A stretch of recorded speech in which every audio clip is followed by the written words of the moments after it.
We're recording now. Okay, so this is going to be the start of the virtual conference. We're all keeping our fingers crossed that we can get everybody in. But you're going to wait until 1 o'clock to Of actually. course, yeah, of course. 1 minute and 4 seconds remaining. Susan, last thing from Margie. When you finished your little check-in, check the email and send me any problems, okay?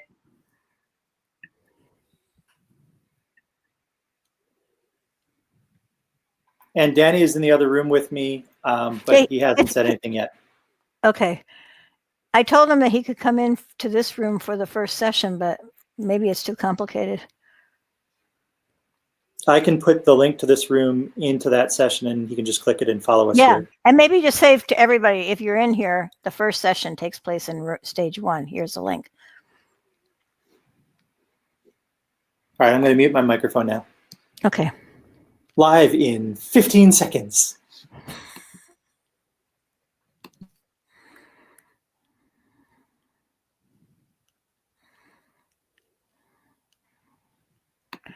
It's counting down.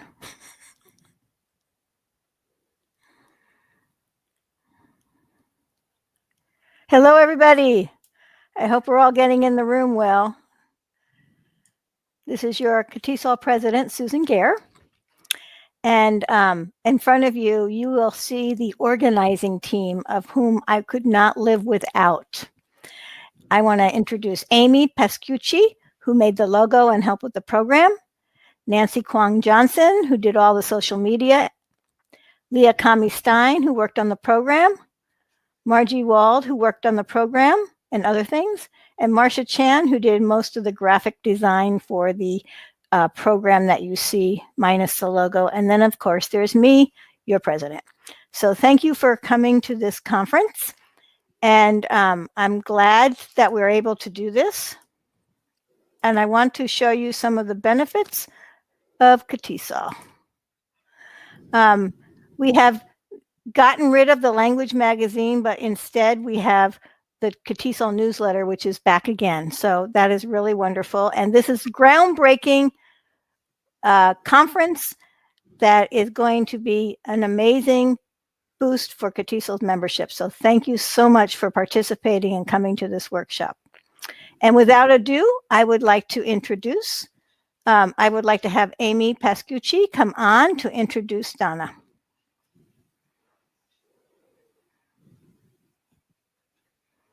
Good afternoon, everyone. Thank you for joining us. I have the great pleasure of introducing Donna Brinton, who is a retired faculty member from UCLA's Department of TESOL and Applied Linguistics. She currently works as an ELT author and consultant. Her primary areas of expertise are content-based instruction, teaching pronunciation, and general TESOL methodology. We're so happy to have her here as our first plenary speaker for our first virtual conference. I'll be your moderator for this session and help you get your questions asked as we go through our presentation. So welcome and thank you, Donna. Oh, you're most welcome. I'm going to get your slides up here for you, Donna. Okay, great. There you go. All right. So welcome everyone to this wonderful virtual conference. I'm so happy to be one of the speakers. Catesol has been very much a part of my life and something that's meant a lot to me. I've been on the board of directors. I've been the journal editor. I've been the college university chair and assistant level chair. And so I'm particularly happy to be contributing a little bit toward Catesol as an organization. I'm going to go ahead and try to get my video off. And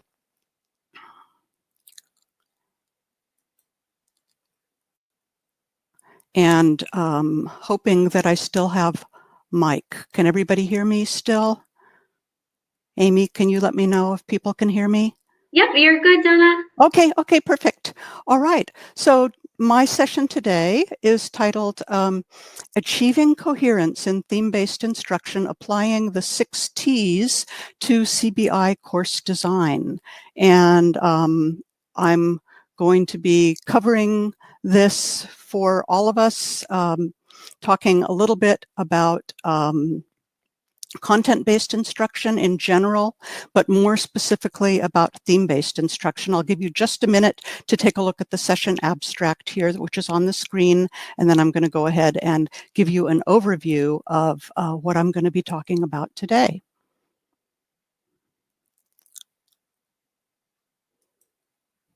All right, so I want to start talking about CBI as a syllabus. Many of you may think of CBI as a method, but in fact, most of us who are CBI practitioners prefer to think of it as a syllabus, and I'll tell you a little bit more about that in a minute. I want to talk about the 3 so-called CBI prototypes, and then I'm going to do a little bit of putting theme-based instruction into perspective. I want to talk about the strengths of theme-based instruction, but I'm also going to be concentrating a little bit on the potential weaknesses of theme-based instruction. And these include something that is referred to in the literature as the potpourri approach. Don't worry if that doesn't mean much to you. I'll be explaining it. And then I want to talk about sort of a proposed solution for this potpourri approach weakness in the CBI syllabus, and that is the so-called 6 T's framework from Frederica Stoller and Bill Grabe. And then I'll be closing with some final thoughts. All right, so all the way back to 1997, Dave Eskey is the first person who tried to analyze what content-based instruction was. Was it a method? Was it a syllabus? And he comes down on the side of arguing for CBI being a syllabus type. This is from the 1997 article that Ann Snow and I published in the Content-Based Classroom, but in fact, an earlier version of it was actually published in the Catesol Journal.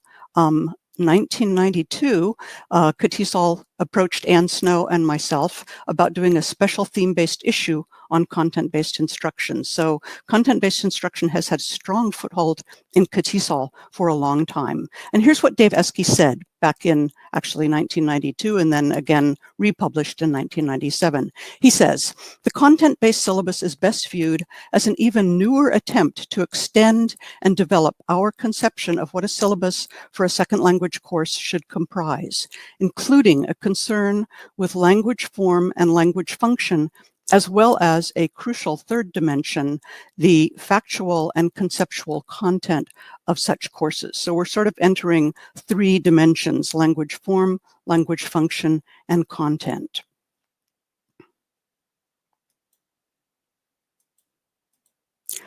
Oh, sorry. So what is a syllabus? I think all of us know what a course syllabus is. It refers to that public document that we often pass out at the beginning of a class that defines the course content. It usually lists course objectives, components, other requirements. In short, it's the overall plan for the course. But I prefer to think of it really as the organizing feature for the course. And that's what content-based instruction really does. It organizes the course based on the content that's being used to present language. Sometimes the syllabus is analyzed as an analytic syllabus type. So we have basically, based on the work of Wilkins, 2 types of syllabuses: a synthetic syllabus, which begins with bits and pieces, and the learner's job is then to put those bits and pieces together to create the whole of language. And the classic example of a synthetic syllabus is the grammatical syllabus. And then we have the sort of preferred form of syllabus today, which is the analytic syllabus, to which content-based instruction belongs, as well as task-based instruction and project-based instruction. And these 3 syllabuses for language courses have a lot in common. They're holistic approaches, so you begin with the whole and you work down to the bits as opposed to the synthetic syllabus. And the basic difference between the three syllabuses is the major focus. So in a content-based syllabus, we begin with content, whereas in the task-based syllabus, we begin with the task, and in a project-based syllabus, we begin with the project. But they're complementary approaches. All right. I was going to try to do a poll. I'm not sure if we have the poll preloaded. Do we have the poll preloaded, Amy? We do. So if everyone would, up in the top on the right, you have your chat, your QA, and then the poll. So if you click on that, you'll be able to see it. Okay, and basically in the poll, I'm just asking you to answer the question that's on the slide here. Which syllabus type is used to organize your courses? This is just for my information. Is it a content-based syllabus? So basically, if you open the textbook or if you look at the syllabus itself, does it list the content as sort of the first thing on the page, or is it a task-based syllabus, grammatical, skill-based, or other? So let's wait and see what kind of results we have here.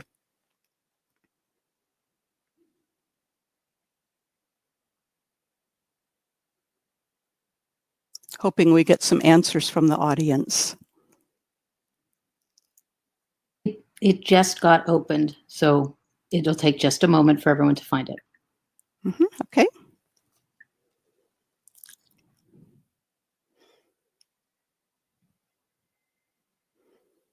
If this were a live context, I'd ask you raise your hands, but we don't have that option. So let's hope we can get some answers to the question using our poll function here.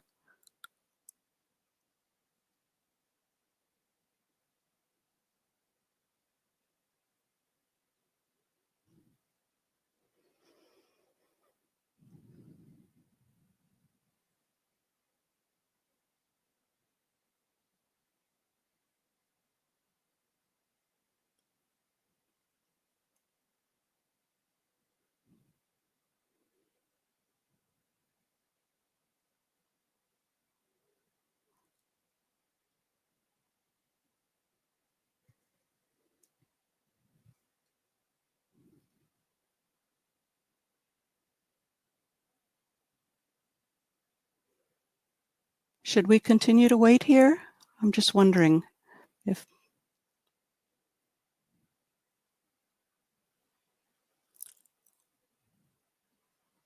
$256 responses. Oh, we do. Okay, great. Yeah. I can't see that on my screen, so... Oh, it's at the bottom. Do you have do you see the results at all? No. Did you go to polls open? Oh, no, of course I didn't. I'm not sure I can do that at this point. Okay, I can tell you what the answers Okay, why are. don't you just tell me what the answers are? Content-based is 140 people, 44%. Okay. Task-based, 48 people, 15%. Mm-hmm. Grammar-based, 42 people, 13%. Skill-based, 71 people, 22%. And other, 17 people, 5%.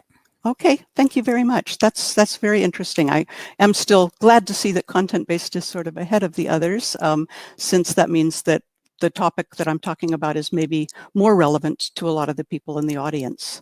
Okay, can we go back to my slides?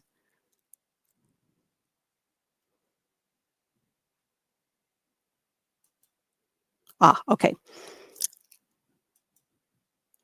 So moving on to the three prototype models of content-based instruction, and this is from the actually from the original book that we did on content-based instruction.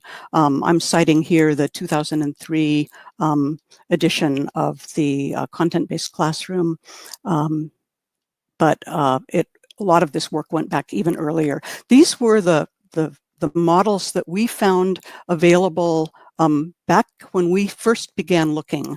I'm going to be concentrating today on theme-based instruction, and I won't be talking about sheltered instruction or adjunct, but just for those of you who are wondering, sheltered instruction is usually something that occurs in the K-12 context, and it's when we separate out the second language learners in content courses so that we can work more efficiently with them and more effectively with them, using a content teacher who's very often been trained specifically to work with second language learners. And adjunct instruction is kind of a combination of the theme-based and sheltered. So we have a language teacher working together with a content teacher and sharing their syllabuses and doing a lot of cooperative work.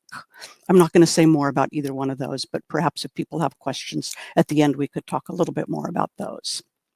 All right, let's move on to putting theme-based instruction in perspective. So basically in a theme-based syllabus, what we have are themes that have been determined to be of interest and relevance to the learners. And these themes create the organizing principle for the syllabus. They are meant to create and sustain student motivation. They are also intended to provide the rich input that allows learners to acquire new language. They form the point of departure for all of the skill-based instruction and all of the language-based instruction that we as language teachers are doing in the classroom. And then this next one is kind of important to what I'm going to be saying a little bit later on. A theme-based curriculum can vary in length. It could be an entire semester of instruction on one theme, or it could be the sort of more typical textbook format where you might have 4 pages or 8 pages or even 10 pages on a particular theme, and then you move on to another theme. So the former one, where it might take an entire semester, is what we often refer to in the CBI literature as a sustained content course. Those are not nearly as common as the sort of unit by unit theme-based approaches that I'm going to be talking more about today. So the course organization looks like this. In a multi-skills ESL, EFL theme-based course, each module is organized around a different theme. Here's some common themes that you might be familiar with: extreme sports, voluntourism, reducing your carbon footprint, smart cars, therapy pets. The publishers very often are wanting these themes to be themes that they can use around the world. So there are certain themes that are safe and other themes that authors of theme-based textbooks are often steered away from. And that might be one reason why you find a lot of the same themes being used in similar textbook series. That's one of the complaints I sometimes hear from teachers. All right, so let's look at the strengths of a theme-based curriculum, and let's look at the weaknesses. Because I am a content-based practitioner, obviously, I am convinced that there are a lot of strengths of theme-based instruction and CBI in general. One of these strengths is that you're connecting language to the real world. When you pick a theme that's of high interest to your learners and that's relevant to their lives, you are connecting their lives in the classroom to their lives outside of the classroom.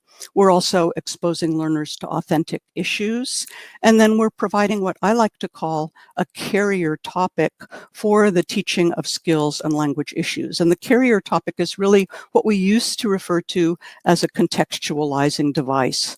Back in the days of grammar-based teaching, when I was trained to be a teacher, we were always told that we needed to contextualize the grammar point, and sometimes that was something that was a little difficult to do, especially with no guidance being given from a lot of the textbooks that we used back in that time period. I'm going to take an example, and this example is from National Geographic Learning. It's a very comprehensive textbook series with the title Our World. And this textbook series was developed for young learners. It's one of the sort of most comprehensive textbook series that I'm familiar with, richly illustrated, beautiful graphics, and lots of ancillary materials. They even have a little side set of folk tales that go along with a lot of the units. So it's been created for teachers as a very rich resource. There are videos, lots of different things.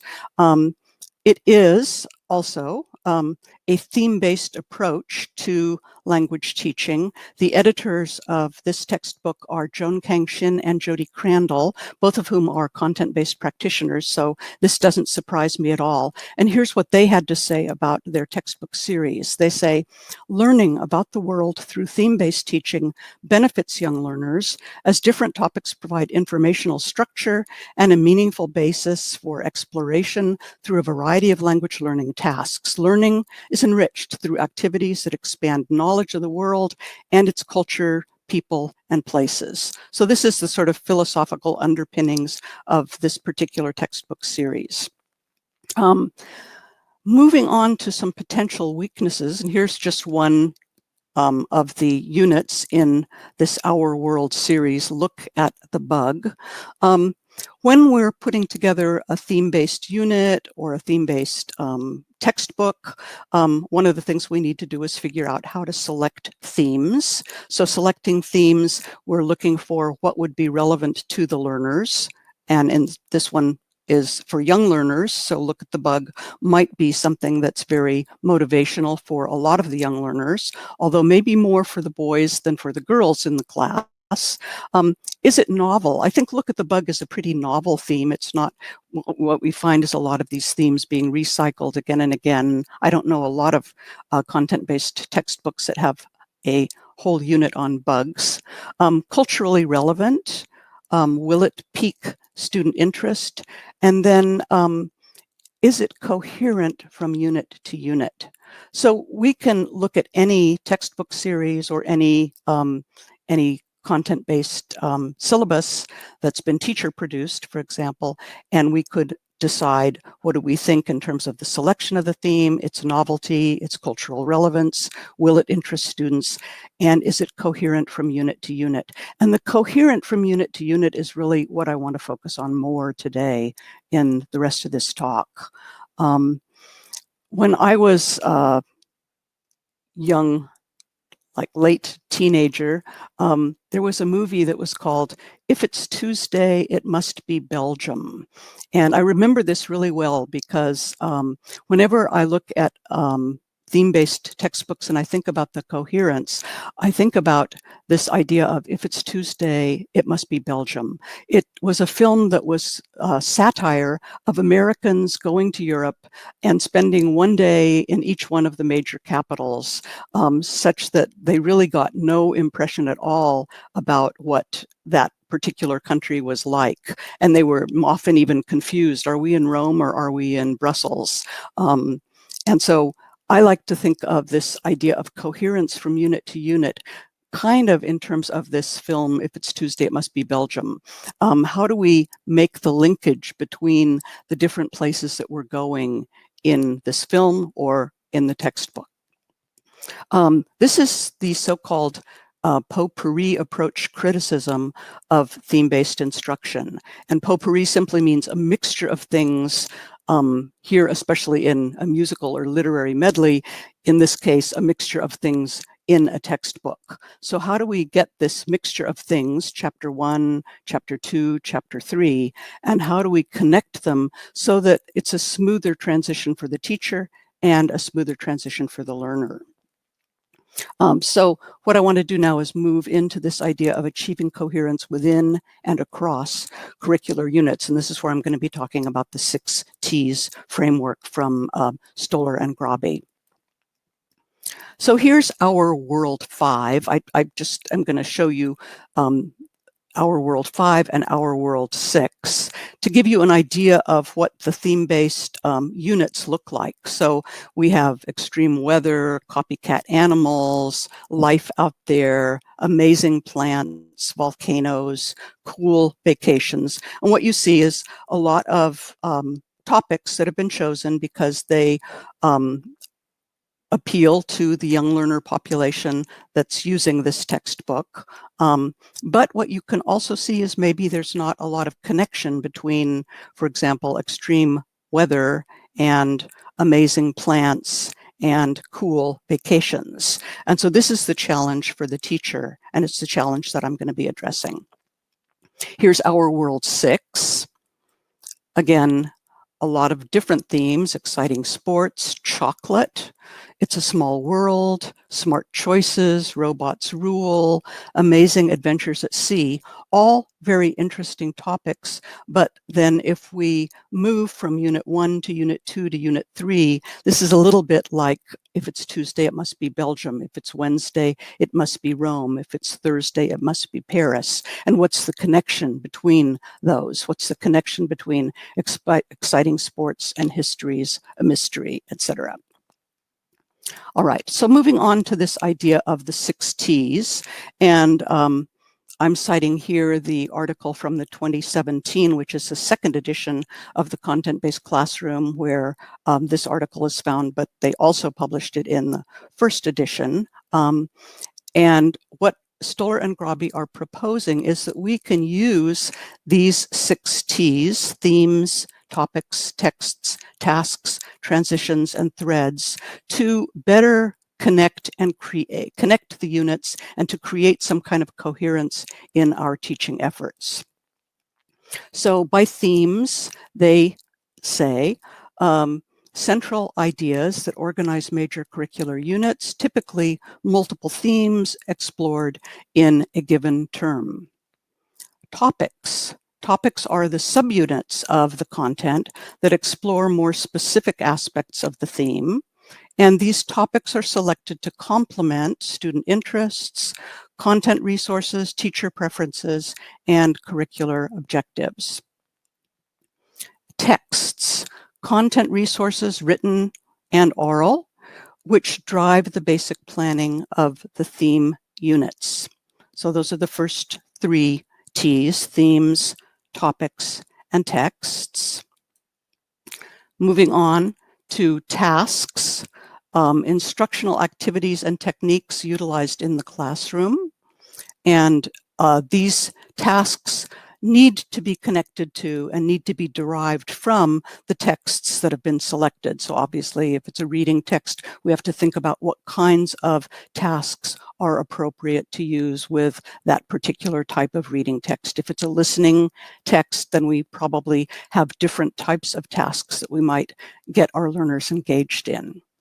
And now the final 2, and these are the ones that I think are maybe ones that we as teachers don't always pay attention to and don't always think about. And I think this is also what makes this 6 T's framework so powerful for teachers. Transitions. So according to Stoller and Grabe, these transitions need to be explicitly planned linkages across topics in a thematic unit and across the texts and tasks within them that create a greater curricular coherence. And then secondly, the transitions provide a means for reviewing and recycling content and language across themes and for revisiting learning strategies. And then the very final one, which is the threads, the linkages across themes that create greater curricular coherence. I want to show a more concrete example of what I mean by these 6 T's. So let's take the example of save the environment. So let's assume we have a broad overarching theme, and that overarching theme is save the environment. This is very much in keeping with the Our World text, because a lot of their units do have to do with what we could do to improve our environment. The topics underneath this broad overarching theme, we could think of all sorts of them. I've just listed a few here, a few possible ones. Reducing plastic waste. So that might be one entire topical unit. What about environmental legislation? This particular unit is aimed more at adult learners. I think it was originally designed for learners in an intensive English program. And then individual actions. What could we do as an individual that would count toward this idea of saving the environment? What kinds of texts could we select? Again, here, there's a huge number of texts that we could pick, but we're going to have to think about ones that are relevant to our topic, ones that are relevant to our theme, but also ones that are appropriate for the level of learner that we have. If we have young learners versus learners in the K-12 context versus adult learners in the adult ed context, we're going to be probably wanting to find different texts to select for them. Here, the ones that I've listed just as an example: 10 Ways to Reduce Plastic Pollution, which is a reading text; Seas of Plastic, which is a listening text, probably a video; and then some kind of an internet research group project. What kinds of tasks could we design? For the reading text, for example, some kind of a task that has to do with reading for main idea. For the listening text, perhaps an information gap, where we have different students listening for different things and then coming together to share, creating a group poster, doing some kind of an oral presentation. These are all possible tasks with this particular unit in mind. And then transition. Here, what we want to do is transition from the different tasks, and here individual and societal actions offers itself up as a transition from task to task and from text to text. And then finally, let's assume that our next unit is going to be a unit on civil rights, something quite different from Save the Environment. So here we're taxed as teachers to think about how can we create some kind of coherence between Save the Environment and civil rights. And here we could take, again, this idea of the responsibility of the individual in society. So that's concretely what is meant by the 6 T's: theme, topic, text, and then task, transition, and thread. Okay, if I had you as a live audience, I would probably at this point group you and give you a task to do. That task might be something like, imagine that you are teaching a unit on the theme extreme weather, and then it's a teacher-created unit, so what are some topics that you might include? What tasks and texts would be appropriate for the topic, and then for the actual texts, what tasks would be appropriate? And then, assuming that your next unit is amazing plants, what might your transition be? And finally, what kind of thread could you use to tie your entire course together? Since we don't have that opportunity of putting you in groups, I'll just throw out a few ideas. So what type of topics could we include in a unit on extreme weather? Pretty obvious here. This is not a very difficult question. We could say tornadoes, hurricanes, drought. There are all sorts of things. And again, here, because we want it to be relevant to the issues that the learners experience, then living in California, drought might be one that would be very, very appropriate. And that might be something that we want to focus on. What about the tasks and texts? It's pretty easy to find anything on the internet today. The challenge is more finding something that's level appropriate for your students and that's also relevant to them. If you have young learners, it's going to be a very different text than you would have for adult learners. Assuming your next unit is amazing plants, so one thing we could do here is in terms of our transition, we might want to think about if we've been talking about drought in our classroom, and if that's what our unit has been sort of focusing on, our unit on extreme weather, then maybe what we want to do is find out, are there plants that more easily survive drought? What kinds of plants survive drought? Or what kinds of plants come back immediately or within a year after a drought? And so that could be some way of connecting this extreme weather unit with our next unit on amazing plants. And then what kind of thread could you use to tie your entire course together? The authors of the Our World textbook have chosen this kind of very broad overarching thread, which is our world. If we're creating a teacher unit, what we might want to do is we might want to use this more to tie the course together and say, let's look at a world in crisis. That could be the thread that we're tying together with drought versus the amazing plants, or managing climate change. That would be another possibility. All right, some sort of final thoughts to sum up, and then we have quite a bit of time devoted to questions, so I'll be happy to answer some questions. Some caveats about content-based instruction. From my experience as a content-based practitioner, I started doing content-based instruction way back in the late 1980s, and it's been a very, very large part of my career. I've got several publications, book-length publications on how to do content-based instruction, and also tons and tons of professional presentations about content-based instruction. I would be the last person in the world to tell you that content-based instruction is the only way to go or is the best approach to teaching English language. However, I think it has a lot more strengths than it has weaknesses, although I've been focusing a little bit more on the weaknesses in this particular presentation. And I think that it's been embraced pretty much by the textbook, the publishers in the textbook market. So we see a lot of the this idea of content-based permeating our profession. I'm going to start with the first thing here. Content-based instruction or content-based language teaching is a highly flexible model of instruction. I mentioned at the outset a little bit about the other forms of content-based instruction, not just theme-based, but also sheltered and adjunct. In the latest publication that Ann Snow and I did, we have a new map of content-based instruction, and we have something like 14 or 15 different types of content-based instruction that we go into. It's a model that continues to flex as new contexts begin to adapt it as a way of teaching language. Content-based instruction is context sensitive. So I do believe that it needs to be adapted to the specific context in which it's being implemented.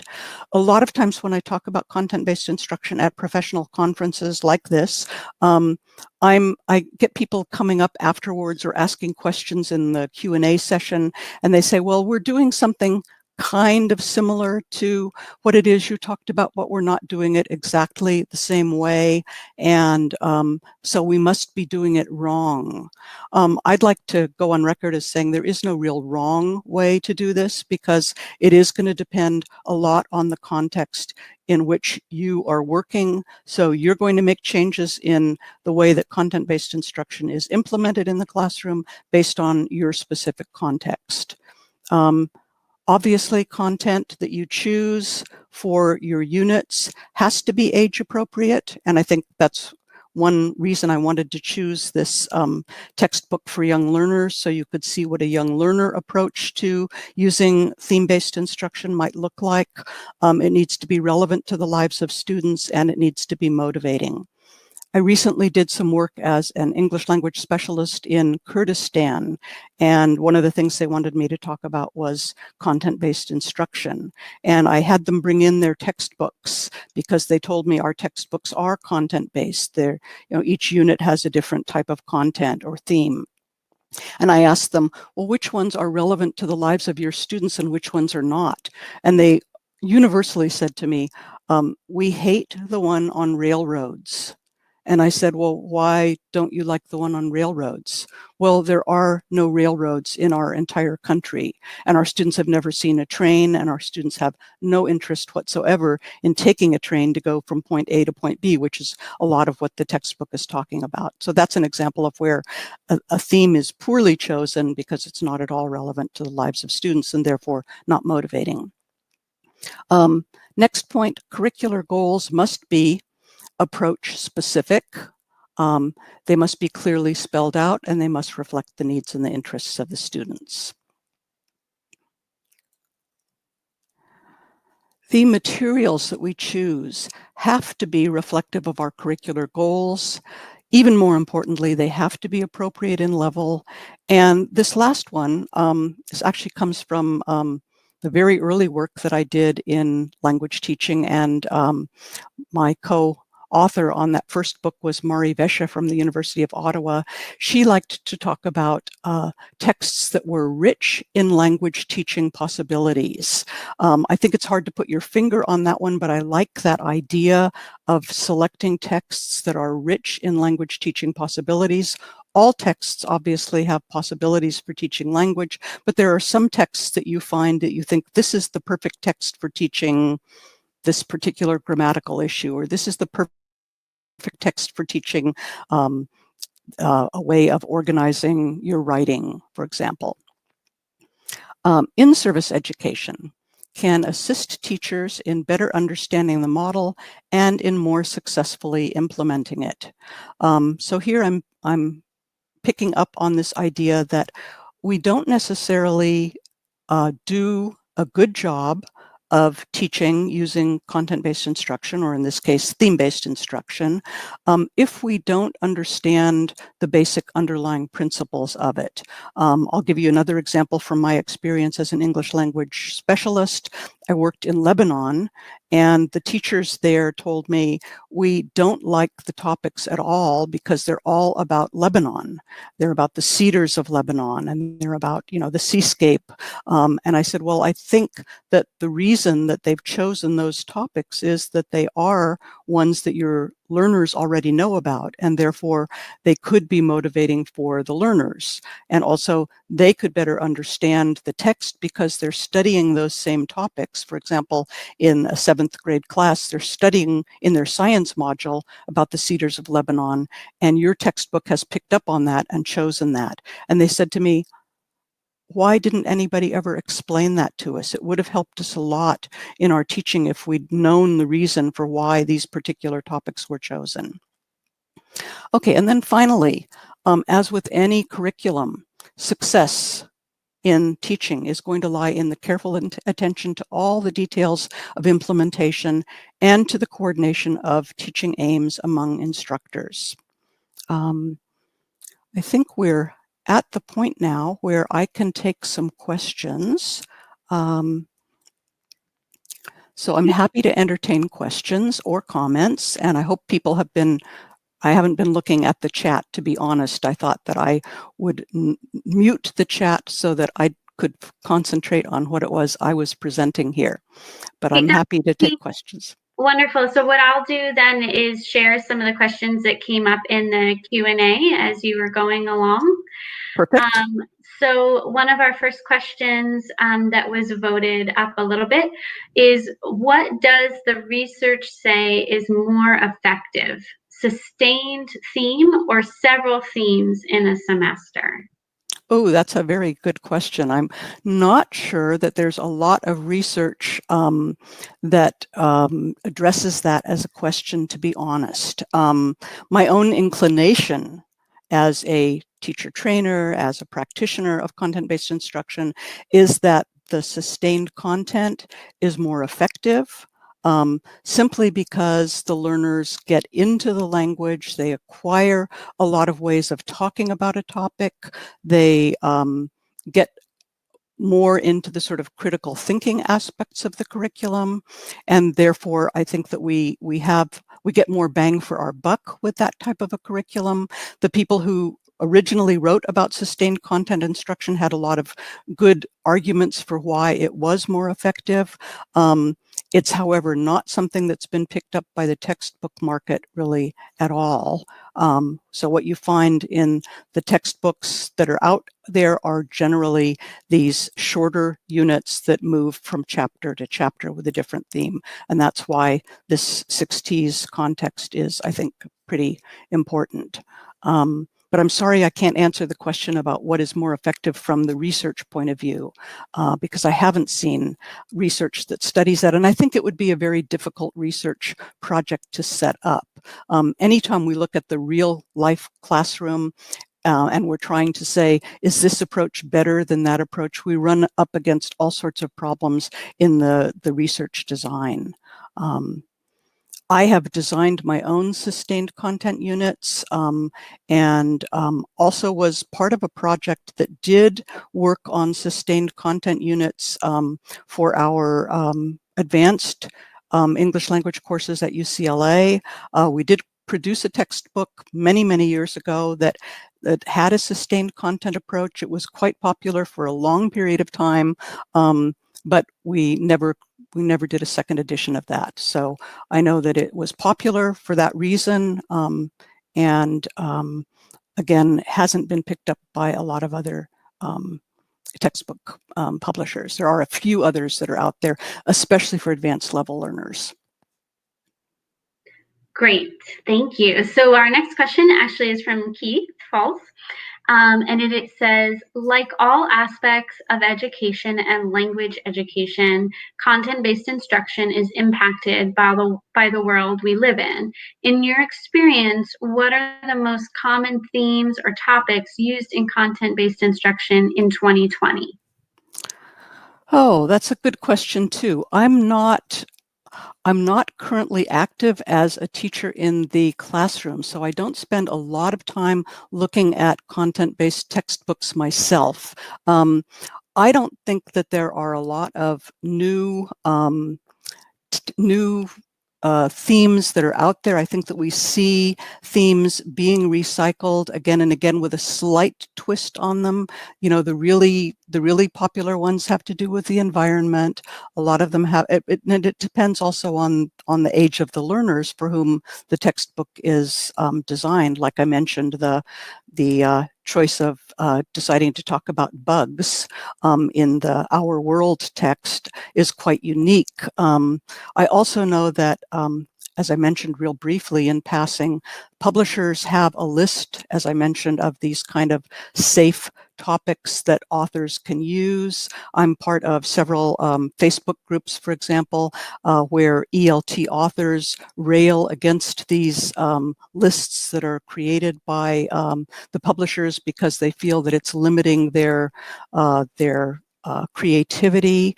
But again, because a textbook company wants to sell texts to as many places in the world as it possibly can, there are a lot of topics that are simply deemed off limit because they don't appeal to the learners in particular countries, or the ministries of education in those countries would not approve that textbook because it has what they consider to be a hot topic. So Keith, I'm sorry, I didn't really answer your question there. But Thanks, I did my Donna. best I could. We did have a question about the use of OER and how that relates to content-based instruction. Do you have, or do you want to share any of your thoughts on using open educational resources in, as opposed to a textbook from a publisher? I would love to talk about that.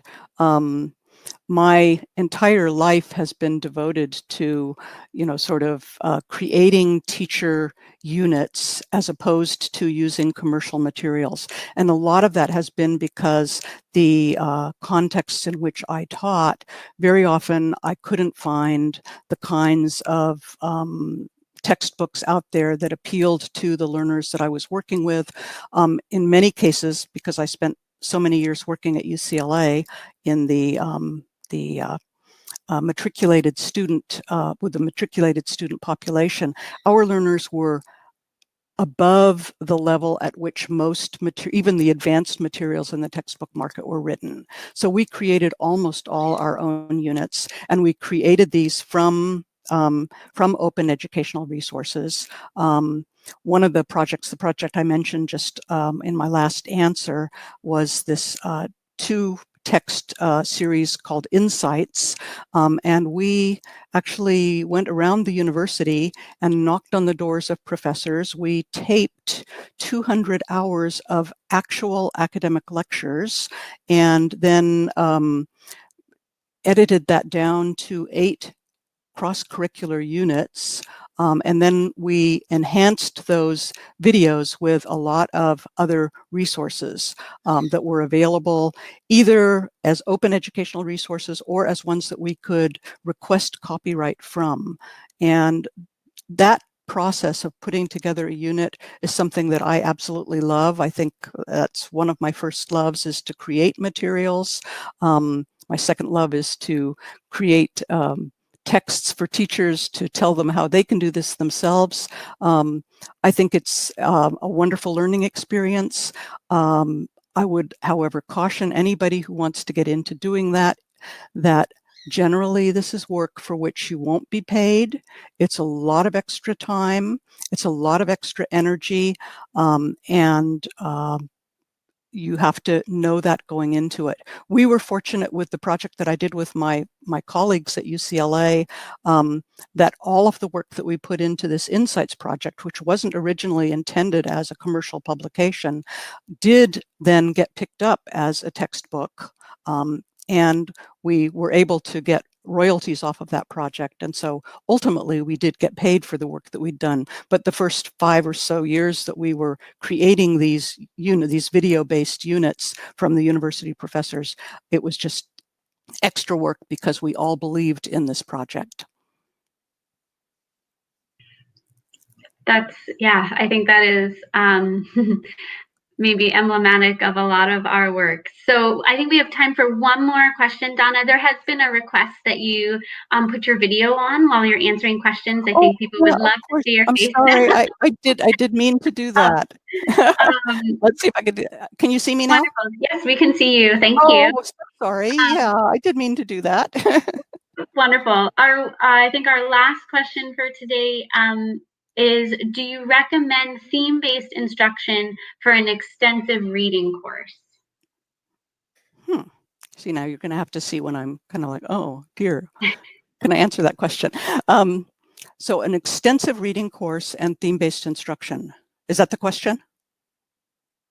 Amy, can you repeat the question again? Yes, the question was, would you recommend theme-based instruction for an extensive reading course? I think so. I think that would be a really good way of going about it. Because with extensive reading, what you're looking for is texts that you can kind of chain together. You're looking for a wide variety of texts so that the learners, can get that extensive reading experience. And I think that theme-based would be one way of kind of controlling what it is you're selecting and lending some kind of coherence to your extensive reading course, as opposed to just, a large number of different texts that don't relate to each other. It's getting back to that basic, problem of the if this is Tuesday, it must be Belgium. We really want to make sure that the learners are on the same page, that they're, gaining experience talking about a particular topic, enriching their vocabulary, enriching their grammatical resources, so that, and obviously if it's reading, improving their reading skills by working with the same content and moving from text to text, but not leaving, this idea behind, but being able to kind of combine ideas, sustain their learning in that process. Yeah. Okay. Wonderful. So I think in order to give everyone a break before the next session, we are finished. I want to personally thank you, and as a representative of Catesol, thank you, Donna, for opening up our virtual conference. I'm just so relieved that we didn't have a lot of tech problems. So it was wonderful. I really enjoyed this experience. I'm sorry I couldn't see the faces of all of the audience members. That's a little strange for somebody like me who's used to working with live audiences, but it was a great opportunity. And I'm so glad that so many people decided to join this virtual conference. I think this is the best that we can do in the current times. And I'm really, really amazed that so many people were willing to take their time to join this conference. And I know it's going to be a great experience for everybody. So thank you all. Wonderful. Thank you, Donna. I know that I rightfully didn't experience a lot of difficulties, but we are working out some of the difficulties on the back end. Yeah, and like the, my problems of Q&A. getting in myself. I had a lot of trouble. Yeah. So I will just ask that everyone be patient with us as we work out how to best get the Q&A and chat to function. And then just as a reminder for everyone that the sessions are being recorded, so you will have access. You will get a link with the access. And then also that we will be sending out a link to a feedback survey for the conference that we would also love everyone to fill out when they have a few minutes. So thank you, everyone. And the next session will start at 2 o'clock. Okay. Bye. Nice to see everybody. Thank you, Donna. Oh, you're so welcome. Thanks, Susan.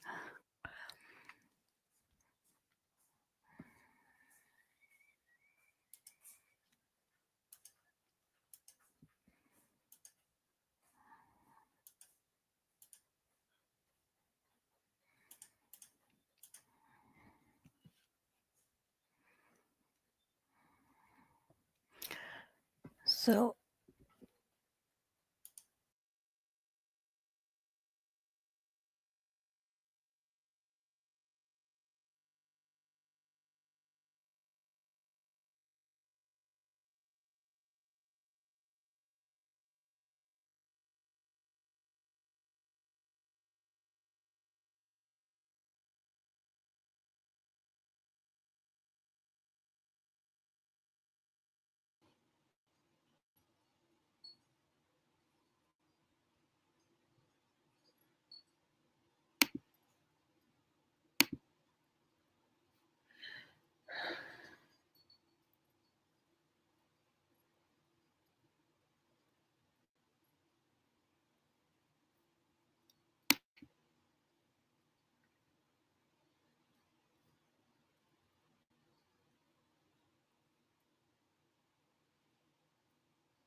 Hello, this is Marcia. Is Sachi in the room?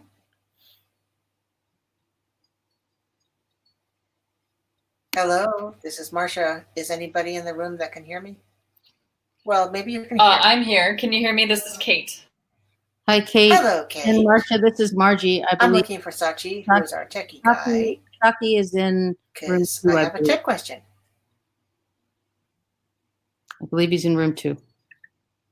I'm trying to do help on the back end here, Kate.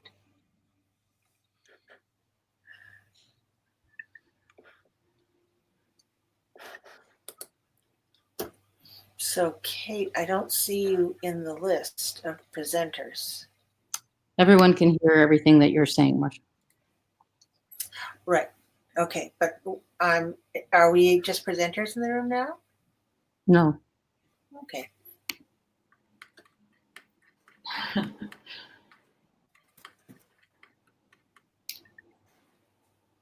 I'm here, but I was talking to you in chat, so we won't disrupt the rest of the room. So please text it to me if that's easier.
Hello, everyone. The next session will be at 2:10. 2:10.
Are we ready to start? Is Kate here?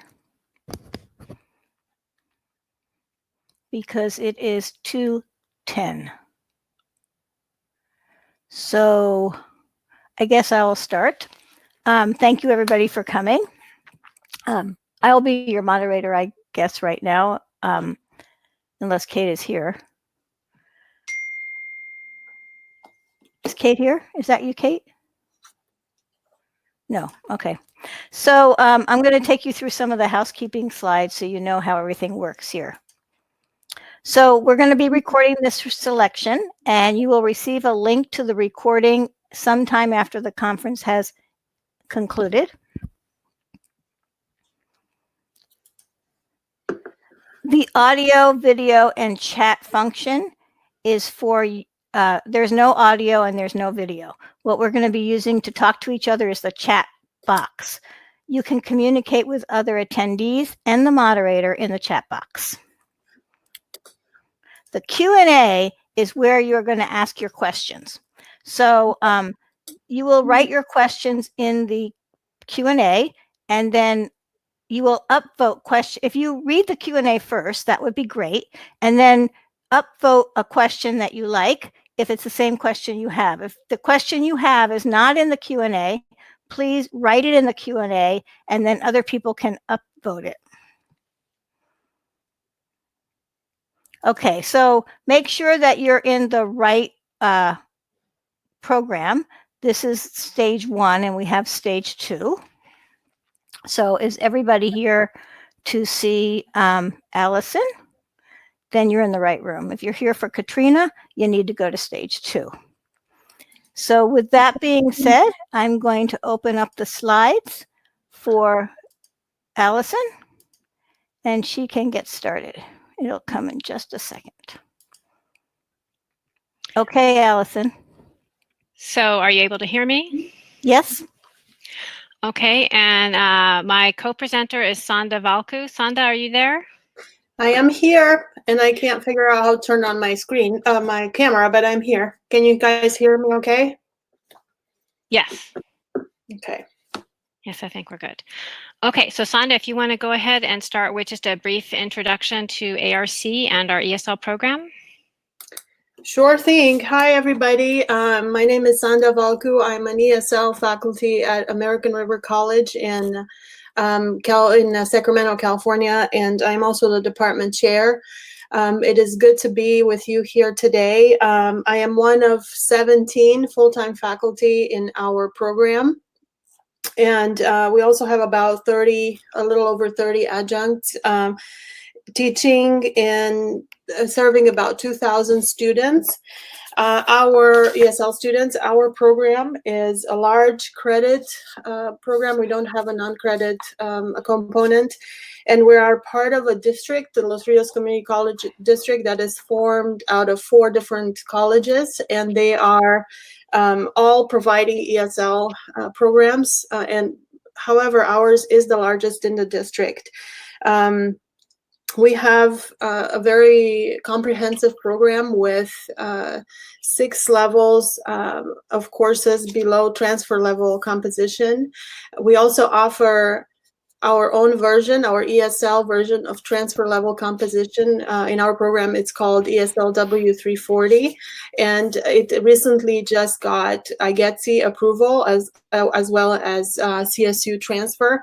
We also have a second course that above transfer level composition that covers literature and critical thinking. During the fall semester of 2020, with AB 705 implementation, we've consolidated our reading and writing courses into integrated reading writing courses.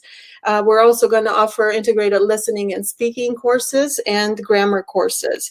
So with a program of this size, you can imagine that our interest in accurate placement of students is paramount. And so we've strongly been advocating for the chancellor's office to allow us to continue, the community college chancellor's office to allow us to continue placing students into courses using a testing instrument. And hence, that's why we have conducted a pilot that we are presenting on today on a testing instrument called Linguaskill from Cambridge. And my colleague, Joye, has been at the forefront of this. I'm here to support her and co-present on this. So Ally, please take it away.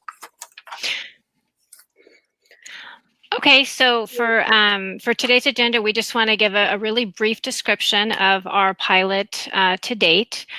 We have found that basically there have been three really important components. The first one being the huge number of people that are necessary, have been necessary for us to get through the two phases of our pilot so far. We'll talk a little bit about the process, our phase 1 and our phase 2 of the pilot, and then touch very briefly on data. All right, so first of all, the first group that we really worked with a lot was, of course, faculty members, especially in our department. Full-time faculty have been very involved in this process. We have worked together as a team. Also, there were several part-time faculty who have joined along and have pitched in wherever needed in terms of testing students, advertising the pilot, getting students to participate. And also, we have been very fortunate to have our ARC Academic Senate faculty and leadership really supporting our efforts at every step of the way. So the second group of people would be the staff on campus that have helped us. So at American River College, we now have what's called the Achieve Center, where students are assessed or have been assessed. I keep saying are assessed, but now we're in remote learning. So what was our assessment center staff? As with many colleges, I think across the state, those staff members have been kind of moved to other places as there have been changes on our campus with a lack of assessment for English and math. And so that's been a constant issue for us to keep reminding everyone that, yes, assessment might have disappeared for those other groups, but assessment is live and well for ESL. But our assessment center staff have continued to work with us and have been integral to the entire process. We've also had a lot of help from our ESL center staff in providing us a place to do some of our testing. And I really do apologize under group 2 for staff. I should have another bullet point about computer lab staff, because we have gotten so much help from various computer labs on campus, from other disciplines. They allowed us to come in and use their labs at certain times to do some of our testing. So I do apologize for not including them on this slide here. And you can still hear me, right? I've gotten this notification that something's wrong with my audio, so hopefully you can still hear me. We're good. So I wanted to also mention, very importantly, that our administrators and working with them has been instrumental in getting this pilot off the ground. And really, it has been a collaboration between the student services side and also the faculty side and instruction side, starting with our dean, our division dean. We're at ARC, we're under the humanities division, and our dean is an instructional, comes from an instructional background, and she truly understands learning English. And in learning English, she used to be an English faculty, and she has really come alongside us and embraced our philosophy that having proper placement really encourages completion of our language learning program in the most effective way. Also, we had great collaboration with the dean in the counseling and student services. And then the vice presidents of instruction, we've worked with 2 throughout this pilot, have been wonderful and incredibly supportive, along with the vice president of student services and administration. And our college president, President Thomas Green, has also been very supportive. He actually stepped in just when we thought everything was going to tank and we weren't going to have the funding to run the pilot. He stepped in and negotiated for us and pitched in college funds to help us get this off the ground. So I can't stress it enough to say that it is really important. It was really important for us to cultivate relationships with all our administrators and bridge instructional side with the student services side. So before we started our official pilot, I did sort of a mini pilot, and of course began by just trying to go out and find what are some different instruments that are out there that we might be able to work with. I contacted Cambridge. The rep in the United States is Pete Novak out of New York, and he's been very helpful, provided us with demos and just different details about the instrument.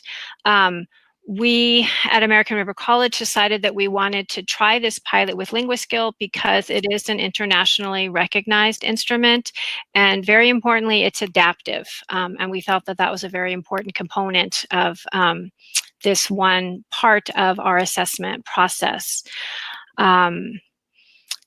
So as we've been talking about the different people, so after we decided that we would like to try this mini pilot, we met with our dean and with our vice president of instruction before she was to attend a larger meeting of vice presidents of instruction across the district, because we knew that we needed buy-in from the district as well, not just from our college, but because we're one of 4 colleges in the Los Rios Community College District, we needed to have buy-in from the district as well. Having gotten support there, we went ahead and got some live codes from Linguaskill. And between Sanda and I, we found 5 ESL students. They were either current students as of last fall, or maybe they had been former students from different levels and different language backgrounds. I also communicated with a couple of other institutions that had been or were going to start using Linguaskill, but it's a little bit tricky because Linguaskill is very new to the United States, North America, I guess I should say. So I was able to talk with someone from the Middlebury College at Monterey, at the Institute in Monterey, and then also with someone who works up in Vancouver, BC at, sorry, make sure I get the name right, at the British Columbia Institute of Technology. And although those 2 student populations really are a little bit different from our students in terms of their background and expectations, they did feel that Linguaskill did an adequate job of placing students in their levels. So we were encouraged to go ahead and start with this sort of mini pilot. I had the 5 students that we contacted come in to the computer lab in the ESL Center at American River College and to go through the process. And, was very encouraged initially by their response in terms of how they felt the instrument worked. They felt confident with what they were doing. And so that told us that we wanted to move into a more official stage. We also worked hard in trying to gather support from outside of our department, outside of our college. We've attended Los Rios, our district boards of trustees meetings, as well as California Community College Board of Governors meetings several times, taking other faculty in our department as well as students to testify to the need for this pilot as a way to maintain an assessment instrument as part of the placement process for ESL students, and to explain how our placement for ESL is so much different than for basic skills for English and math. And at the same time, we've been active within Catesol, and Ally especially has been very active in maintaining and keeping the Catesol listserv up to date on our progress with Linguaskill. And then last year in the fall, we attended the annual conference, the Catesol annual conference, and met with community college colleagues from across the state, and as well as representatives from Cambridge to raise interest in possibly piloting Linguaskill. We looked at the instrument itself, we looked at pricing, and I think that brought more awareness and group together community colleges interested in having a placement tool and looking a little bit more closely at Linguaskill. So one of the reasons that we wanted to present at this conference is that we're interested in trying to get more interest from other colleges across the state, because it's all good and well for us to do this pilot, but unless we can actually field test an instrument, we're not going to be able to convince the community college system to approve this. So if any of you were looking for, large colleges, small colleges, urban colleges, rural colleges, we need to have a variety of programs willing to pilot Linguaskill or another instrument if that's your choice. But we need to be able to start field testing some instruments so that we can ask to have them approved at the state chancellor's level. And just, not to call anyone out, and I apologize if I've missed anyone, but so far we've had some interest from colleagues at Sierra College, College of San Mateo, Imperial Valley College, Modesto Junior College, Cypress College, Reedley College, San Jose City College, and Fresno City College. And I apologize because I'm sure we have inadvertently left someone out here, but we're looking to gather as much support as we can. So to get a little bit more into the nitty-gritty of how this went for us, in phase 1 of the pilot, which happened, you can see the dates in last semester in October and November, the plan was that we had developed this plan with our research office at American River. We got funding to assess to put the pilot for Linguaskill's 300 students. So we purchased the test administrations for 300 students, and the idea was to create a crossover between the current instrument that we were using, Accuplacer, and then Linguaskill, to be able to compare the two instruments. So we were planning to assess both first semester students, so students who were enrolled at ARC and ESL classes for their first semester, as well as new students assessing for spring 2020, so for the future semester at that time. And the idea was that we would have current assessment data from Accuplacer to compare to how Linguaskill was going to place the students. In addition to that, we had students complete a survey. You can see a screenshot of it on your screen, about the level of preparedness they felt they had in the current course. This was for the first semester students. And we also had professors complete a similar survey for students participating in the pilot. Okay, so we had to figure out, all right, how are we going to handle 300 students? So again, we leaned very heavily on our assessment center staff, and they helped us to develop a calendar for students. And basically, we split the students up into 2 groups to try to ease assessment administration. So if the students were actually assessing as new students for spring 2020, if they were taking our current assessment instrument, and if they wanted to stay and do this next part, then they were tested there in the Achieve Lab, or they were handed a calendar and told that there were some different dates that they could come to the ESL Center Computer Lab to complete Linguaskill. And then also our research office had created lists of students per section. So for every class currently enrolled at American River College, each professor received a list of students who were first semester students. And those students only were handed a calendar and asked to please come at any time that would be convenient for them.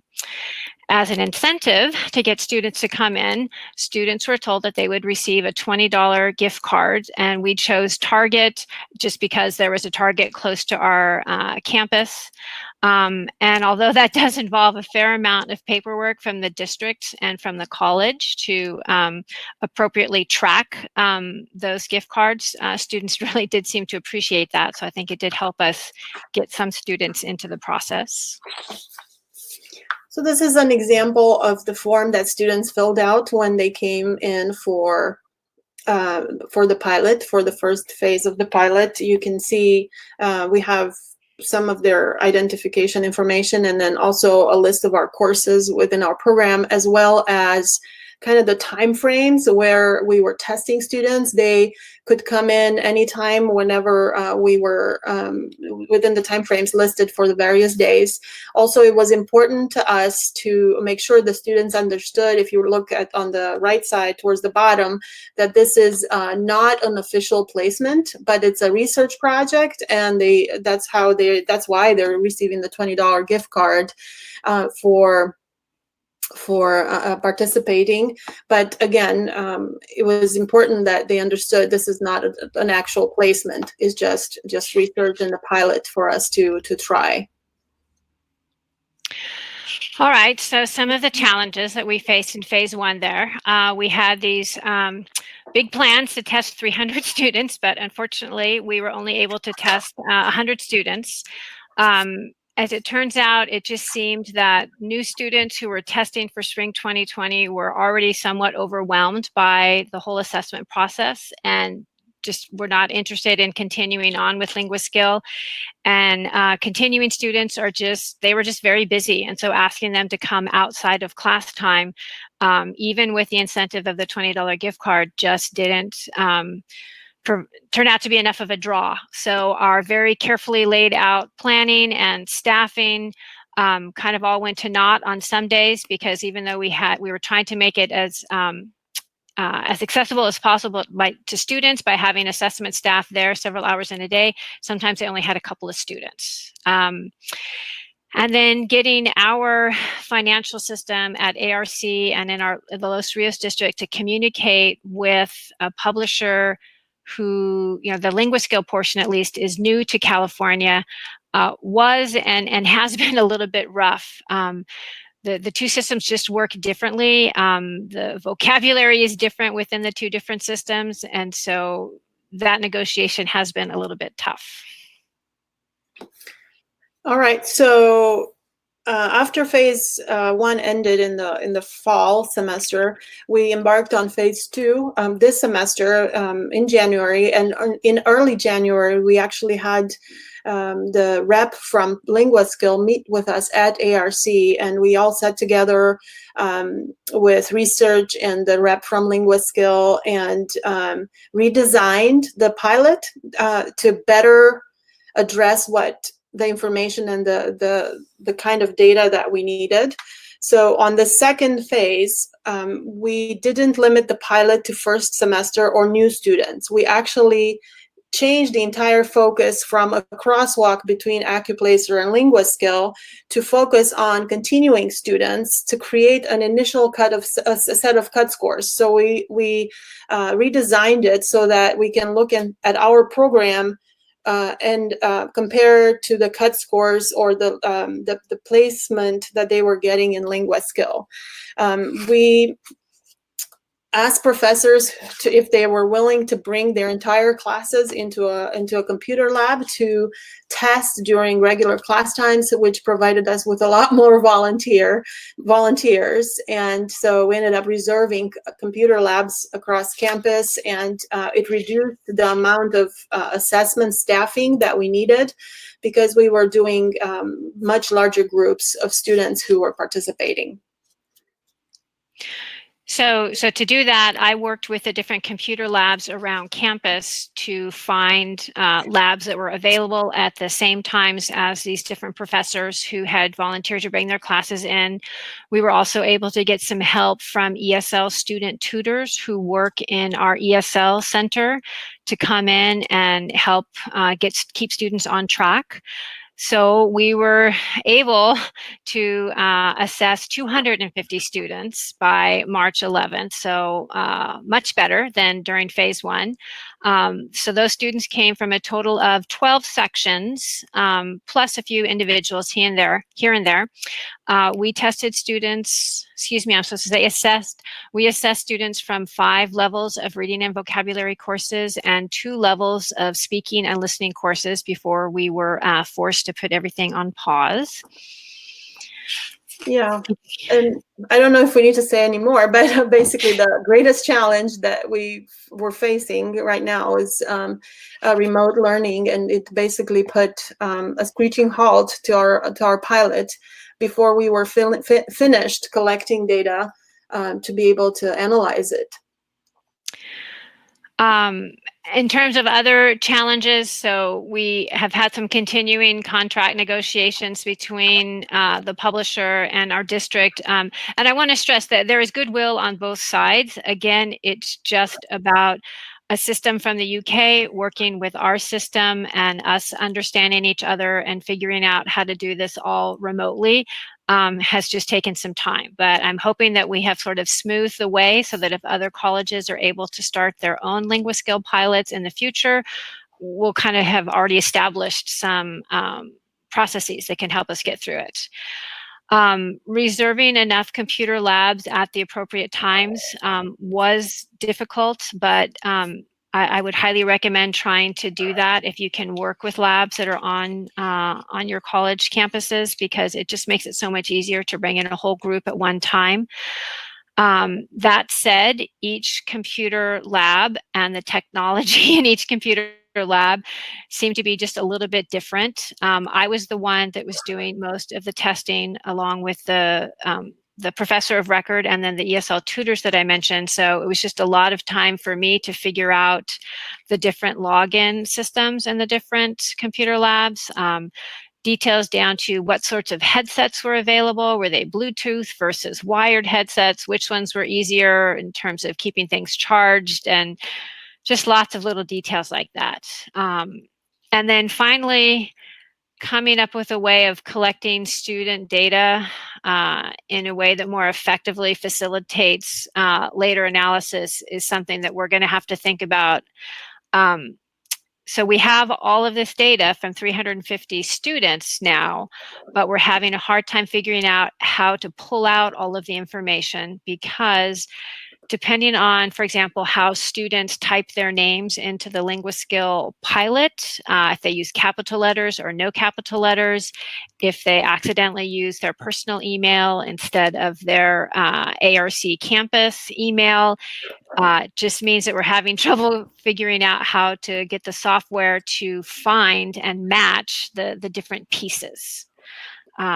So unfortunately, I can't really say a whole lot yet about our results, but we're still working on that. Again, COVID-19 came in and kind of squashed everything, so we'll have to come back to it once we're able to get there. Sanda, do you have any other comments to add before we open it up for questions? Yeah, I just wanted to just kind of frame this and say that a Linguaskill, just like we have used Accuplacer until recently, right, until we went remote. And for a campus our size, with the student population and the levels that we have, this is the reason why we have advocated and have embarked into this journey of piloting a new instrument, not exclusively, but to use as part of a multiple measures placement process. And so Linguaskill would be just one element of the multiple measures set of tools that we would use. We also use and rely on a writing sample. We have multiple measure questions that we're asking, and actually just now we're working on a remote assessment as well, and we have figured out a lot of the difficulties in placing students remotely as part of being remote. But again, we feel, and the department feels, that this is it would be really important for us to maintain a testing instrument as part of the multiple measures placement protocols. So I guess we're ready for questions. Okay, can you hear me? Yes. This is Kate Burrell. Hi, okay, sorry I wasn't there earlier, my mic wasn't working. Thank you both for speaking about it, Ally and Sanda. We're going to look at the published questions based on the most upvotes. So the first one we have is from Guillermo. Did you say 6 levels below transfer at American River? How does this jive with AB 705? So what we have found is that we are not going to be able to place students into our lowest level course, but we are going to continue to offer those courses for students who are interested in them. So we will be placing students into a level that will allow them to complete transfer level English within the 6 semester sequence. Okay. We do have a lot of students who come in at that 6th level in terms of without almost any English at all, and whether or not we place them in there, we don't know how that's going to configure, but we want to continue to offer students. We have just a few sections at that level, and the waiting lists are always very impacted for that class, for that level. Okay. At least right Let's go now on. with the student population that we have. Yeah. Sorry. That's okay. Let's go on to one that a lot of people have asked about. Can you talk more about the test itself and why do you like it? From Margaret Teskey. So I guess I should point out that we actually have only been piloting one part of Linguaskill. We are using the part that's reading comprehension and listening comprehension. So we like it because students either see a reading text or they hear a listening passage and then they're responding to what they see in front of them. There are not separate grammar specific questions built into that part. Linguaskill does also offer a writing sample portion and a speaking portion, but just because of our budget constraints and the fact that we already have a writing sample in place on our campus at our college, we're going to continue with our writing sample, but then we wanted to have an instrument that would help give us some information about listening comprehension and reading comprehension. And I think I mentioned earlier on that Linguaskill is an adaptive test. So while some other tests might take students through a whole long set of questions, Linguaskill does work to match students where they are. And we're hoping that that's going to work for our program, as extensive as it is. Great. We have a request for, is it possible for you to turn on your video? You know, when I first logged on, there was an icon for a microphone, and then there was a microphone for video, and then it has since disappeared. Okay. So I only seem to have access to turning my mic on and off. I don't know, Sanda, are you able to turn yours on? Same here. I can't seem to figure out how to turn it on. Oh, it just popped up again. Oh, yeah, there we go.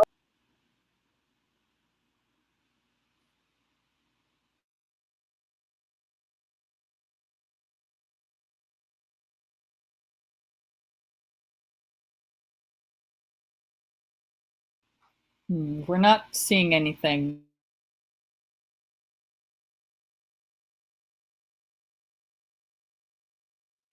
On my screen, it Okay. says on can you for hear both, me? but I don't seem to hear anyone else.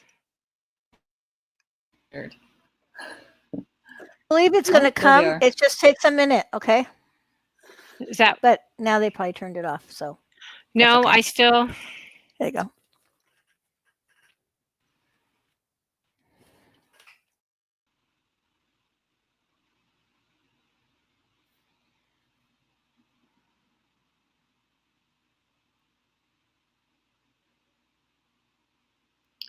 So should I leave it on?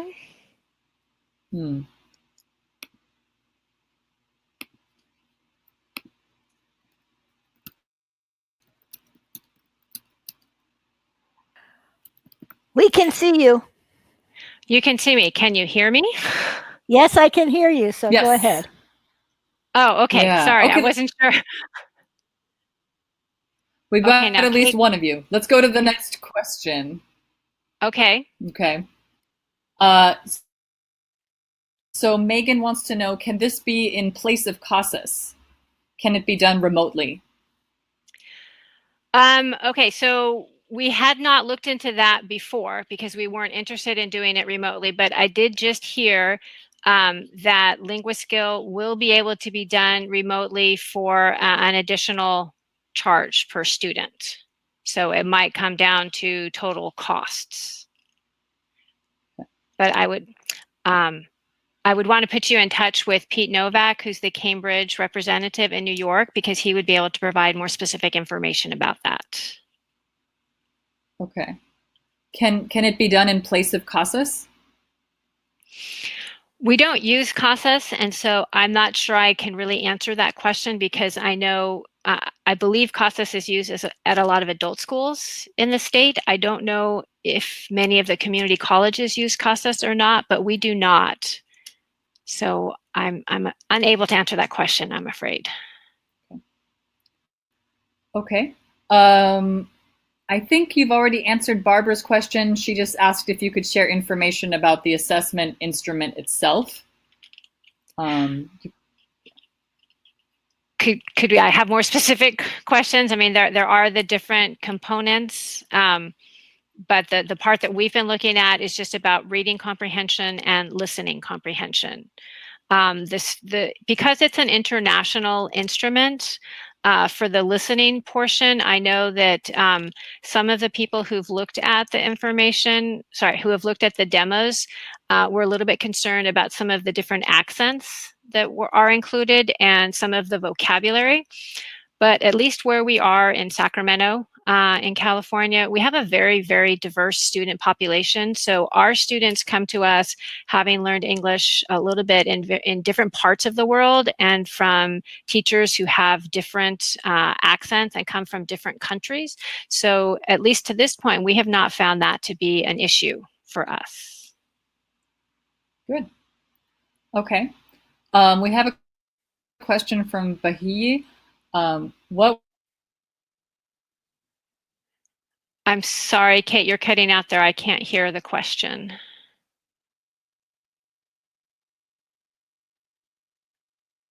was the total cost of, as in who should?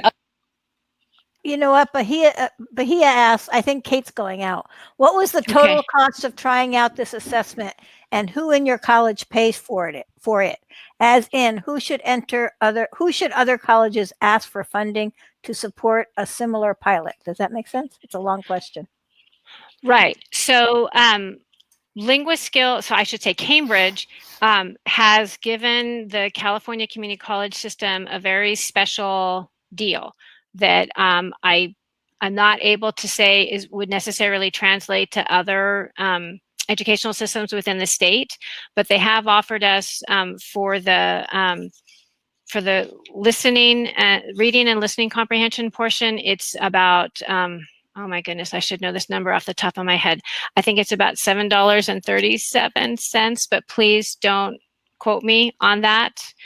And then for the pilot, I mean, a big chunk was also that $20 gift card. And as Sanda mentioned earlier on, our college president actually was the one who came up with the funding to help us with that. So how you would pay for this ongoing, it would be through, each college is a little bit different. For us, assessment currently goes through student services and matriculation funds. So everything's a little bit up in the air right now with all of the impending budget issues that are facing us. Okay, there's Elsa's question. Is Linguaskill primarily for adults 18 plus? Ooh, I would say what we looked at, yes.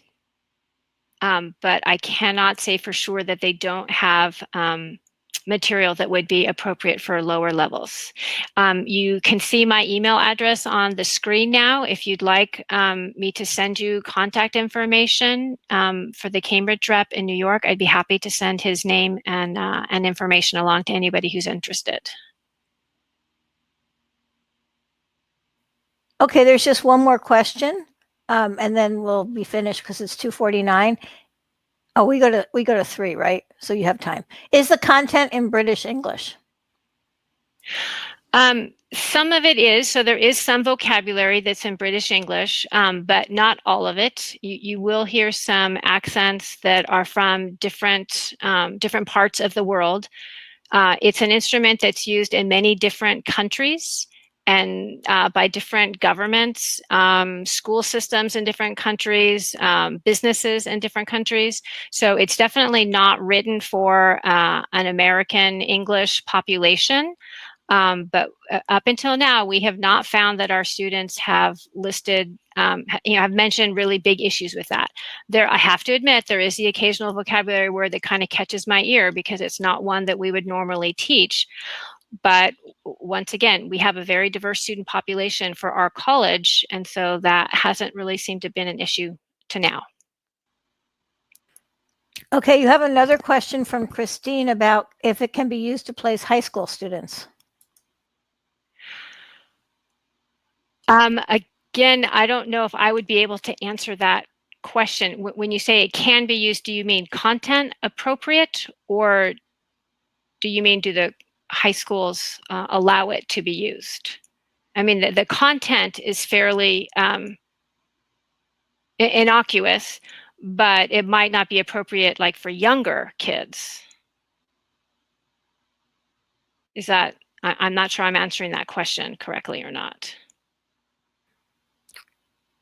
Yeah, maybe. I mean, I think if it could be used for high school students, they're 9th grade and up, right? They're not children. Yeah, I mean, there's nothing that wouldn't be, safe topics, if you will, but not necessarily topics that would be of interest to, a 9th grader.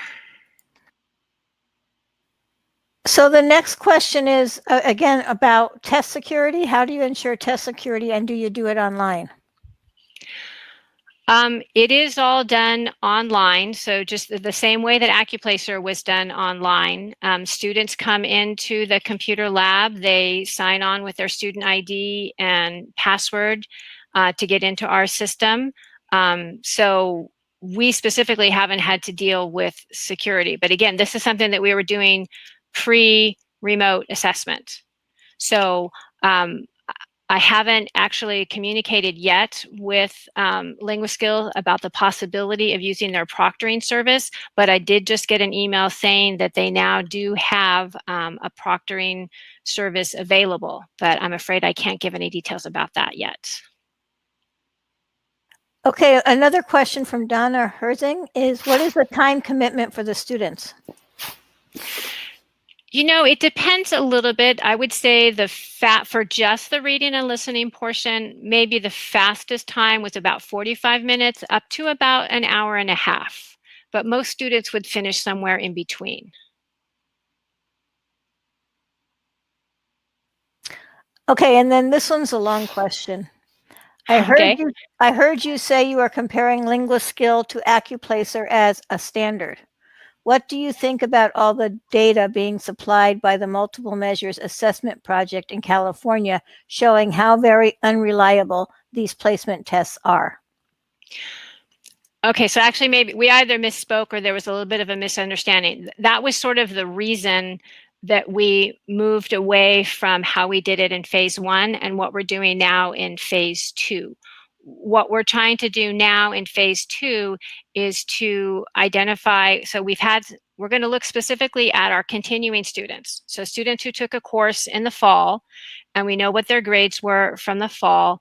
We're going to look at their data and see how they placed. And our hope is that we will be able to establish a range, to establish cut scores that match our program. So we're not trying to connect the two instruments in any way.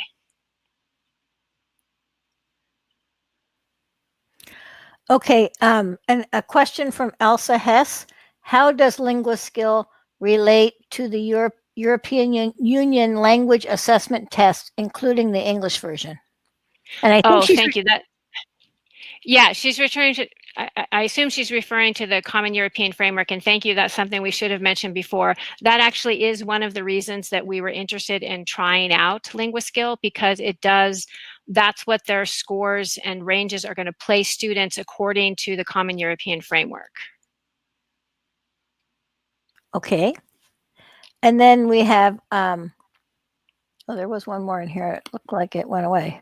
Are there any other US-based colleges using Linguaskills? I am aware of the use in Europe and at the credit and non-credit programs I have worked with. CASAS and Accuplacer are popular. Yeah, so that's part of why we're having so much trouble is it hasn't really taken hold in the United States yet. There are just a few places. So I mentioned that I was able to communicate with somebody at the Middlebury Institute in Monterey, California, and then with someone up in Vancouver, BC, but I don't know of a lot of other places in the States that have been using it that we would be able, there's no easy comparison, our program to another program to see how that would compare. Okay, and then one more last question. To confirm, this is for level placement in credit-bearing English courses, right? And can you explain your test taker profile? Okay, so yes, at American River College, we only offer credit courses, even at our very lowest levels. We do not have a non-credit program within our district. And yes, it is only for placement purposes.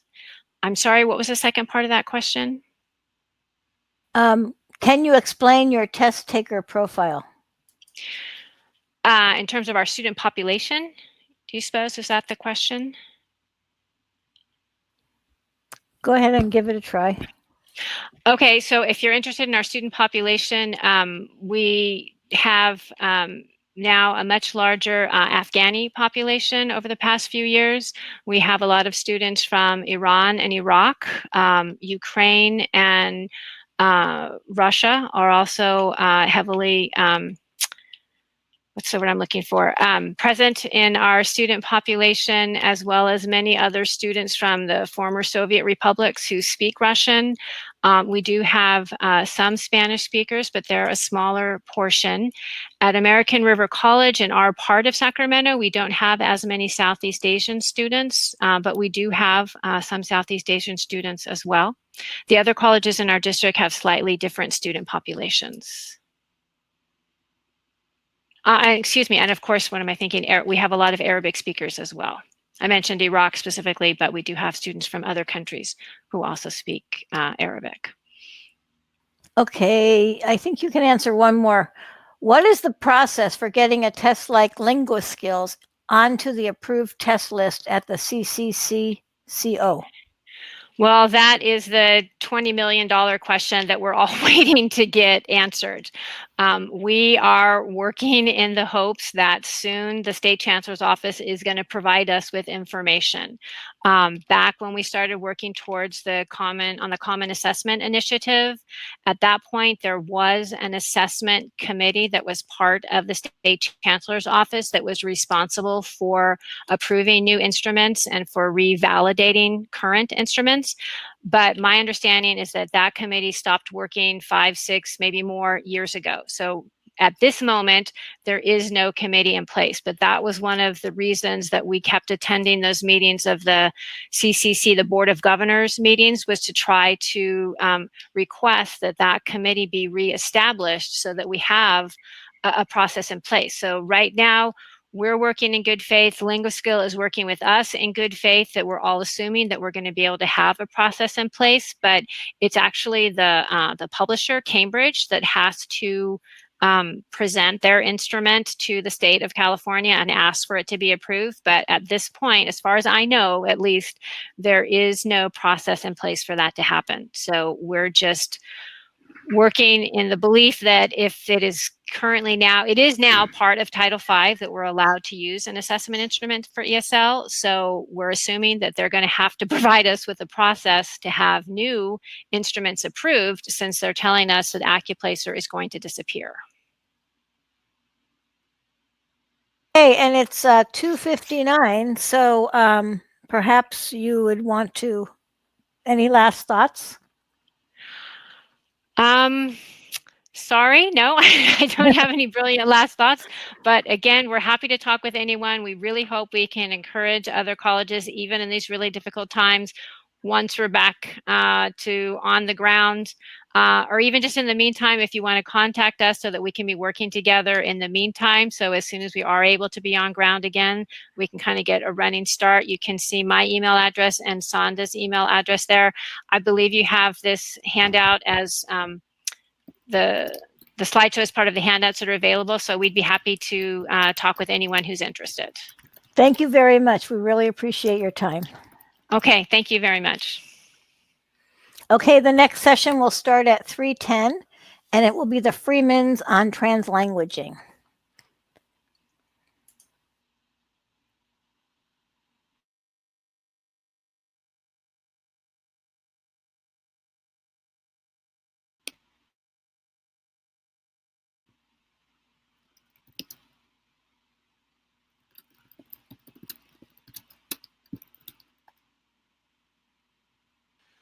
Maybe. There.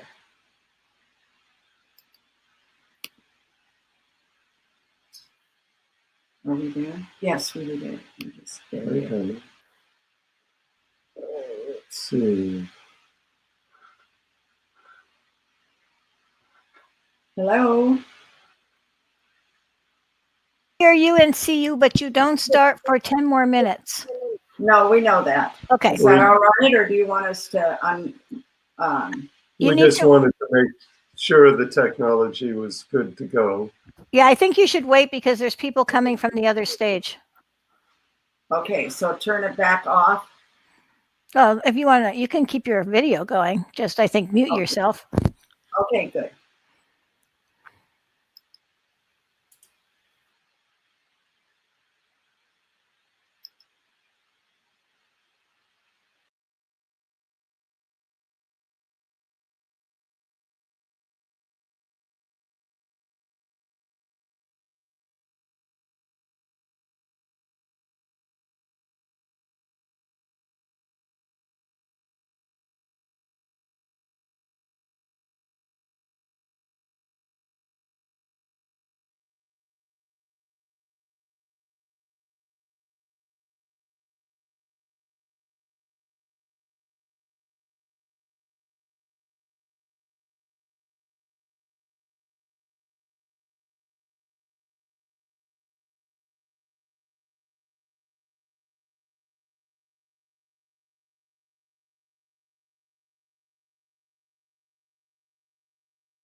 So at 3:10, I will begin with the housekeeping slides and then introduce the Freemans.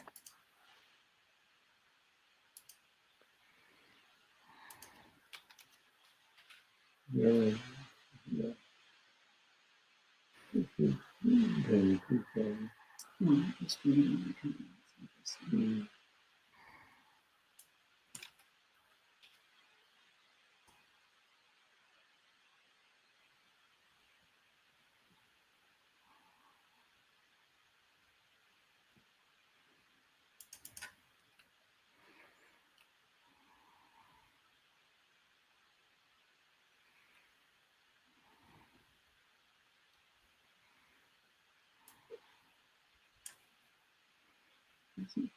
Okay, it's 3:10.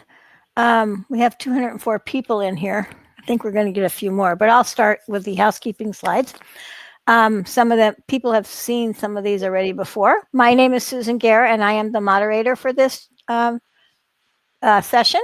We will be recording this session, and it will be sent to you sometime after the conference. Please use the chat box. Please use the chat box to have discussions with other attendees and to ask questions of me, the moderator. But we would like you to use the Q&A to ask your questions for the presenter. And the way this is going to work is you type the Q&A and then other people will upvote it.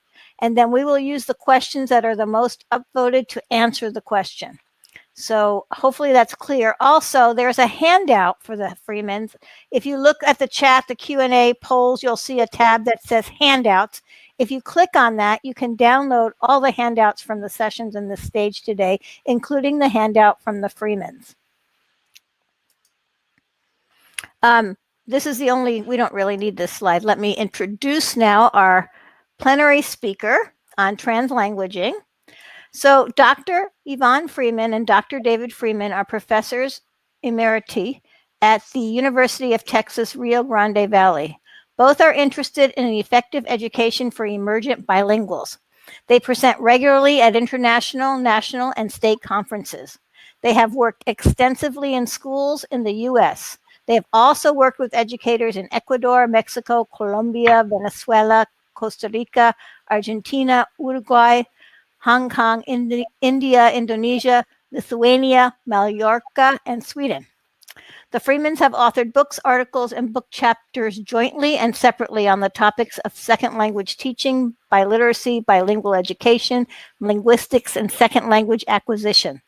Their most recent book, published in January 2020, is Equitable Access for English Learners, grades K through 6, Strategies and Units for Differentiating Your Language Arts Curriculum, published by Corwin.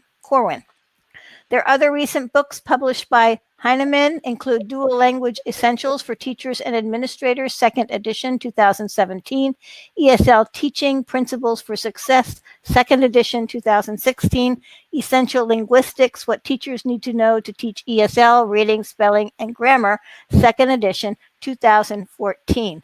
So such an illustrious career they have, and here they are. Thank you very much. Let me open up your slides for you.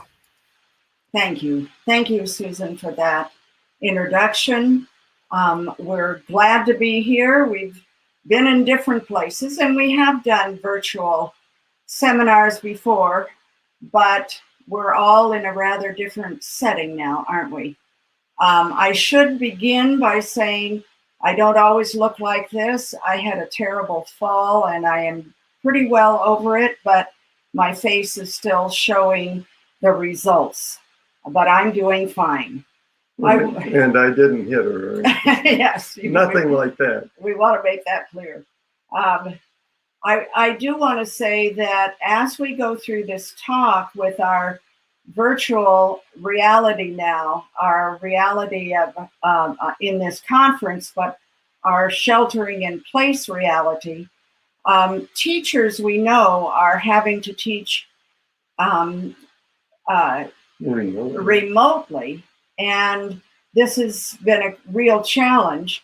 We will show sometimes pictures of classrooms and we will try to add just comments about how translanguaging can be also applied and used while you are teaching remotely. Hopefully it won't be forever or for too much longer, but really translanguaging does fit nicely. And I know that you've been given probably too many suggestions about what you can do and the resources you can find.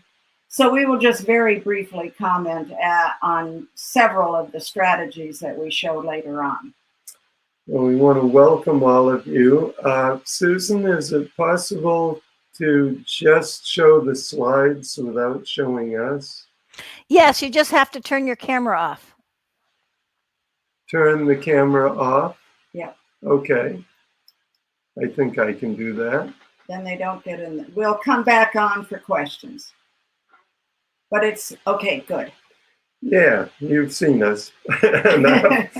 But welcome to all of you. And what we want to talk about today is we're going to start by talking a little bit about changes in our understanding of bilinguals and bilingualism, and then move from there to what translanguaging is as we understand it, and it keeps evolving, and then spend most of our time going over some strategies that I think any teacher, ESL or bilingual, can use.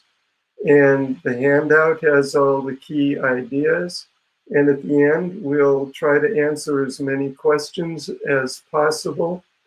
And if we don't get to them at the end, we will put up our email, and you're welcome to email us. I wanted to just also comment, looking at the chats, I see there are people from more than California, previous students even from Fresno Pacific. We see New York City, Oregon, lots of different places, and want to welcome you all. So, as we begin, let's see, I think we can go, we want to go to the next slide. We just hit down. Why is the next slide not coming up? There it is. All right. We want to just mention 2 books we've written more recently, where we've written about translanguaging, if you want to read it. ESL Teaching, Principles for Success, and Dual Language Essentials, that we wrote with Sanda McCurry.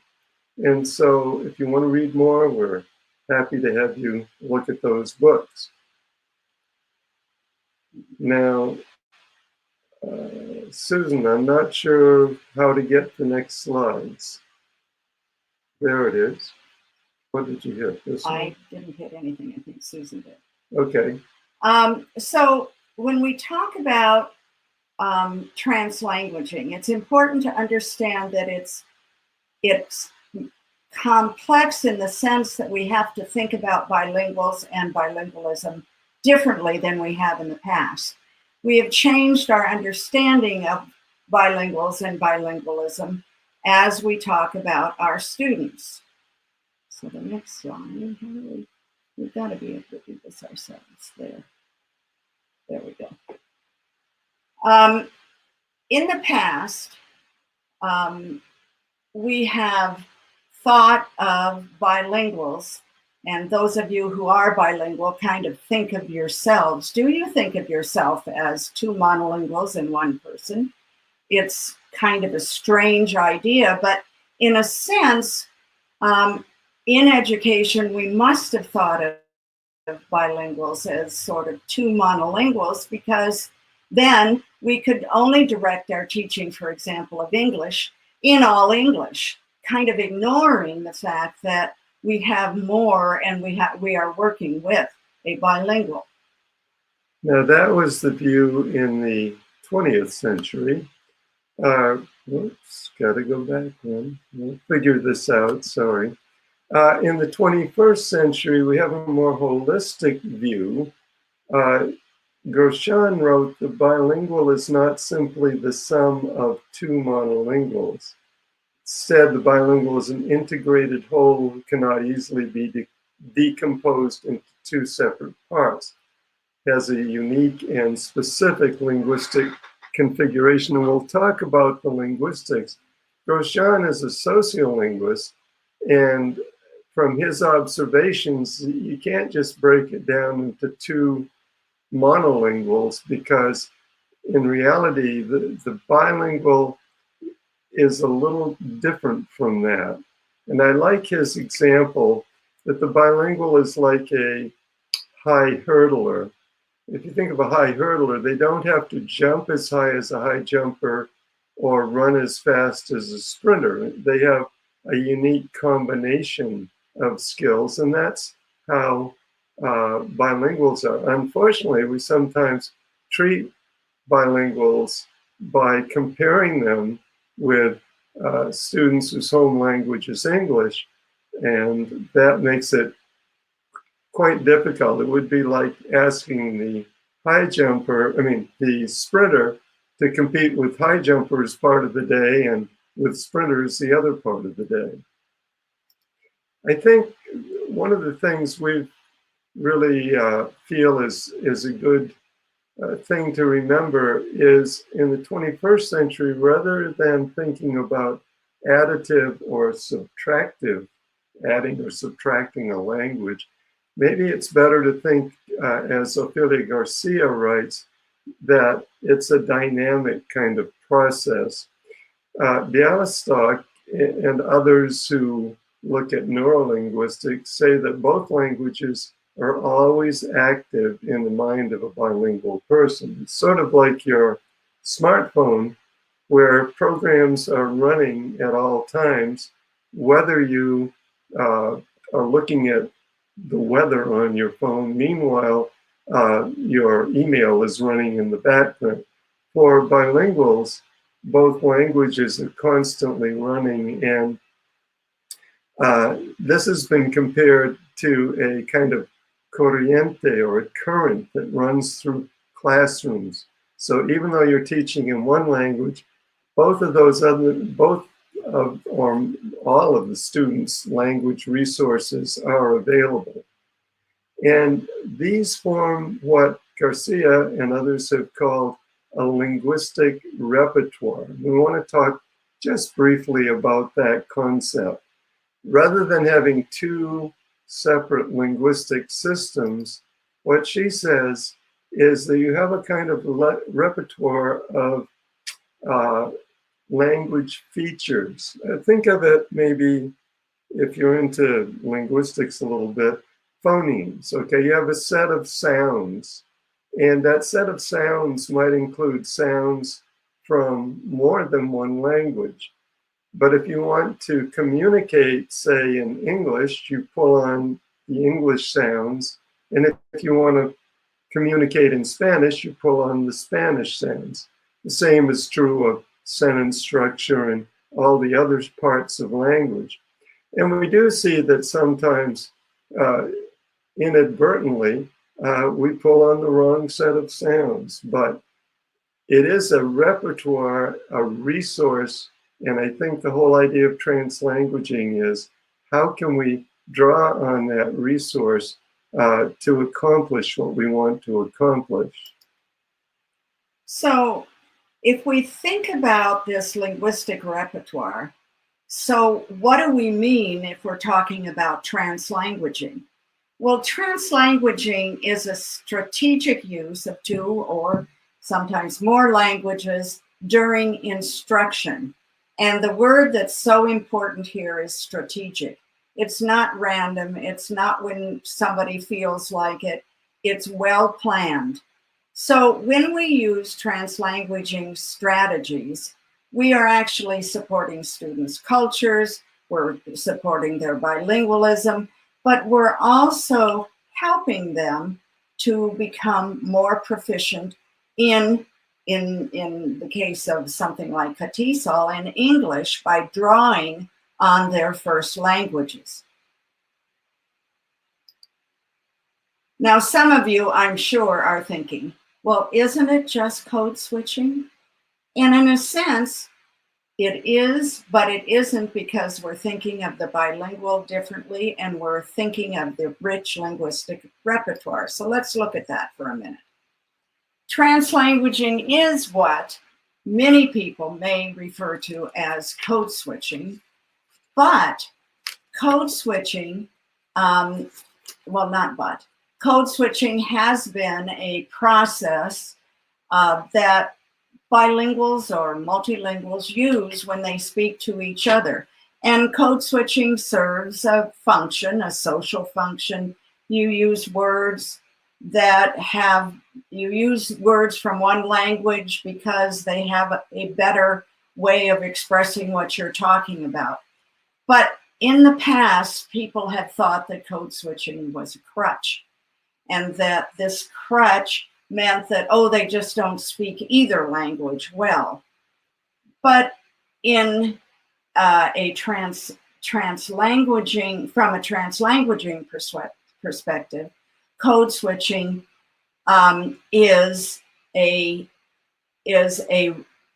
possibility of drawing on students' rich linguistic repertoire, rather than they're just switching back and forth because they don't know either language well.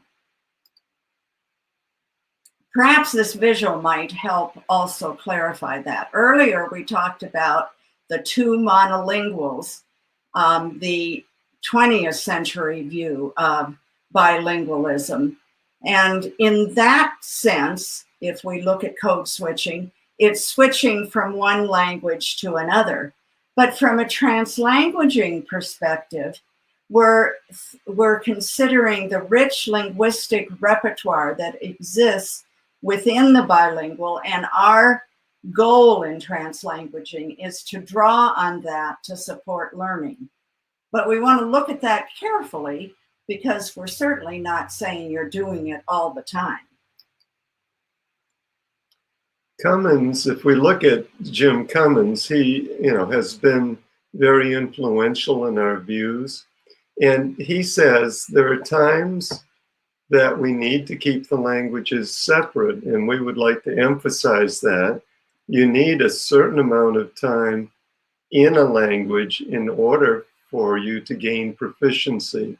But he goes on to say, there are also times for creating a shared or interdependent space for the promotion of language awareness and cross-language cognitive processing. And that's part of what we're going to specifically talk about.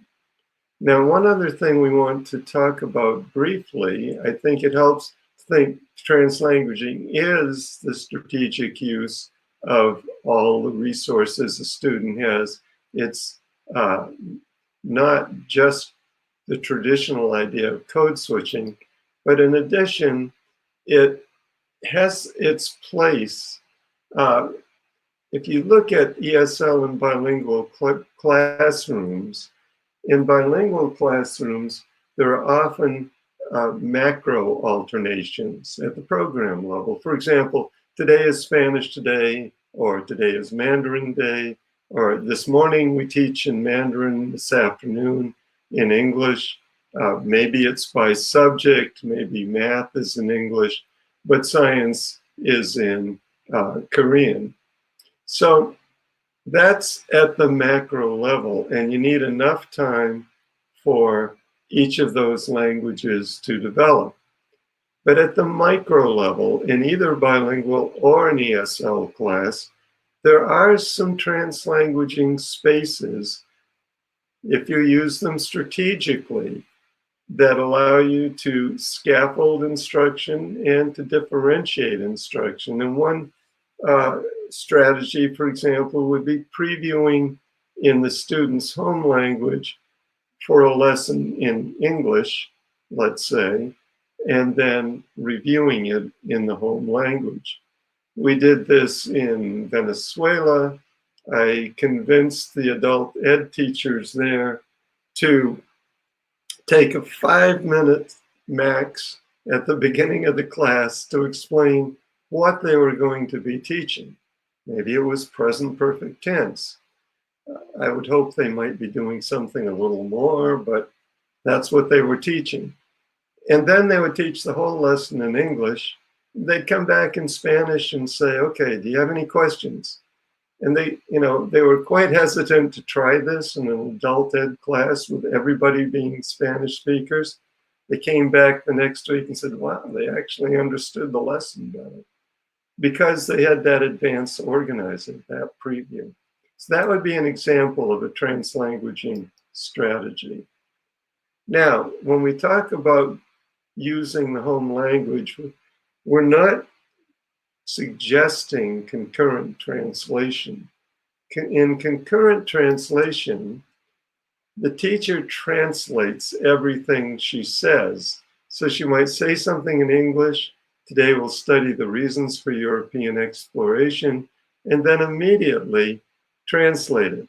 Hoy vamos a ver las razones por la exploración europeo. She would probably do it better than that, but that's the idea, right?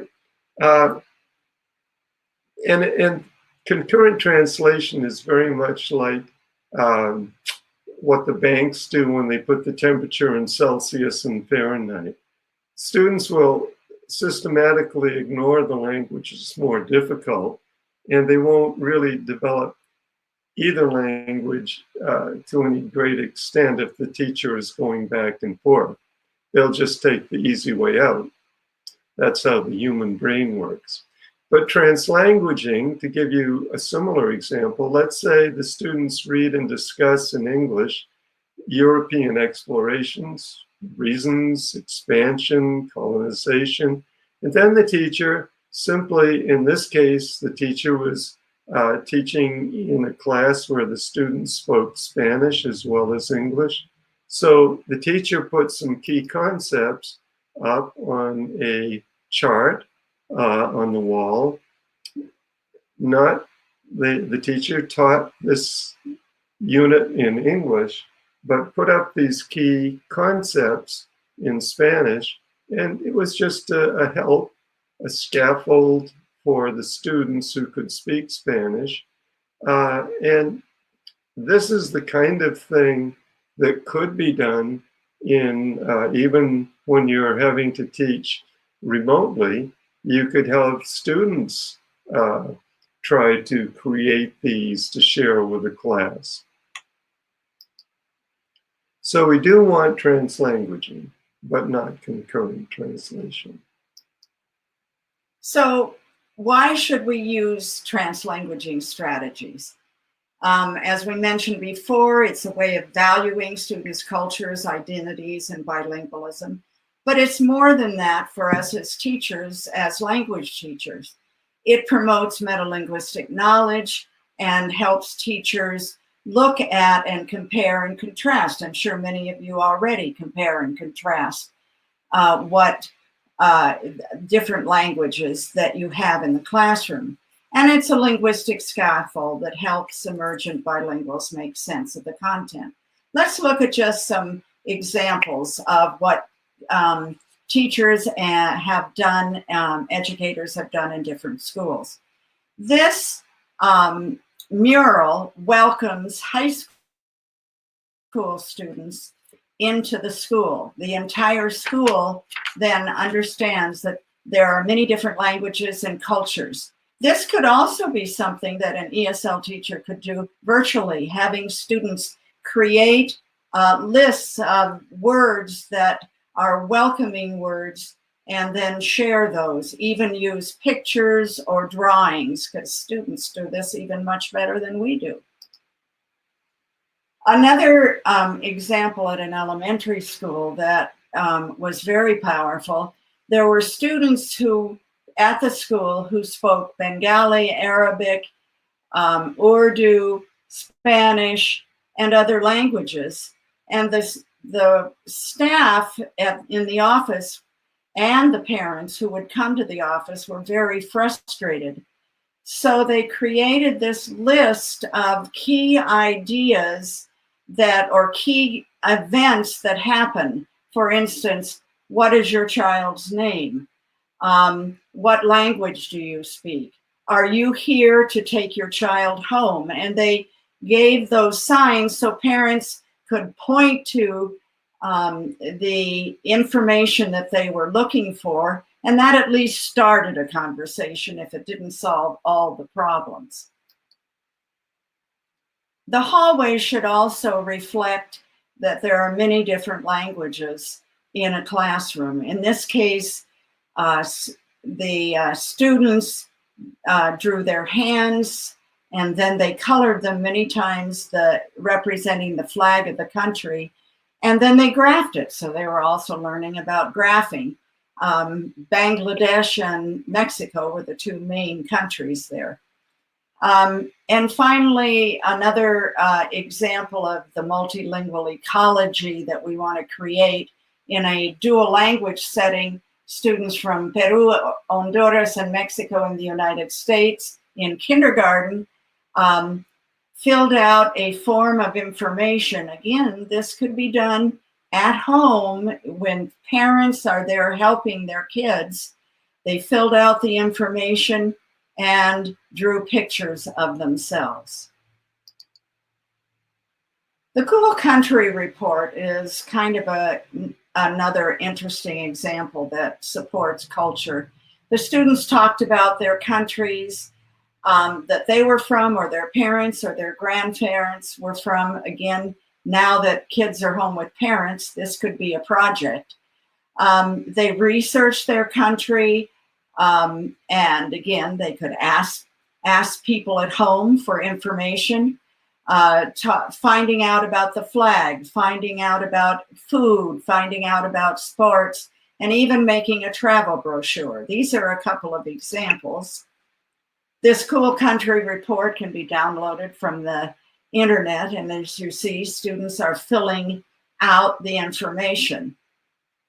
Then students prepared a poster, and what they did is they drew a silhouette of their faces, and drawing on that Cool Country Report that they'd filled in, they made their own silhouettes. Here's one student's ancestors were from Ireland and another from India. If you have a classroom, what they did is they then posted these around the room and did a gallery walk. Now, if you're teaching virtually, students can present their posters and students can take notes. And what they did on the gallery walk is they used a Post-it note and looked at the different silhouettes. If there was something that was similar to theirs, but they hadn't included it on their poster, they made a Post-it note and put it on that particular silhouette. Students virtually could take notes as students are presenting about, oh, that's also true of me, and make a list of that. Cultural Venns are something that are unique. We do Venn diagrams all the time, but having students work together and create a cultural Venn by taking a symbol of their culture. In this case, it was a saguaro cactus for the student from Mexico, and a drum, an instrument that the Hmong use in their ceremonies. And on the outside, what are things that they think are typical only of them, but then include in the overlap things like, in this case, it was things like spicy food and rice and papayas, and doing things like swimming and family being important to both. Now, these cultural Venns, or these different kinds of Venns, can be done in different ways. They're called graphic Venn diagrams, and students can compare and contrast. For example, in language arts, they can compare and contrast characters. Drawing the characters, you could do descriptive adjectives, you could do key events that they're involved in, you could do feelings and emotions, all kinds of possibilities. In a chemistry class, this was actually done in Spanish, they compared and contrasted two kinds of cells that they were studying. And in another class, they were studying world religions.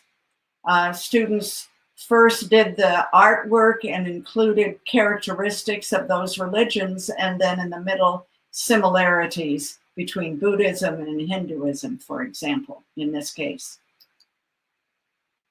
Cultural mandalas are something I'm sure you've done before. In this case, 3 students, one from Mexico, one that had a Hmong culture, and one that was raised in the US, drew symbols of things that represented them. Then they talked about it in English and filled in the center with things that were similar for all of them.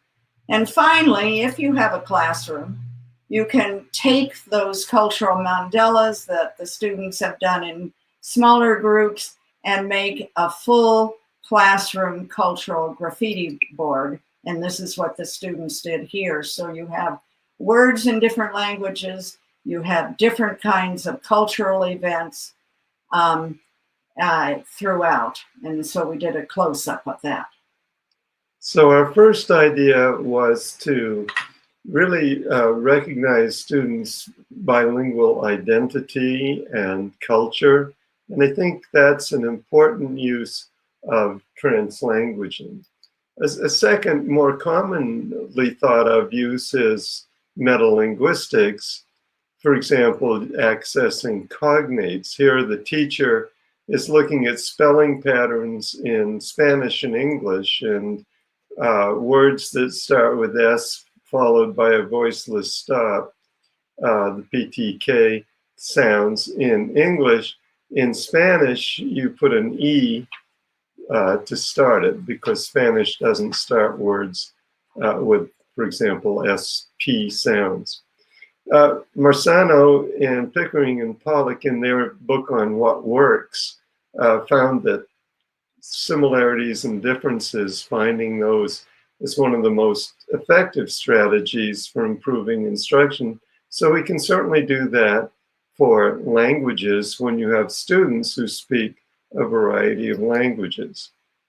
And in the same way that we try to make connections if we're doing thematic teaching, either at elementary or secondary schools, and connect the subject areas, we can also connect words that are cognates. And what we like about this chart, cognate charts shouldn't just be random cognates, they should be around a topic students are studying. And here, the students and teacher worked to make a cognate wall that included pictures. Again, this could be done at home. It could have students could be contributing and the teacher could put it together and post it.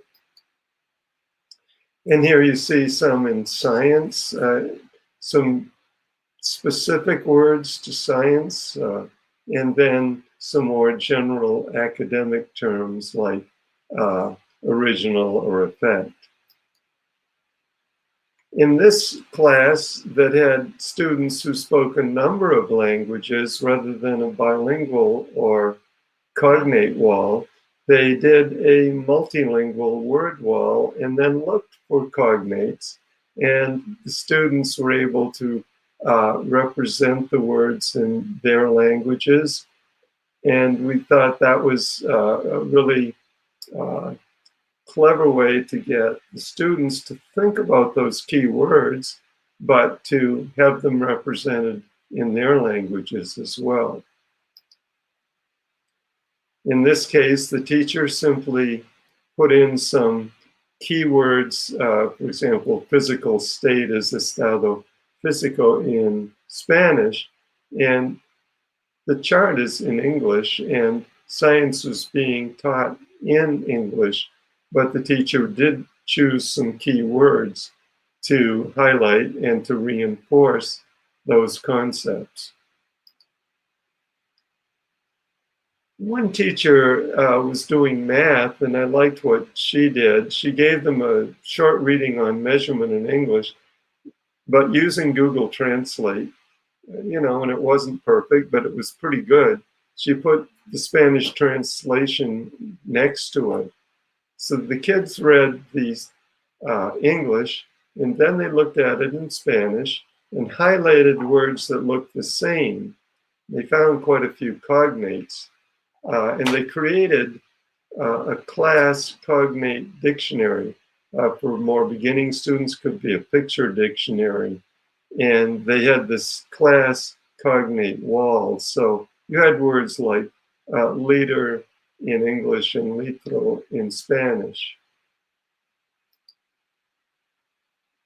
This teacher was a wonderful kindergarten teacher we watched, and she was comparing and contrasting the structure of possessives, which are quite different because in English,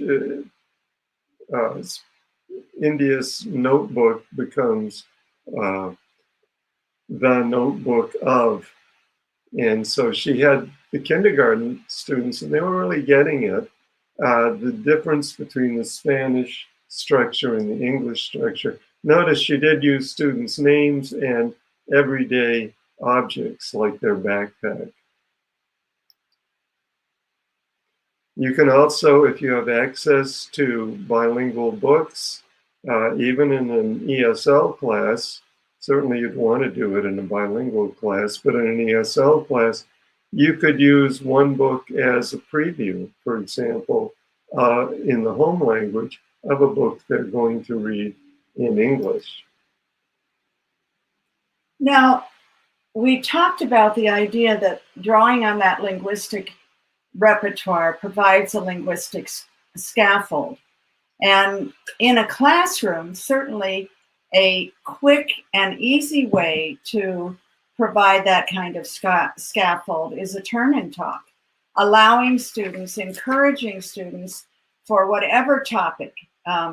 It's an easy thing to plan for, and you want to make sure that they're talking about something important, and then they can report back in English. Now, this can also be done if you have the ability, and I know one thing I should comment on, many of our students who are emergent bilinguals, English learners, don't have the same kind of technology that is sometimes required. I know school districts are trying to provide it. If you can provide it, you can have students work in different rooms and come back to that. You can do group work in the same way where they talk about it in their home language and report back in some way, either writing or reporting back orally.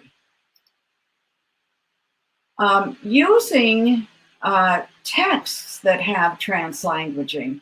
I've always loved this children's book. I love Saturdays y Domingos, where the girl, and this is a situation that many of our students have been in, she has English-speaking grandparents that she visits on Saturdays and Spanish-speaking grandparents that she visits on English and on Sundays. Alma Florada has done it again with a beautiful book. I spend los domingos with abuelito y abuelita. They're always happy to see me. I say, hola, abuelito, hola, abuelita. And they say, hola, hijita, ¿cómo estás? Hola, mi corazón. Now, an 8th grade English language arts teacher used this kind of idea in a much more complex way to translanguage. Her students, she chose for her students Inside Out and Back Again as a novel that they were going to read. Her students were native Arabic, Bengali, French, Fulani, Haitian Creole, and Spanish speakers. The whole book is written in a poetic form, and it's about a girl who leaves Vietnam at the fall of Saigon. Now, none of her students were Vietnamese, but they all had, many of them had the same kinds of experiences they could relate to. In this book, there are many examples of translanguaging. In other words, there were words in Vietnamese. Most of it was written in English. The students read one of the chapters on New Year's Eve celebrations, and that New Year's Eve celebration section had lots of words in Vietnamese. For example, every New Year, Mother visits the I Ching teller of fate. This year, he predicts our lives will twist inside out. And then she's hoping it'll be for the positive, that she can now go out instead of being hidden under a bed when they hear the whistle blowing. Excuse me, can I interrupt for a second? Because Sure. there's a lot of questions for you in the Q&A, and I don't know if you were going to have, it's just about 3:50. Okay. We go till 4 o'clock, right? Right, but we need to have time to ask the questions. Okay, what we will do is we'll skip ahead. We'll skip ahead right after I give this example. Okay, I'm glad there are lots of questions. That's great. So in the text, there are banchung, the words banchung, and of course tet. So what the teacher did was provide the students with a question in English. She also Google translated it into all of the students' home languages, which gave the students permission to talk in their home language.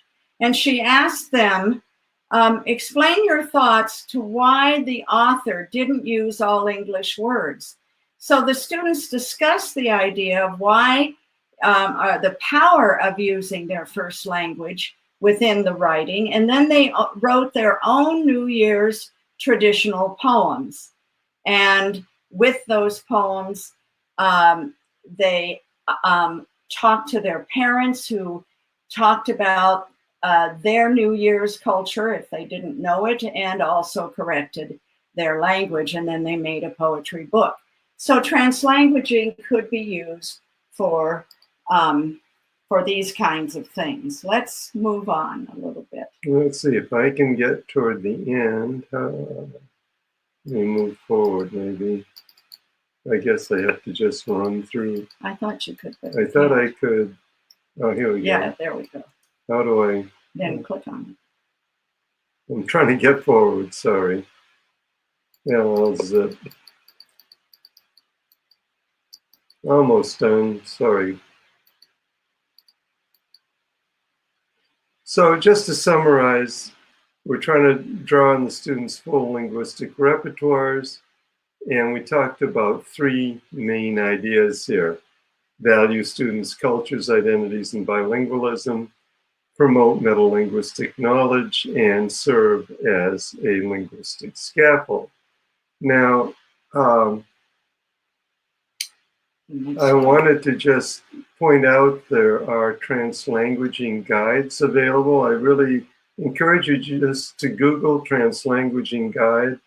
This website has downloadable PDFs with lots of good ideas, and also videos of classroom activities and so on. At different grade levels. At a lot of different grade levels.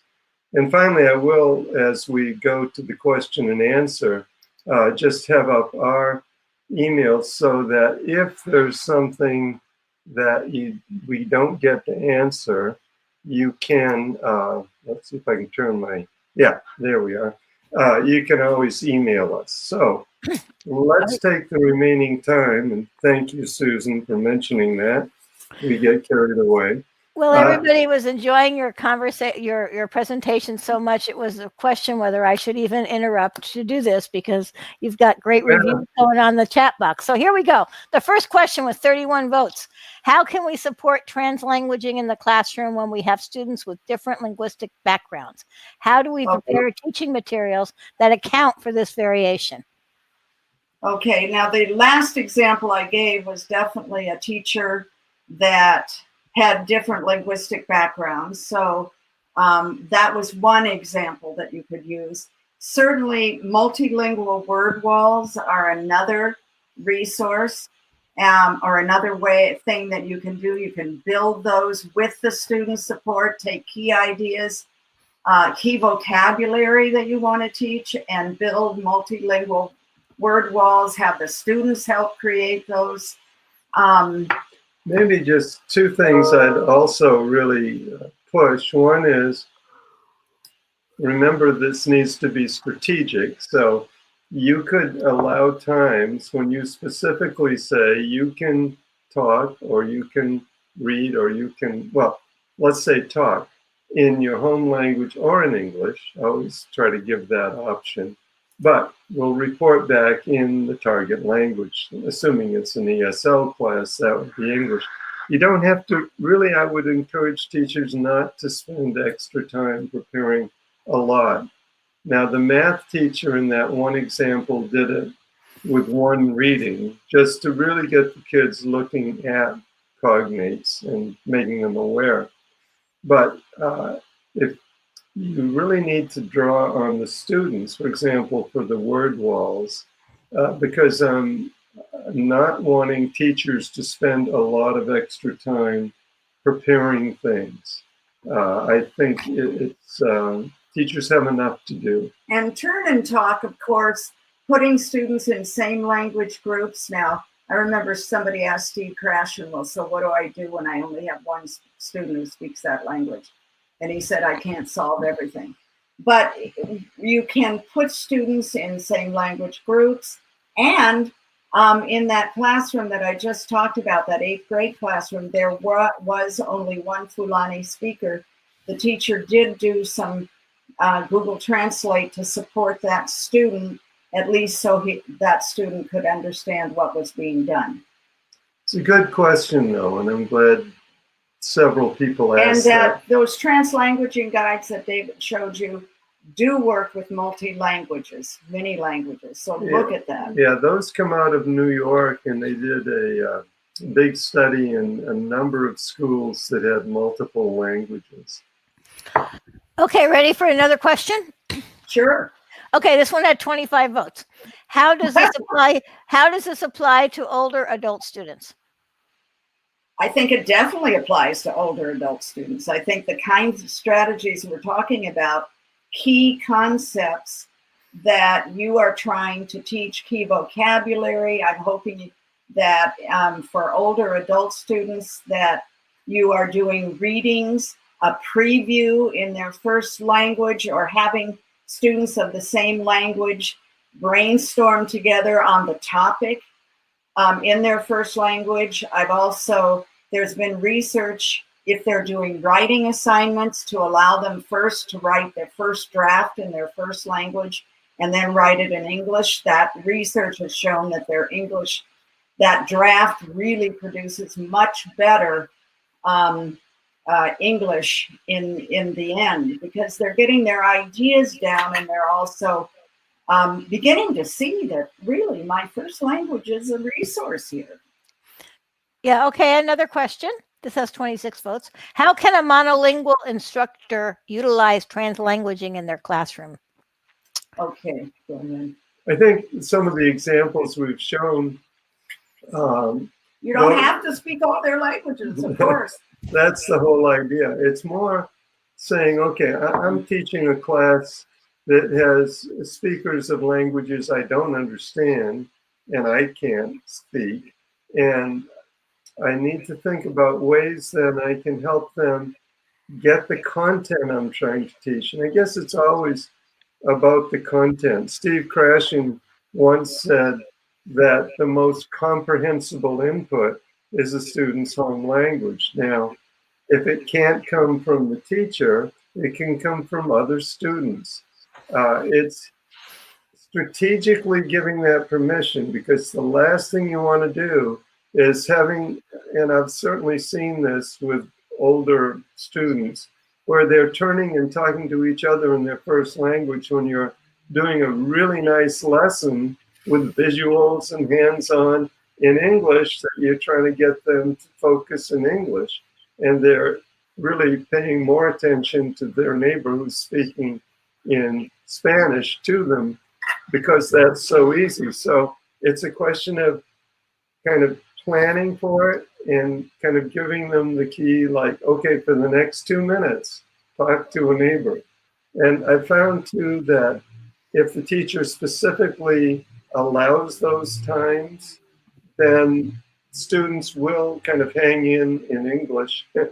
Yes. And most of the instruction should be in English. We've written and talked about preview and review for so many years, and when teachers will finally try it, they're amazed at how well it works. And there's so many ways you can preview briefly, teach your lesson and then review. And I hope the lesson is, as David said, not just teaching a grammar point. Even though that's exciting. And you could draw on it. Oftentimes you have a student who's a little bit more proficient in English who could explain to classmates what the lesson's going to be about. So you have a minute left, and there's like a lot of questions. So I think we're going to have to have them email you to get some of these questions answered. We'll be happy. We're, you know, at one point we actually, to kind of close up, at one point we actually wrote, you should always keep the languages separate. And here we are, saying something completely different. I think we all need to, the more we understand about language and language learning, the more we can be more efficient and effective teachers. And I think as a way to wrap it up and think about that is, I've often used the example, you know, if you don't speak Japanese and you were going to Japan tomorrow, it would be okay during the Japanese classes if the teacher used a little bit of English to help you out. Because you do have a good language resource yourself, and if that's never drawn on, yeah, you probably learn Japanese, but it might be a slower and more frustrating way. So, thank you for tuning in. Please do feel free to email us. Yeah, we'll get busy answering questions. Thank you for coming. And Catesol, thanks you for presenting for us. Thank you very much. Our pleasure.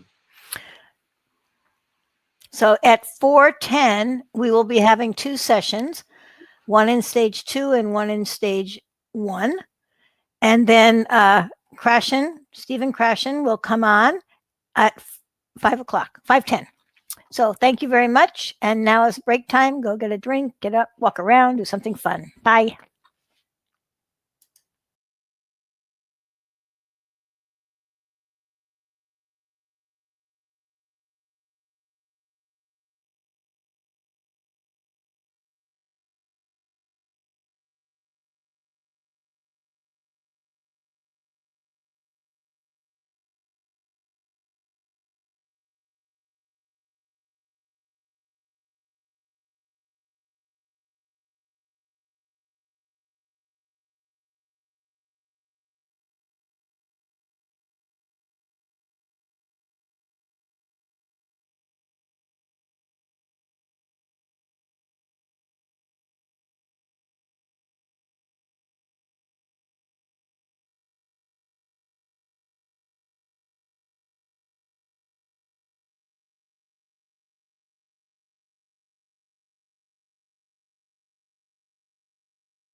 Testing 1, 2, 3.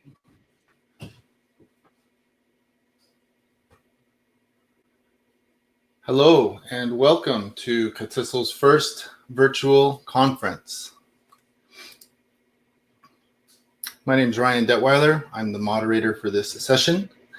And let's go through a couple housekeeping slides. The session is being recorded, and at some point after the conference, you will receive the link. Every attendee's audio and video is muted.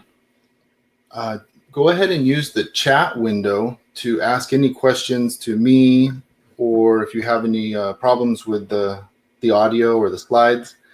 If you want to submit questions to the presenters, please use the Q&A tab, the Q&A window. And as you put in your questions and other people put in their questions, you'll see that you can upvote them.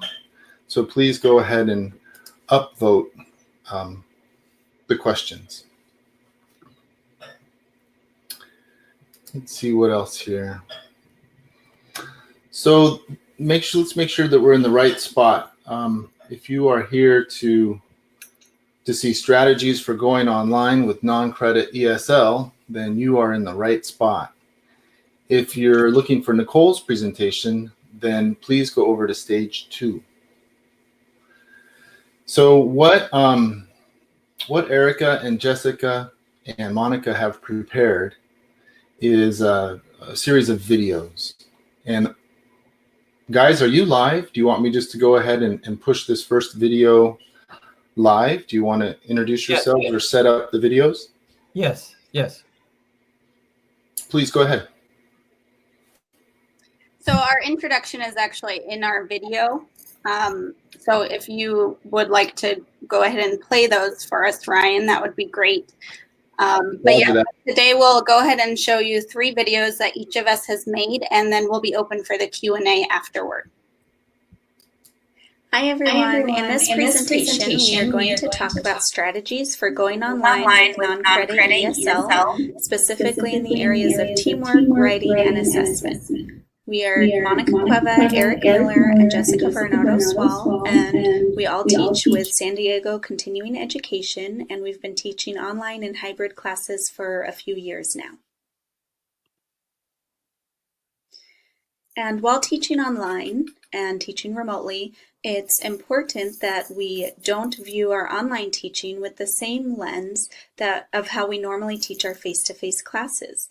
Teaching with an online video conferencing platform such as Zoom, Google Meet, or Skype, while great and while it allows us to more closely mirror what we do in the face-to-face classroom, we can't have this be our main mode of instruction in an online class, especially because many of our students will inevitably not be able to attend our online meetings due to work, family obligations, or their children's school.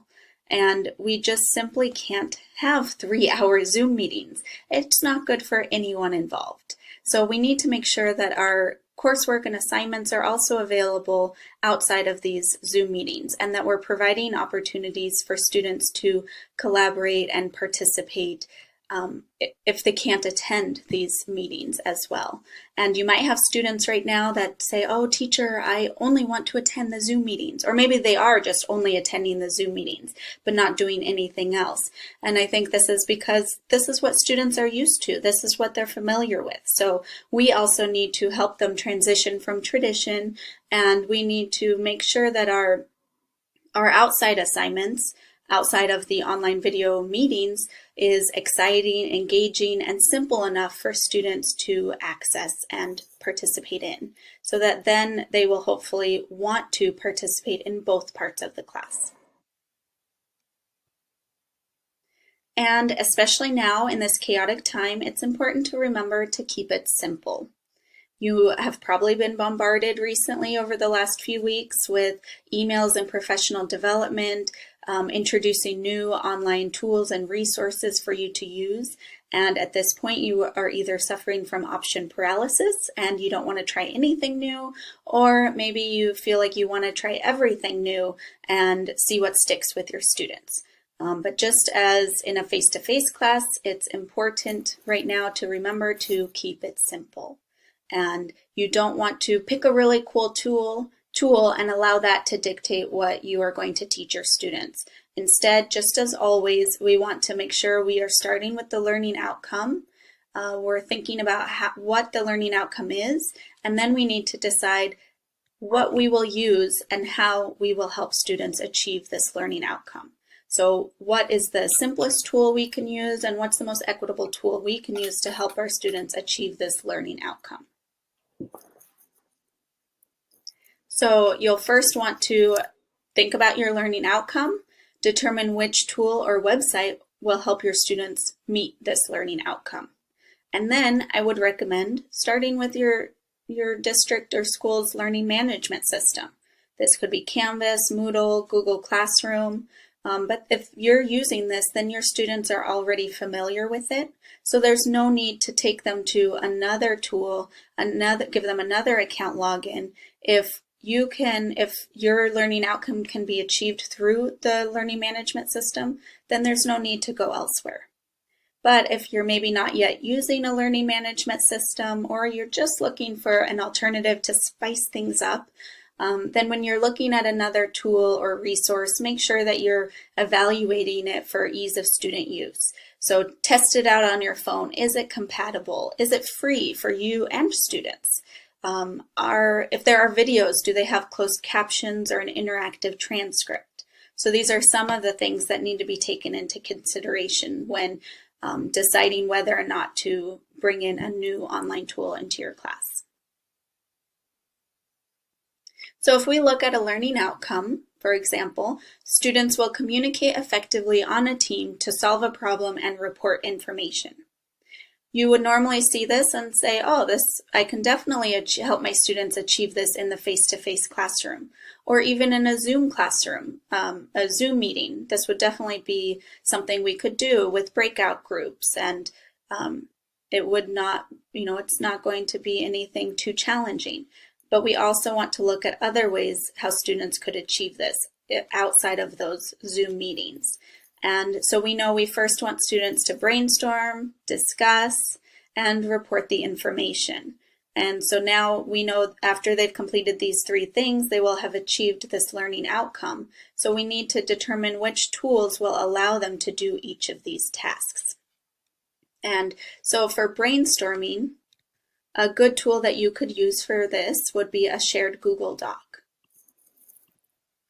And you could create a shared Google Doc for each group. So each group would be able to click on a link and access this document and add their ideas and collaborate.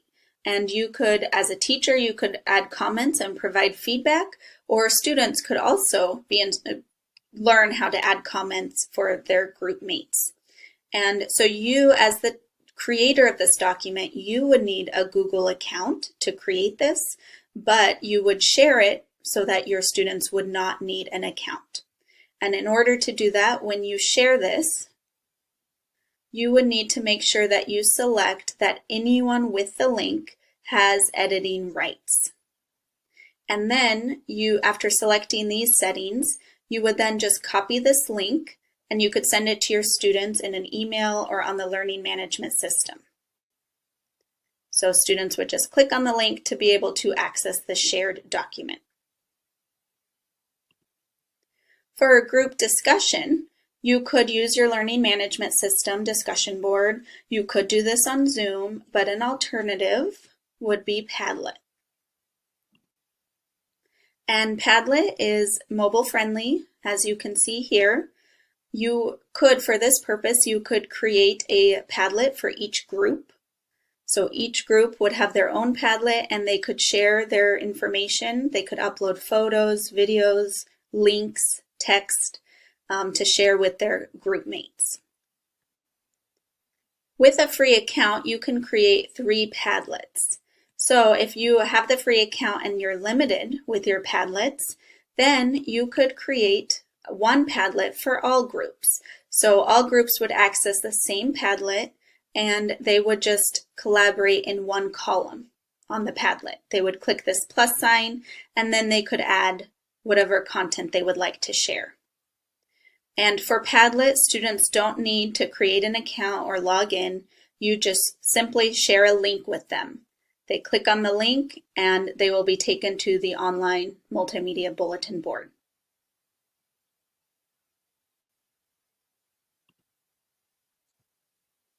And for reporting information, Flipgrid is a free, fun, and fairly simple tool to use. And Flipgrid is mobile friendly. It has an Apple and Google app. And students, after adding the app, they can easily record a video and upload it from their phone. And they don't need an account or login to be able to add their video.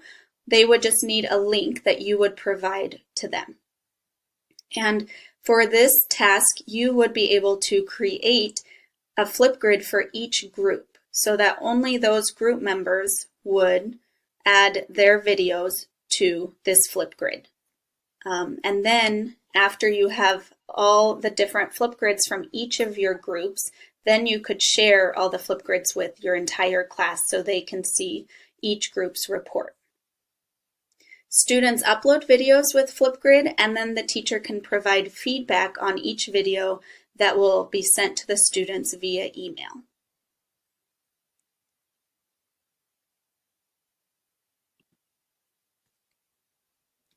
So these are some ways that you can encourage collaboration and teamwork apart from an online Zoom or Google Meet class session.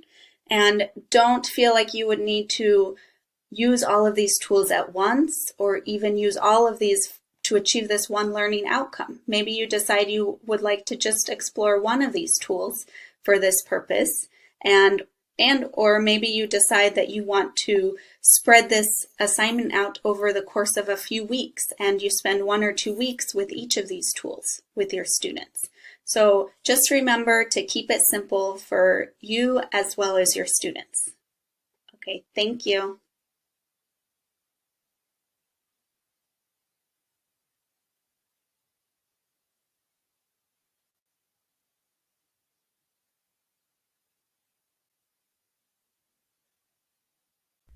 Hi, when I started to think about this process that we've been going through from triage to better practices in online learning, it made me think that maybe we could look at this whole thing in some kind of a framework. And so I came up with what I think are 3 keys that we are taking into consideration. And one is that as we said before, that to have equitable student access in the process of the online learning. The other is that the instructors need to have facility with the tools, and some of them are at different points than others, and we've been working hard to develop that. And then the third is that we need to really think about how our instructional design is working and whether it is really accomplishing what we really ultimately want to accomplish in whatever mode we're teaching in. So that's how I'm kind of looking at writing tasks for this presentation. And when I think about these keys, the idea for me is that we want them to coincide as much as possible. We want them to be congruent, and that to me is an indication that we're succeeding. So I wanted to just start off with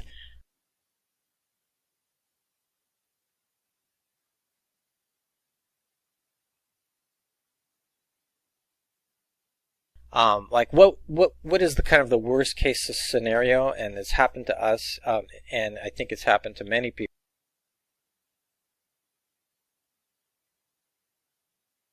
people when a student has no access to or has very little ability to use a computer or a tablet. What do you do? Well, you can in fact just take pictures of text that students are writing. The student can send those very easily by email or by text message, and that's a very common digital tool that everybody is using. In fact, it's pretty universal for people to use their phone to just take a picture of something just to remember it or to record it in some way. And also the cameras that phones have are pretty well integrated for sharing. It's very easy to share something. And they can be used for other tasks too, not just for writing. I've also found they're useful for solving technical problems. When students are having issues, they can take pictures of their screen and send those to show what's going wrong. It's also good for enrollment problems, and just in general for students to be able to capture instructional materials during video meetings is very, very useful. So I started to think, well, how does this work with the congruence of these keys? And so the student access is, of course, very high, and the instructor facility is already very high in most cases.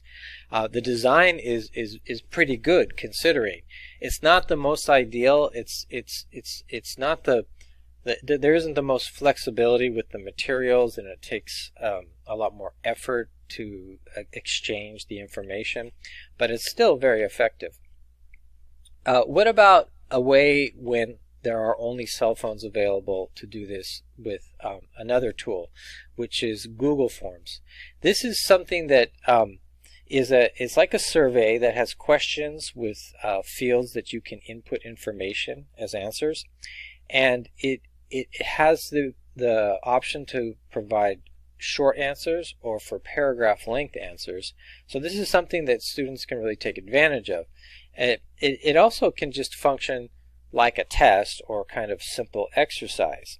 So this is something that can be sent very easily just by creating a link, and it also integrates with other arenas like Canvas or with web pages. So in terms of the congruence of the keys then, for me it seems like it's something that's very easily accessible to the students. It's very easy for instructors to use, and I would say that in terms of instructional design, I would say it's pretty good. Again, it's probably not the most ideal thing, but it's very effective. Next, I wanted to consider what we can call or consider digital annotation, because to contrast it with writing on something and taking a picture of it with a camera photo. This is something that is very flexible. It's very quick. You have the student's electronic version of the student's writing, and then you can make annotations that are indexed with parts of the student's writing. It does take a certain amount of technical coordination. Either that happens through the LMS like Canvas, or you can do it with Google Drive. And I have here an example of what it would look like. So here is the student's writing, which has been shared with the instructor, and you can see that in the right you have the margins where the teacher's comments are made, and then these are linked or indexed with the yellow highlighted part within the text. And you can also go and look at previous versions of the student's writing. So it's like going back in time, and you can see the writing process. So it's really very useful to get a good sense of the student's writing and to work with the student in an iterative way. Now, it is something that is very similar to how you would be just writing in traditional feedback, and it has the same advantages. But it also has additional advantages in that the student's work is always centrally stored in one place, and it's very accessible to all those people involved. In terms of the congruence of keys, I would say that the student access is variable and that it can be problematic. If it's in the LMS, then usually it's not. Google Drive requires a certain amount of student technical ability. Same thing with the instructor. There's a certain a steeper learning curve, I would think, but it's not really that much to do. So it's potentially very, very high congruence of keys. Now, the The other way that you can give feedback is just verbally or orally and spoken feedback with the screencast. And that's something that students really, really respond to very well. It's very fast because you don't have to spend as much time writing things out. And it is integrated into an LMS like Canvas. So it might, if you're not using Canvas, then you're going to have to use the separate apps, but there's quite a few of them. There's Screencastify, Screencast-O-Matic, and those integrate very well with YouTube. I would say that in terms of the congruence of the keys is that the student access is very, very high. Instructor facility is variable, but it's a somewhat steep learning curve, but not really too much. So it's potentially very, very high design value. The last thing I'd like to look at is actually combining these last two is a video meeting with student document sharing. So this is really the closest thing to actually meeting the student in person. And it really does allow for a truly dialogic process. And I have a recording of an example. Well, I'm talking about here, though, before the managers. Because we need to put the managers first and mine next, I think. Well, I think we need to put a connector here that says, like the ones we just looked at. Okay. What I want to do is like this. Change it to so already designed. Okay. I want to take this one, and oops, what did I do? Yeah, I want to do this. Ah, I see. Yeah, I want to connect the two and bring mine later. Good, okay. What managers were challenges to go online instead of paper documents and pre-fill. Okay. Also, I was involved with. In addition, can I say in addition? Yes. Yeah.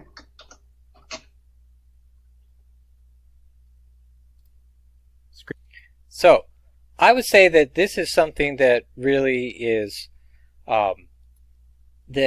although it does require a high degree of technical coordination because you're dealing with sharing a document with Google Drive and you're doing it on Zoom, but in terms of the congruence of keys, well, the student access, of course, is going to vary a lot, but if the students can learn these tools and if the instructors learn them, then I find it very, very, very high design value and that it really, really has very good results with the students writing and with their progress as writers. So again, I think this is one way to think about it that has helped me to kind of look at what we've gone through in the past 6 or 7 weeks and what we want to be thinking about as we move forward to a summer term where we know we're going to be doing everything online. Thank you.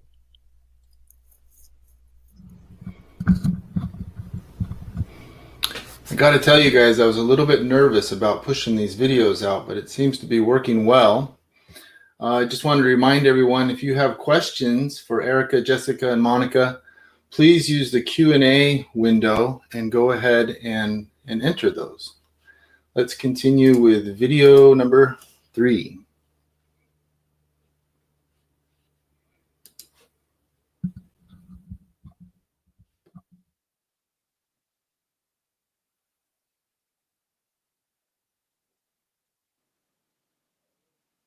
Hi everyone, I'd like to talk a little bit about using assessments in your remote learning classes or online classes.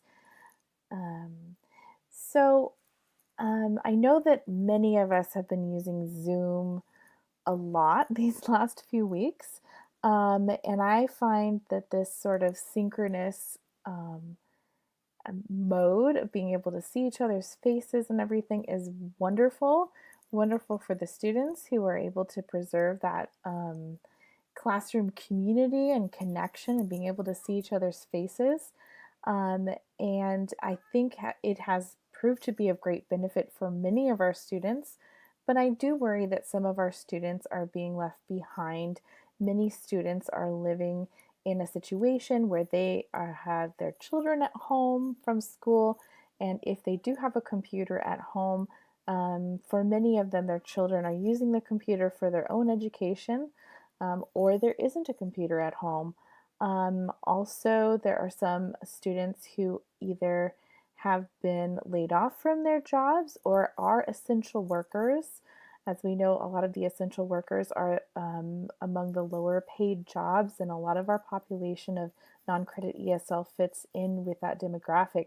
And they may be working different hours from usual, more hours than usual, and some of them may not be able to meet during these Zoom meetings synchronously with their instructors and classmates. So I'd like you to keep that in mind, and it'd be good for us to think more about balancing synchronous and asynchronous methods of instruction. And of course, assessment is very important in our instruction. So I'd like to talk about 3 different tools that I use and many faculty in our district have used successfully in distance education. Of course, one of them is Zoom. It is wonderful for synchronous interactions. And then we have Google Forms and Google Voice that we have used. Google Forms would be a form of asynchronous assessment, and then Google Voice could either be used synchronously or asynchronously.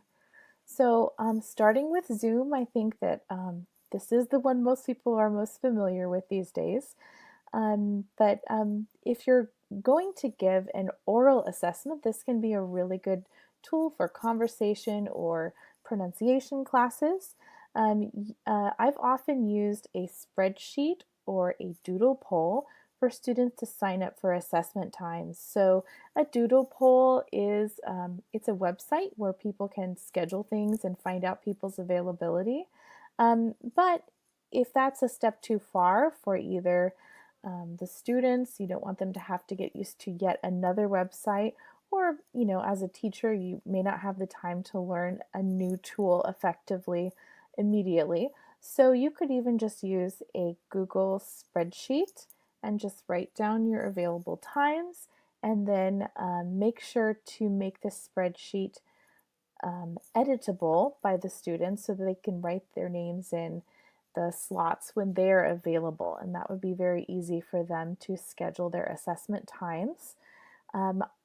I really like using the waiting room feature during these times. You can use the same Zoom link in this case with all of your students, but if you have 5 students in a row signed up for times one after each other, the students are not going to be interrupting anyone else's assessment time if you use the waiting room feature. So they'll just be in the waiting room until one student is done, then they'll leave the meeting, and then you can accept the next student into the call. So that's a really nice feature. And of course, it doesn't have to be one-on-one. It could also be, you could assess students in pairs or groups if you want them to do more interactive type tasks.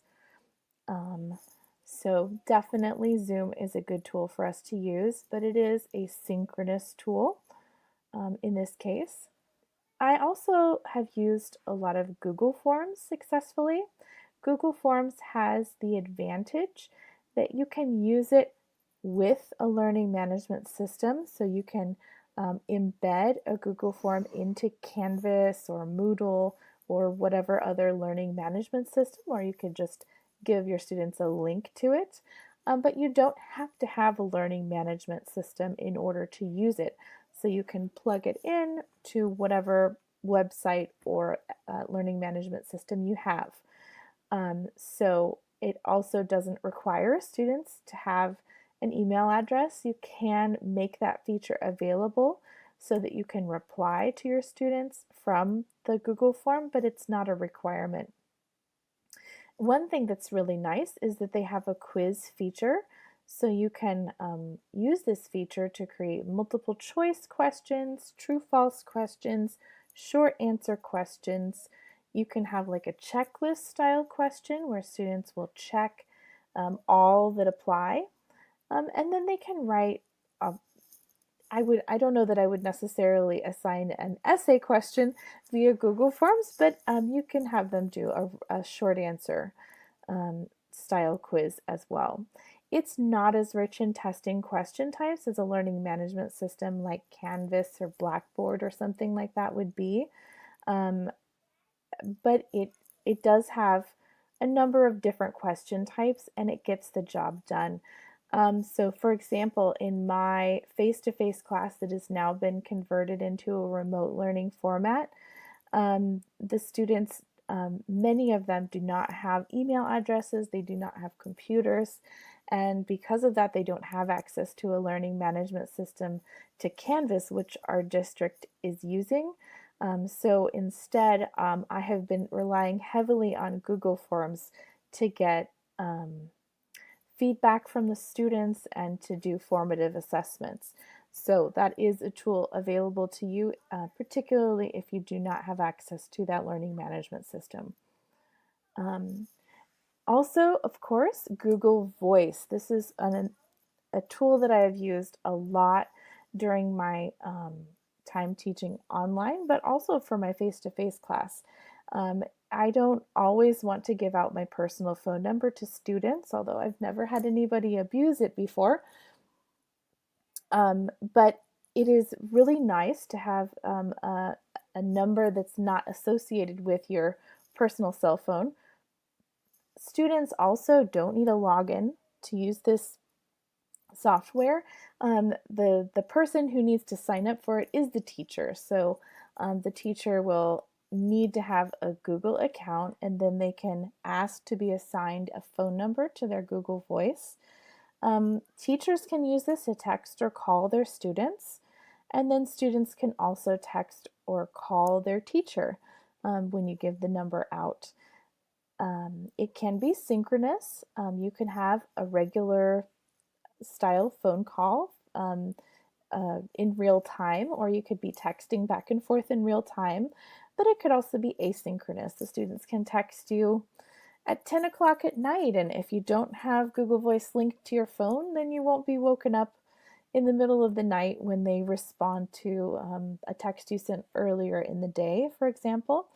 I've also had faculty tell me about situations where they have the students call in to leave a voicemail message as a response to a teacher prompt. So I've even had level 1 or literacy level teachers talk about how successfully the students are able to do this because they know how to make a phone call. They may not know how to use the record your voice feature on Canvas or Linked or any of these other more professional websites, but they know how to use their phone for to talk on the phone. So that is one thing you could be using as a tool. So I hope these tools help you. I hope this conference goes well for you, and I look forward to your questions.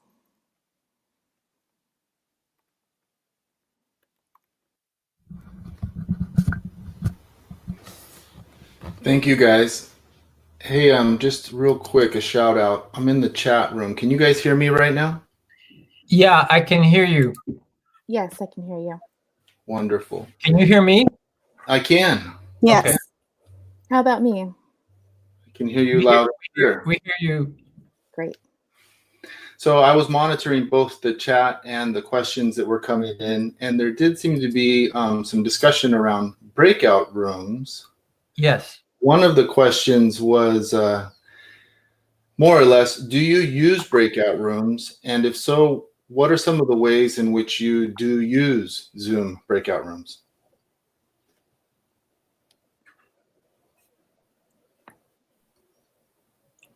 I can go ahead and start. Yeah, I'm sorry. I think that was just a general question. Do you use breakout rooms? This particular person doesn't, but would like to try it.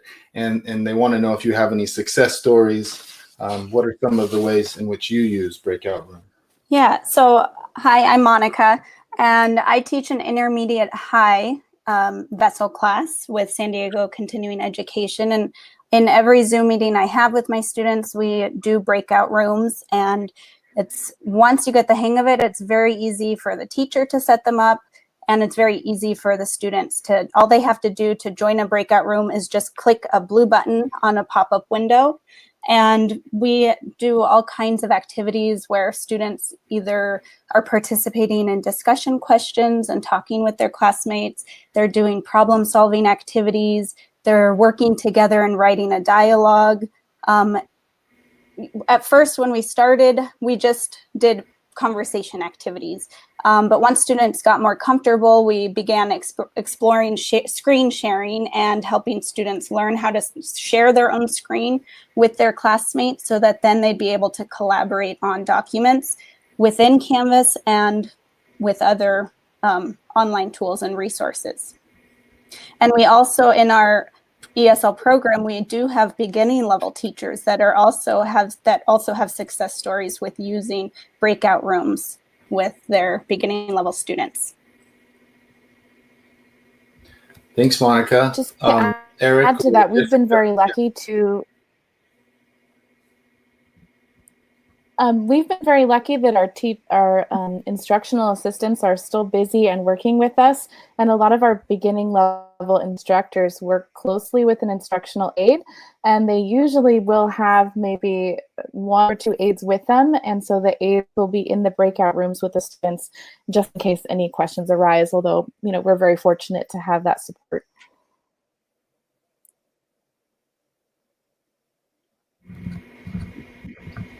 Thank you. Another question that came in, what tools do you recommend for students that aren't comfortable with technology? This person has students who don't even use email, and this semester he's been texting back and forth, but that really isn't very sustainable or collaborative or effective. So what ideas might you have? I'm actually in that same situation. My face-to-face class is with older adult students. All of them are older Chinese adults, and none of them, I shouldn't say none, most of them don't have computers. Most of them don't have email addresses.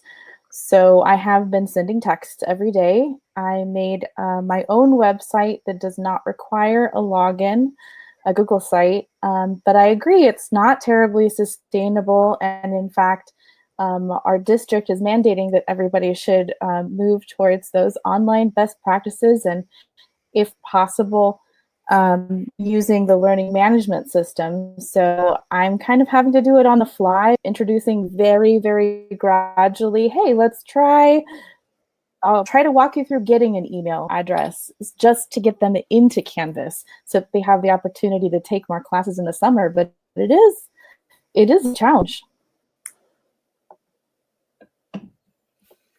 And one tool, one tool that I would also recommend, Jessica also just recently presented on this, would be ReadWorks. And this is a great program that is free, and students don't need an email address till sign up for ReadWorks. So it's readworks.org, and you can find reading passages for your students with audio and questions, comprehension questions, vocabulary activities. So that's a great option for the students as well.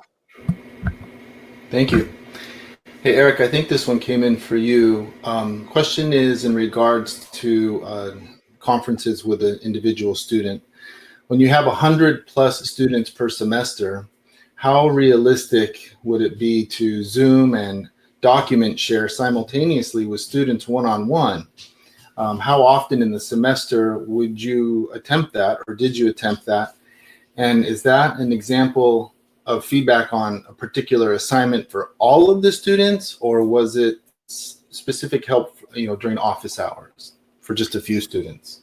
Yeah, well, obviously it's not realistic if there are 100 students. Usually, we don't have 100 students in one class, or it could be across classes, I suppose.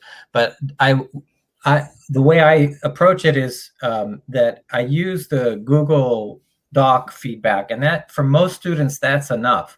But sometimes there are students who just come to me and they say, and this is like an office hour type situation, and they say, I don't know what to do. I'm not sure what to do. And it's in cases like that where just writing in the margins is not enough. And so they will come to me. And so it's definitely, and it's usually just for one, for the major writing project, for the kind of the capstone writing project at some point when, to get the draft in. So there's something you have to do very strategically and judiciously, I should say. Okay. This is an interesting question. Now we're at the end of this term, spring term, and this question is in regards to engaging activities when we're teaching synchronously. Have you guys, and looking back, what were the games or the activities that really promoted a high engagement level? Have you guys found any ways to play games or do other higher engagement activities synchronously? This person's delivering their content well and have multiple modes of engagement, but sometimes feels like it's really just not as engaging as an in-person class. So what are some of the ways that you tackled that and really invested the online class with some energy? I've found that really, at least at this time, what students really just want to be able to do is interact with each other, most of all. And so I tried, what I'm finding most effective and what most gets the students involved is having some type of conversational prompts where they can really take the time to, exchange have meaningful conversation. I've done some game type things too, but I think what they really want is something really meaningful, really meaningful engagement with each other, and doing that in English. At least that's what's happening right now. And I think that was happening even before, when I was doing a purely online class that was all online. Yeah, I completely agree with Eric. All my students want to do is just interact with each other when we're on a Zoom meeting. But, and I do think, some of the games such as Kahoot or quizzes, those are, you could use those in a Zoom session, but you do have to keep in mind that if you want your students to participate, they would need 2 devices. So that that could be a barrier. But you could do a whole group game where you display the Kahoot game on your Zoom screen and then all your students just participate as a whole group. That would be an option. Wonderful. All right, so here we go. What are your top 5 applications and why?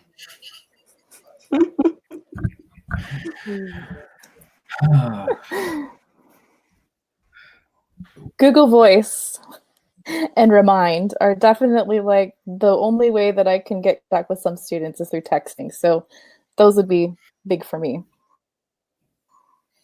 I would have to say, Google Drive, and in lieu of Remind, we have something that's integrated with Canvas called Pronto, which does what Remind does and does more. I'm also using Edpuzzle a lot, so that when students watch videos asynchronously, that they really have to watch them, and it makes the video watching a lot more, I think, productive. What else? I mean, I like Padlet a lot for brainstorming. I don't know. I could say those are absolutely the top 5, but they're definitely things that I'm using a lot. And plus Quizlet too. Quizzes also. Yeah, I like Quizlet. I like quizzes. My favorite thing right now, because it's just so convenient for me and for my students, is using the external tool URL in Canvas, the Google Cloud assignment. So if you are comfortable with Google Docs, then I would definitely recommend when you create an assignment in Canvas, you can select the external tool URL option and select Google Cloud assignment. And then you'll be able to have your students type on a Google Doc. You can create a template, and then they would each have their own version saved within Canvas without having to share a drive with you or share their doc with you. So that's definitely my favorite right now. Yeah, I use that a lot. Thanks, guys. This is an interesting question. It's really specific to Google Voice. When using Google Voice, do you use your computer or laptop to monitor students' texts and voicemail, or do you use your phone? Both. Depends on where I am. Yeah. Both. It's a lot faster. I It's a like lot seeing faster to the respond. computer because I can type faster and then copy paste. Yeah. Okay. And another question just came in. Any ideas for formal or informal online assessment tasks?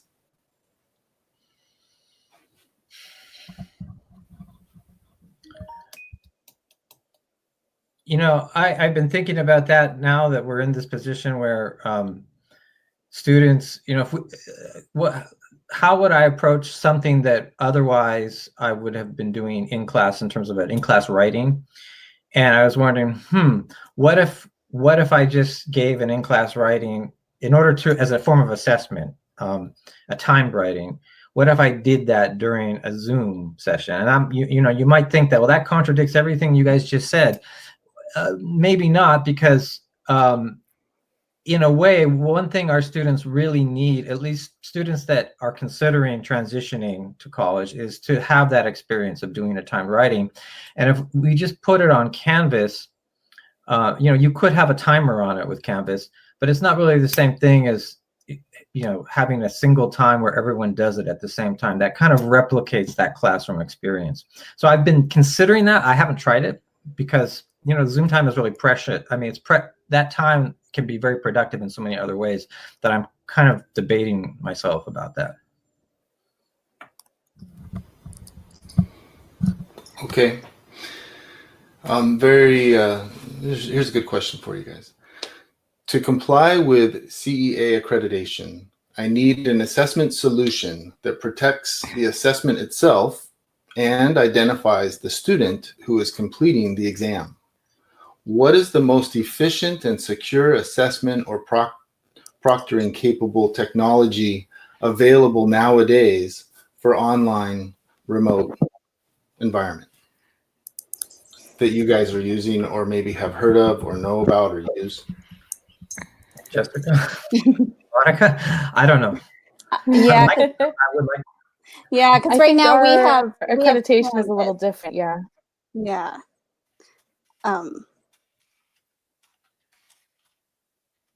So go ahead, Jessica, if you were. I think Jessica's. Sorry, I think I'm lagging behind a little bit. Okay. Go ahead. We've got a couple questions maybe we can fit in these last 3 minutes. Can you give an example of the type of prompt that a teacher would leave for a student with Google Voice? And how would you assess it?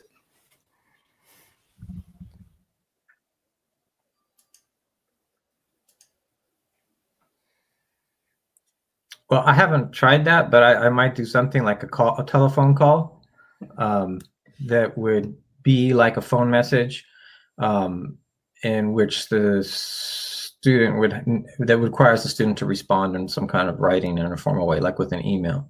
But I've never tried that, but I would try something like that. Monica? Well, I'm just thinking, Jessica, you might want to stop sharing your video. Yeah, Jessica, your video is slowing you down. Yeah. So I would maybe stop sharing that, and then we might be able to hear you better. Okay. Okay, because I feel like Jessica, yeah, go ahead, because I feel like you have an answer for this one. I'm so sorry. I think I'm a little bit delayed in my audio right now. Now it's much better. Hopefully you guys can hear me. Yeah, so I've used Google Voice a lot, mostly for texting my students and having them text me, because that's generally the way that I get the best responses from students.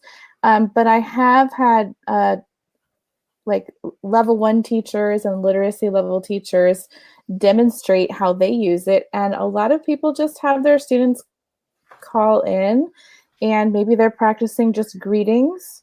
And so they just call in and they say, "Hi, teacher, how are you? this is what I did on the weekend. Looking for, I'm happy to see you in the Zoom call next, or whatever, even just very, very basic,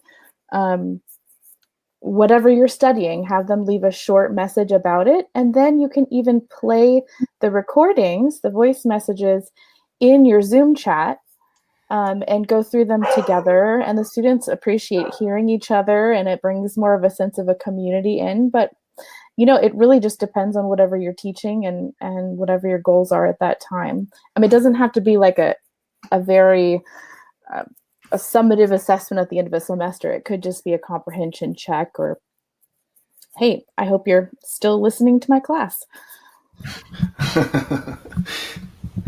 Thank you guys so much for sharing with us. And that brings us to the top of the hour. We're going to take a 10-minute break now and then continue with Stephen Krashen, 3 short talks. So we'll go ahead and take a 10-minute break.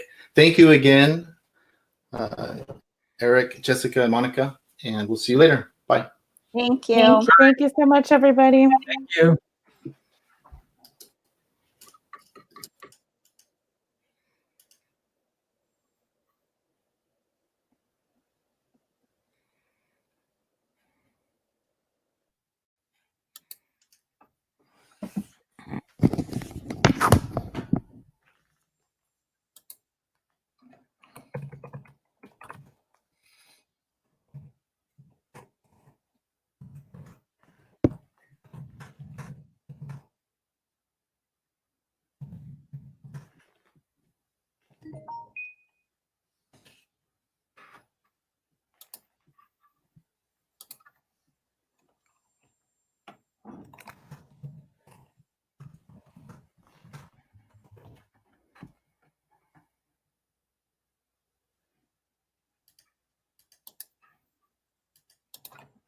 Hello, Annie? This is Susan. Do you have the program? No, Okay, let me. I've been so frustrated because Julie Casperin sent me the thing about sign up. So I signed up, and then they said, okay, so go to my Sierra College thing, and then go here, and then I went to Adobe, whatever, and I signed up there, and then I attempted 3 of the programs, but then the whole computer, I couldn't. Oh my gosh. Anyway, so I don't know. Thank you for calling me back so quickly. Okay, so I just sent you the program on email. So try clicking on the link for Dr. Krashen, and that should bring you in there. Okay. All right, bye. Yes. Yep, okay. Let me know if it doesn't work, all right? All right.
So I don't know if Nushan is here. So I think I'll just start with the slides, and I'll moderate until she gets here. So this session is being recorded, and after the program is over on Saturday, sometime after that, you'll get a copy of the recording. Please use the chat to chat, but do not use the chat to ask your questions. We have a Q&A section here for you to ask your questions, and you can upvote when you find a question that's the same as yours. You're doing great on this, so I just don't think you're going to have much of a problem. And with that, I would like to introduce Dr. Stephen Krashen. Are you ready, Dr. Krashen? And I am here. Oh, okay, great. Yes. I'm glad you're here. Okay, great. Yes, I didn't want to Okay. interrupt you, but I'm not sure if Professor Krashen is here. Well, his name is here. Okay, is my name there too? No, you're in here as Dr. Krashen as well. Yeah, that's the issue. Yeah, but is Dr. Krashen here or not? That's a question. Big important Yes, question. exactly. That's the important part. So if he is not, maybe you can give him a call and find out what the problem is. Sure, he says that he's in. Okay, but, then he needs to put his microphone and his camera on. Okay. I see there's two of him, so one must be actually him. And I'll remove the slides. We'll just give him a minute and he'll be here.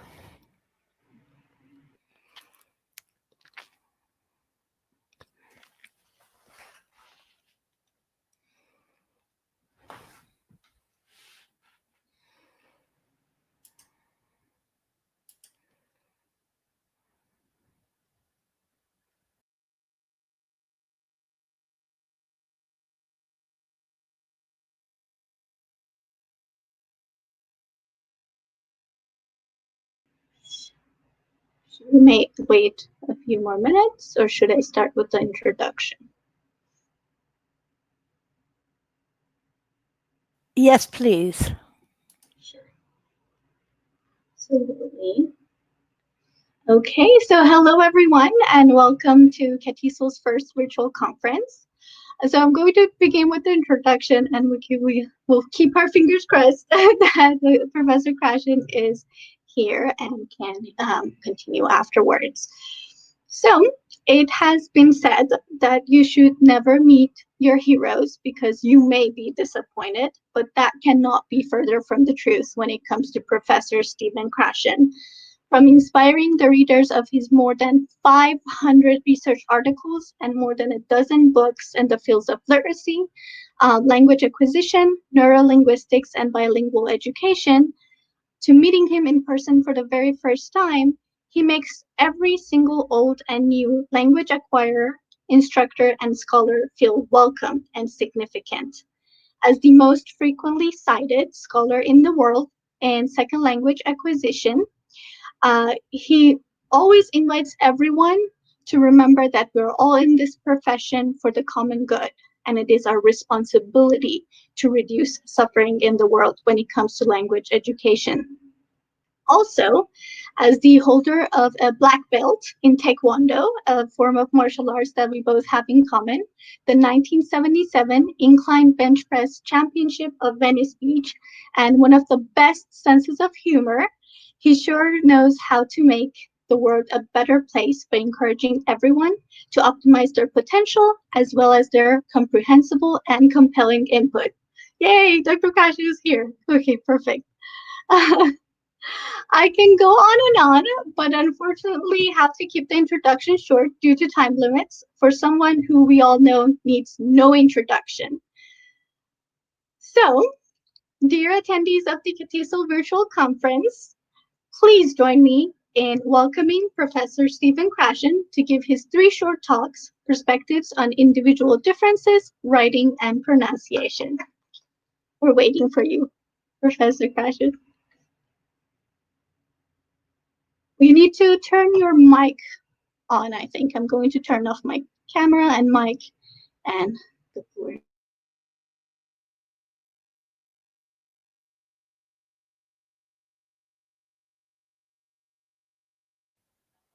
So, Dr. Krashen, we still can't hear you. So I think your mic must not be on. So, do you see the microphone on the top of the bar up there? Does it say it's on? So it's not on. So what you should perhaps do is log back in. And Sachi, can you help us? Saki, can you help us?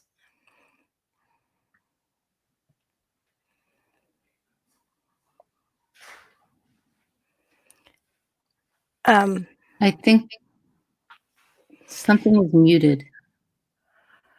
He's muted? This is Saki. So to help you get on, I've sent you an email with the dial-in aspect. You can still control the website just fine, but if you have your phone handy, please attempt that because your phone might be able to connect and we'll hear your voice. And when you do that, please mute your sound from your laptop. Well, his laptop doesn't appear to be on. Right. It's possible his microphone is malfunctioning on his computer because we see his camera just fine, but we do not see the microphone. So I've sent you an email, sir. Please dial in that phone number.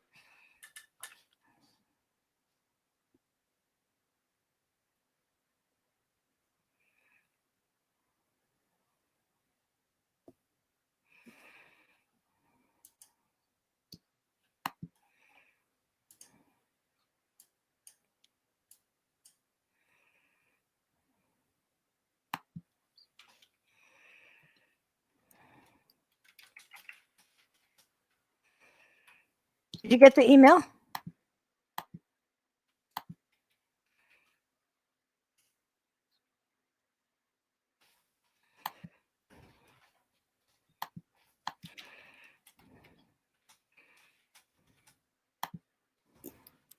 You know, I can hear somebody type.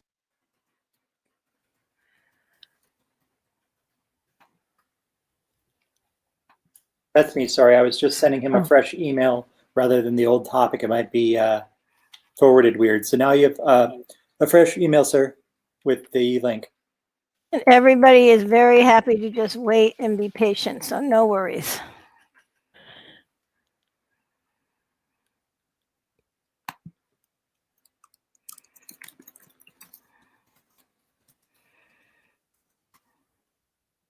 We will go over if necessary, everybody, not to worry. That's a good sign. Right.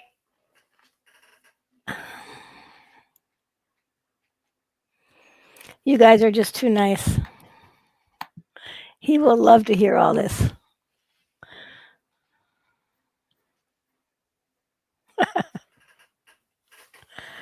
Here he comes back again, hopefully with sound. Everybody, fingers crossed. Nope. No sound.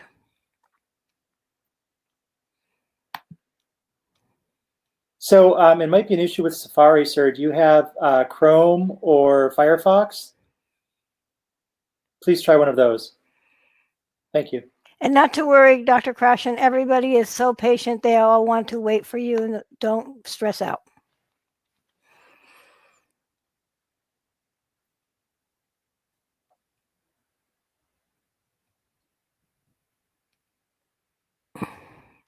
Nisham, can you call him?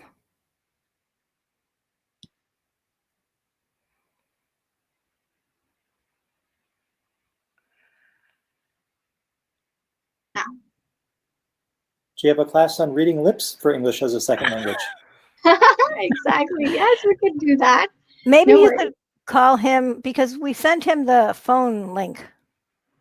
How about I do this? I leave my mic on, or and then I kick in the Skype, and then you have his video and audio. I don't know. I'm just trying to problem solve. Well, you can actually call him and put your phone on speaker. I've done it before, and we'll be able to hear him. Oh, perfect. Okay, I'll do that then. Professor Krashen, I'll be calling you right now. Lisa, that was very cute. Would work much better if he dials in the phone number that I have left for him in that email. Hopefully it's not in his updates or spam folder, but it's also in the email that we were communicating in with Nushan earlier. Yes, I resent it. I'm not sure. Were you able to? I also sent him a fresh one directly to him without us copied in on it. Perfect.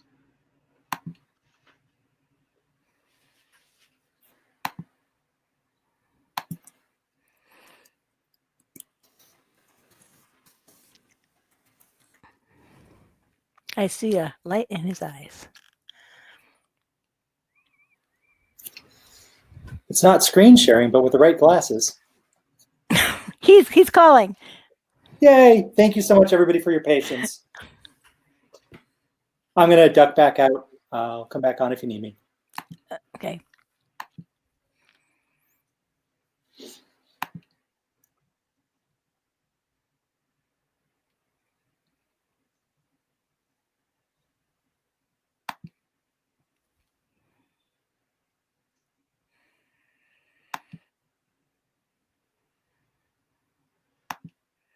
Should I still try calling him or no? Well, I thought he was calling, but I think it would work. I think if you put it on speakerphone and you took your mic off, it would work.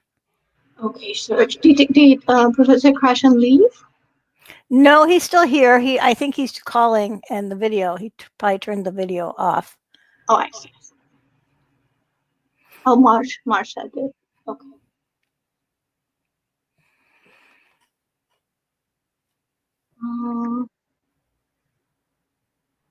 Hopefully, if he's on the phone though, you won't be able to reach him because he'll be on the phone. Exactly, because I tried calling, but then it went straight to the voicemail. But I'll try again. It's not working. Oh, he sent an email that the phone number is not working. Let me try calling again. Yeah, just to call him and put it on speaker. Perfect, sure. And then No let's get worries. his video back up.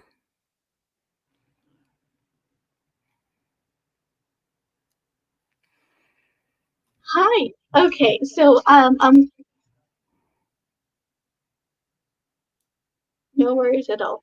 I'll put you on speaker so that they can hear you. But if you turn back your video on, they will be able to see you as well. If you want to, but I will be putting you on speaker so they can hear you. Great. Thank you.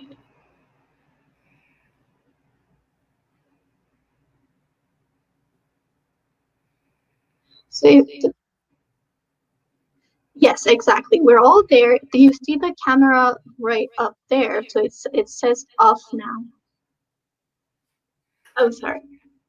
I'll turn my mic off. Let's see. There's a camera icon that says off. If you press on it, it says turn on mic and cam. So let's try it one more time.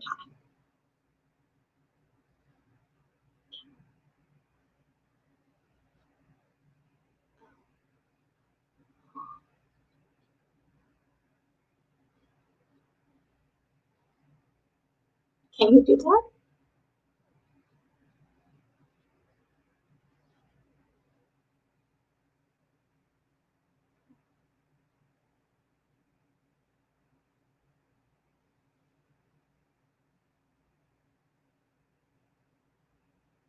I can't see.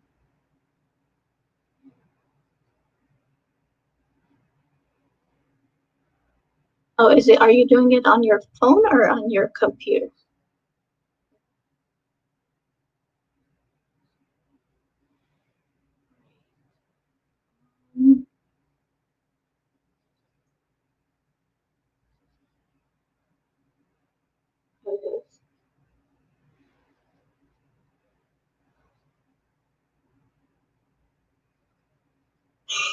Oh no! How about let me try to get? Oh, I think we see something. Yeah, you see me. Oh, I think we Good. can hear you too. Does You hear everyone me? have Professor Krashen's audio? You mean everybody can hear our private conversation? This is very embarrassing. No, we hear you now. I take back everything I said. I really wasn't angry. Okay. All these shouting. Oh my God, no, I'm kidding. So we have your audio on the computer. So I think we can continue with the computer. Is that correct, Should everyone? I put my phone down? That would be nice. Yes, I think I can hang up. I can turn my phone off. Yes. Okay, here I go. Hold your breath. I turned my phone off. Now, are we still connected? Yes. Okay. Can I just get off now and then take a nap and another coffee? Oh no, I should do this talk. Okay. Okay. All right, here we are. So you already introduced me, right? I did. And I'm going to turn my mic off and we will come back with the questions after. Okay, very good.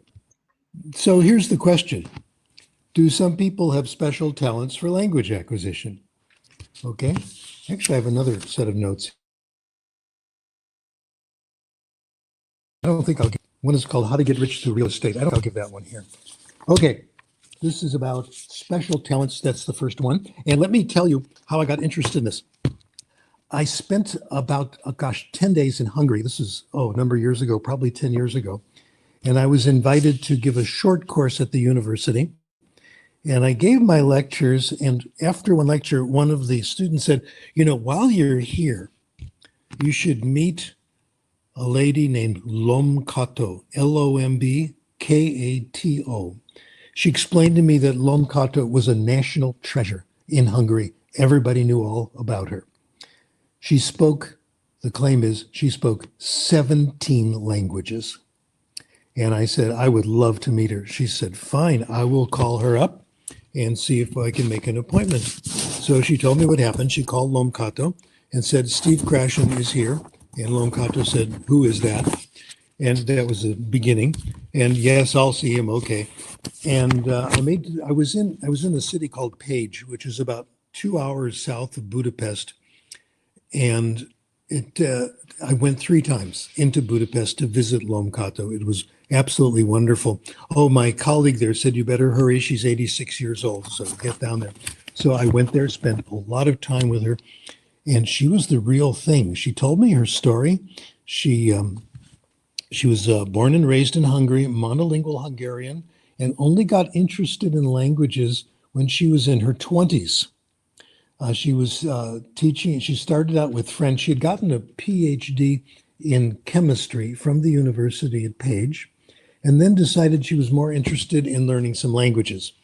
So she studied French and took students in French and was kept about one lesson ahead of the students, but basically put it together. Her main way of getting better in languages was reading. She didn't travel. She didn't go to other countries. When she became a famous translator, she did translation jobs in other cities, but not for very long. But she did it herself. And if you've been to Budapest, you know that Budapest is not especially a bilingual city. It's basically Hungarian. When I was there, the other language that people spoke was German, and they weren't especially good at it. And now, of course, English is taking over. And I got to tell you, when I was there, I spent, we spoke English, by the way. Her English was absolutely superb. I met with a lot of locals in Hungary, professors of linguistics, people involved in language teaching. I gave some talks at the universities in Budapest, and I tried to take advantage of my relationship with Lomkato. Lomkato is a personal friend of mine. People used to say, Barack Obama is a personal friend of mine, or whoever is a famous person. So I used that. And people knew who she was. But what's interesting is that nobody knew much about her. These are professors of language acquisition, etc.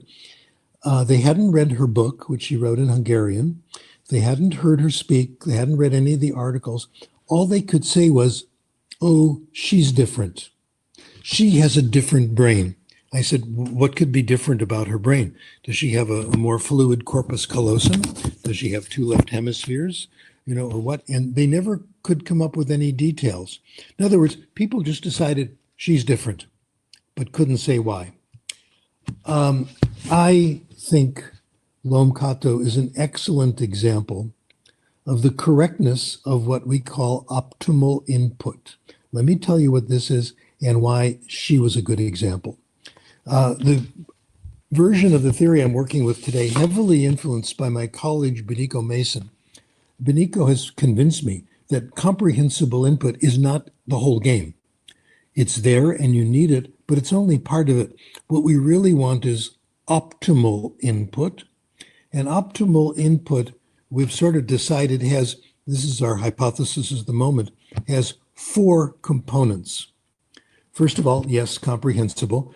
That doesn't mean every word is comprehensible. You can still acquire language if there's a little bit of noise in the input. Optimal input is compelling, so interesting that you forget that you're listening to another language. There's a lot of it, not just a small amount, lots and lots of input. I+1 is present in the input, but it's there anyway. You don't have to seed it. You don't have to make sure it's there. If you give people lots and lots of optimal input, the next rule that they're ready to acquire is going to be there in the input.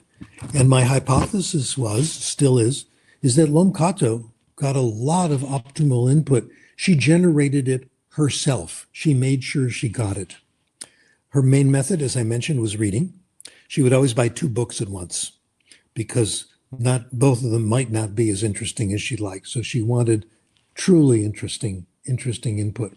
She went to other countries, but when she was there, she used the opportunity to get comprehensible input. As you know, immersion on its own is not nearly enough. You can be in a country for years and not get enough input to make any difference. You have to make sure you get the right kind and enough of it.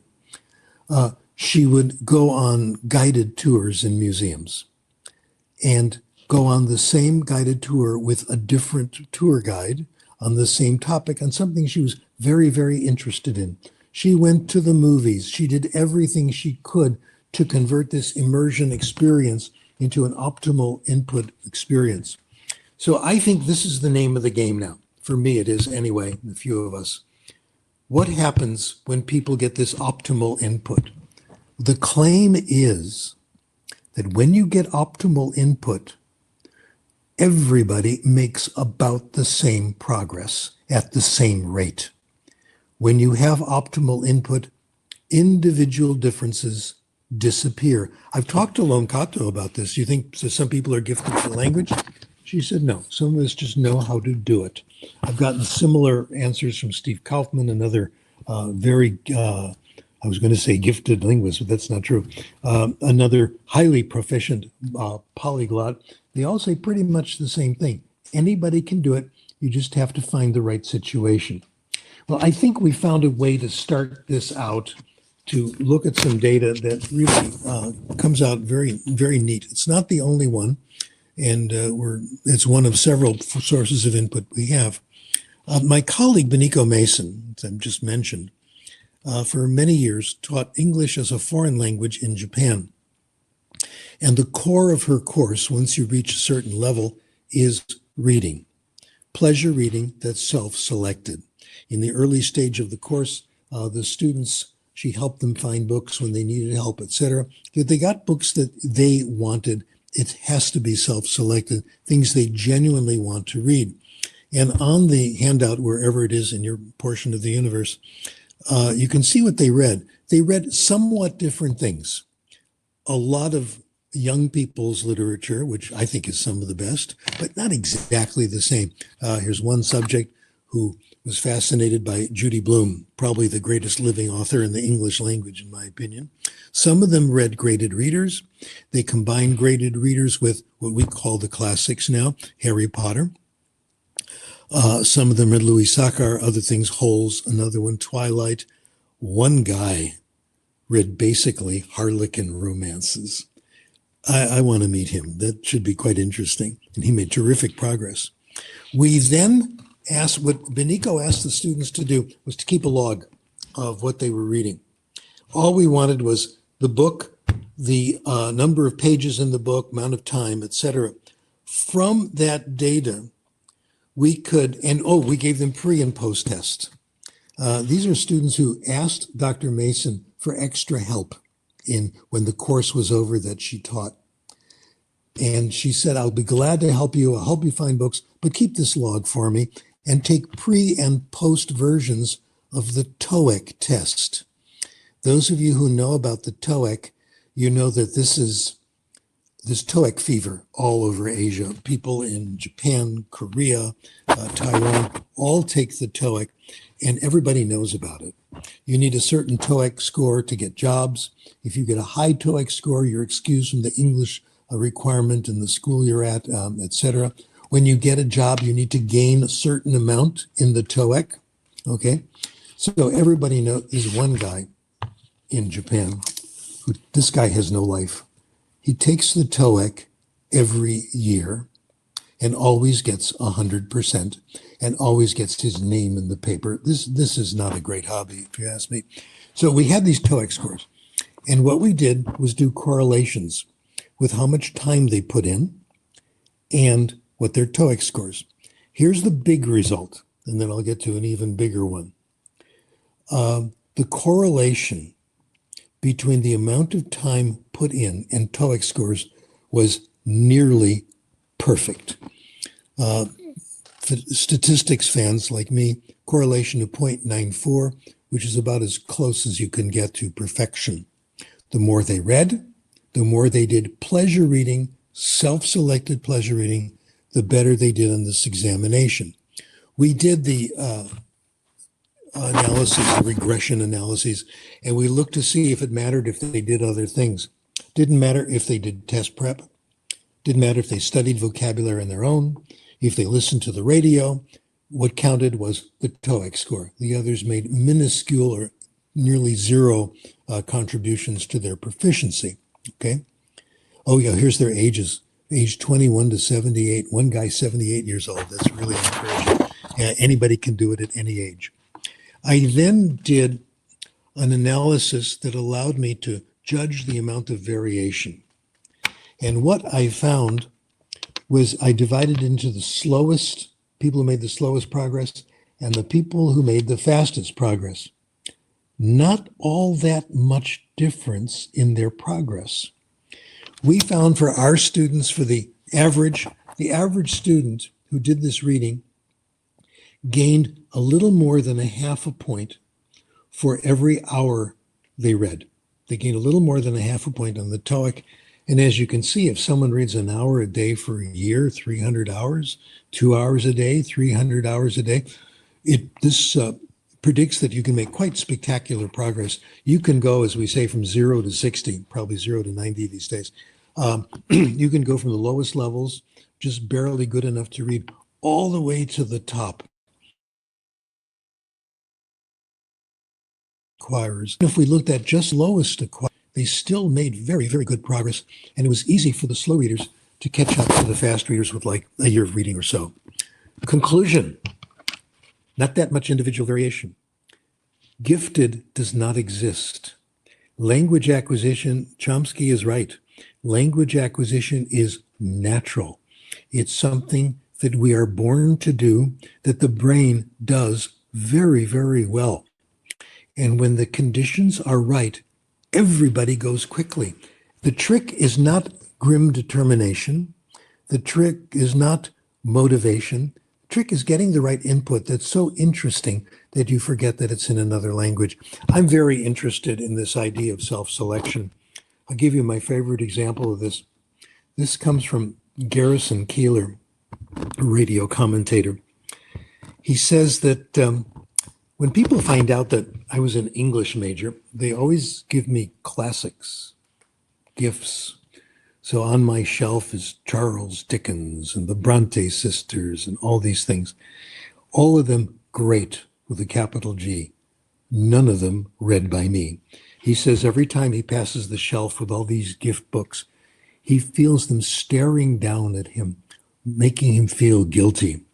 And you dread the day when this friend of yours is who gave you these nice books with the, good intentions, asks you, how did you like blah, blah, blah? And you haven't touched it. That's the problem with gift books, in my opinion. It just doesn't work. It needs to come from you, something you want to read. In fact, I rarely pay attention to recommendations. People say, you really got to read this book, et cetera, et cetera. There's only one person. When he makes a recommendation, I absolutely follow what he says immediately. The next thing I do is get the book. And that's my son, because he knows me better than I know myself. And he kind of knows, in fact, he really does know what I should be reading next. But you're lucky if you have a person like that in your life. In general, you've got to get it yourself. You get it yourself. When it's self-selected, the input is compelling, especially when you feel you have the right man to finish the book. So let me leave this here at our hypothesis. Do some people have special talents? No, it's all in getting the right kind of input. Okay, my next topic is writing. What about writing? Let me state this. Writing is output. We acquire language from input. And this is confirmed by studies that say that the more writing people do, if you do a lot of writing, it will not result in better writing. Writing style, the form, comes only from reading. It doesn't come from writing. That's where we get it, which is consistent with the input hypothesis. What I'm about to tell you, I'm very enthusiastic about sharing because I didn't do any of this research. I read about it from other people. And it's because of these other people who worked on what we call the composing process that I owe a great deal of what success I've had. They have given us terrific advice on how to use writing. Writing doesn't cause language acquisition. It does something different.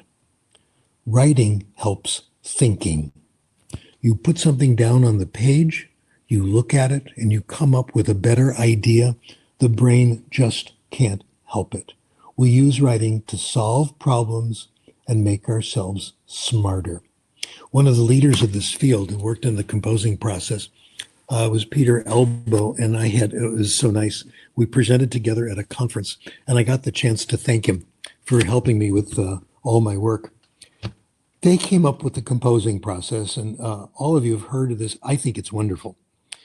The composing process are ways of avoiding writer's block and ways of using writing to solve problems and make yourself smarter.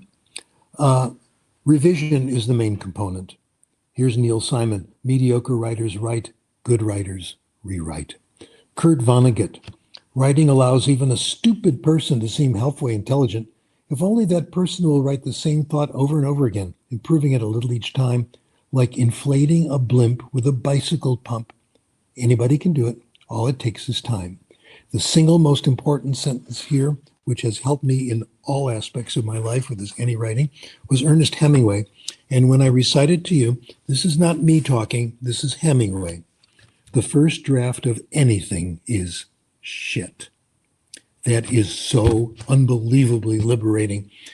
In my private life, and not so private anymore, because I'm going to tell you about it, in California, for the last 10 years, I've been involved in show business because there's a California law that says if you live in Southern California, you must be involved in show business. So I've taken that very seriously. And I have written 10 musicals, and they've all been performed. I sometimes am in them when someone doesn't show up because I know the script, and I do it for the synagogue. It's our annual Purim play. We call it the Purim Spiel for the holiday of Purim to tell the story of the book of Esther. Now, when I do this, I usually procrastinate. I know the play is going to be sometime in March, April. We're delaying it, of course, this year.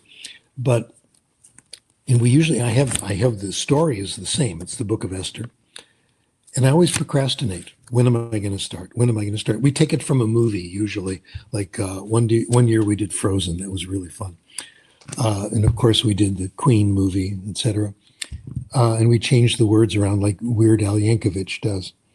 And the cast is always the people in the choir, where we all sing and get ready for the holidays. And they always want to know, what are we doing this year? What are we doing? Well, I'm waiting for inspiration, waiting for inspiration.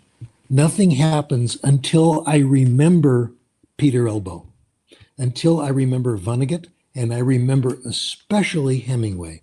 Sit down, start to write. First day, and I have to be regimented. I'm going to do this for 5 minutes. Sometimes I get nothing done, one sentence. Within 2 weeks, the first draft is done. These people are so correct. I'll return to that in a little while for a grand finale. Good writers, the composing process tells us, plan. They have an outline or whatever they do, but they're willing to change the plan. In fact, you've got to change the plan because as you're writing, you're getting new ideas. And you realize that this is not really the idea. I have some better ideas. Let me put those in. They're willing to change their plan. The enemy of writing is a rigid plan that you feel you're not allowed to change. But that's the nature of writing, coming up with new ideas. So good writers, flexible plans. Third point, rereading. Here's Hemingway. I arrive at first light and start by rereading and everything I've written. The big block that people have is they forget where they are. And you don't remember even where you were yesterday. If you reread what you did, you'll see your subconscious has been working on it. You have better ideas, and you know exactly where you are. The fourth one, which is universal, delay editing. Peter Elbow says, pretend you've hired an editor. And the editor is going to go over your final draft and make changes. Don't do it while you're writing. Pretend you've hired an editor, and of course you hire yourself to do that. If you worry about editing as you go and you make sure the spelling is right, you won't be concerned with your ideas and the creative process will not happen. Also, what you're writing now is not necessarily your final draft. So there's no reason to edit anything until you know you're finished or have decided that's enough. As all of you know, you don't put on your makeup until you're done with your shower. Don't put on your makeup before your shower. I would never do that, okay? Wait till the final moment. So these are the 4 basic components. I've added 2 more. One is incubation. When you're stuck, get up, walk around, do something absolutely mindless. You need an interval free from conscious thought to let the subconscious come up with solutions. This comes from a famous mathematician who some people say he should have gotten credit for relativity because he created the mathematics that made it possible. It's a man named Poincaré, and his articles were published about 100 years ago. And he said, when I'm working on math and I have a problem, I'm stuck. I get up, do something mindless, put wood on the fire, come back, and you'll find in 2 minutes, the problem is eased up, the log jam has dissipated. And other people have said this too. This is just about a universal. People understand the importance of taking breaks, not breaks where you work on something creative, the inauthentic labor of life, like, filing, doing dishes, things like that, are really designed for writers for incubation. Final one, daily, regular writing. This makes sure that when an idea comes, you'll be there to pick it up. People have different techniques for doing this. Irving Wallace, author, did an article about this published in a journal. He found good writers, fiction writers. Some of them count the number of words, make sure they do a certain minimum. Some of them do pages. Some of them by the clock. Really doesn't matter as long as it's regular. So when I get stuck with my Purim play, I say, I'm just going to do 5 minutes. I'm just going to do 10 minutes. It doesn't take that much, and the ideas start to come. The major part of the talk is coming right now. Inspiration is the result of writing, not the cause. Don't wait for an idea. I can't skip. This is a mistake I make every year with the Purim play. I keep doing this. Sit down and start writing, and it will come. A couple of great quotes with which I will end this session. Don't wait for the muse. This is Stephen King. Your job is to make sure the muse knows where you're going to be every day from 9 till noon, 7 till 3. The big one, of course, comes from one of our favorite authors, Madeleine L'Engle, Science Fiction for Kids. Here it is. Inspiration usually comes during work rather than before it. This is so unbelievably true. Single most important. What I did here today is I deliberately chose not just to talk about academic writing, but to tell you about the creative show business writing I do, because I have found that this applies to all creative writing, all of it. It goes for research, it goes for creative writing as well. Should we test writing? I say no. First of all, testing writing is difficult. It's expensive. Kids hate it. How do you prepare for it? They'll start writing more. They won't become better writers in terms of style by practicing writing. They'll get there by reading. That's where it comes from. And the more writing they do will not help at all. It's also the most difficult to get reliability measures, et cetera. It's hard to grade and it's expensive to do. You have to have people write, you have to people grade them. You never get into rate of reliability. My opinion, don't bother, don't test it at all. I have one more presentation, and fortunately for you, it's pretty short. I want to talk about accent. One of the many things I've learned from my son is how to use the right terminology. He is a mathematician. He's a professor of mathematics. Children succeed where their parents fail, let me tell you. And what Danny has taught me is how to use the word conjecture. When you have a hypothesis and you think it's pretty flimsy, call it a conjecture. Then if it turns out to be wrong, you can let's say, well, that was a conjecture, don't worry. So I'm calling this a conjecture. I think it deserves our attention, though. The conjecture is this: pronunciation, getting a better accent in another language. Within a short time, you acquire the accent. It's all there. Deep inside of you is the perfect Mexican Spanish accent, the perfect Canadian French accent. It's all there. We don't use our best accents because we feel silly. It's not us. Let me give you some of the evidence for it, and the evidence is pretty flimsy, but I still think this might be correct. Our accents in other languages are variable. It depends on how we feel. I'll give you my experience, not because I'm different, but because you're the same way. My accent in French, I'm told that sometimes I speak French without a trace of a French accent. Sometimes it's pretty good. Remember once in Paris, I was there with my daughter, and we were at one of the cafes, and I had made an appointment with a French sociolinguist. And we spoke French. We talked about her research, and we had a great time because she wanted to know what my ideas were, and I love talking about that, as you see. And when it was done, my daughter, who was a child at the time, she was around 12, she was going to a French school, and her French was really good. She was over playing video games. She would come over and talk. She said afterwards, "Dad, your French was really good. Your accent was the best I had ever heard it." There was nobody there. There was nobody listening. There was no reason to be nervous, and I was so engrossed with the conversation. Another experience, which I'm sure you've had, I've done some research at the University of Ottawa. I had a postdoctoral fellowship there in 1981. In 1982, I went back to talk to the research teams. We did the first studies in sheltered subject matter teaching. And I worked with both French and English, and we had this meeting with the French group. And I was running the meeting. And in the French group were people I knew quite well and I was very comfortable with.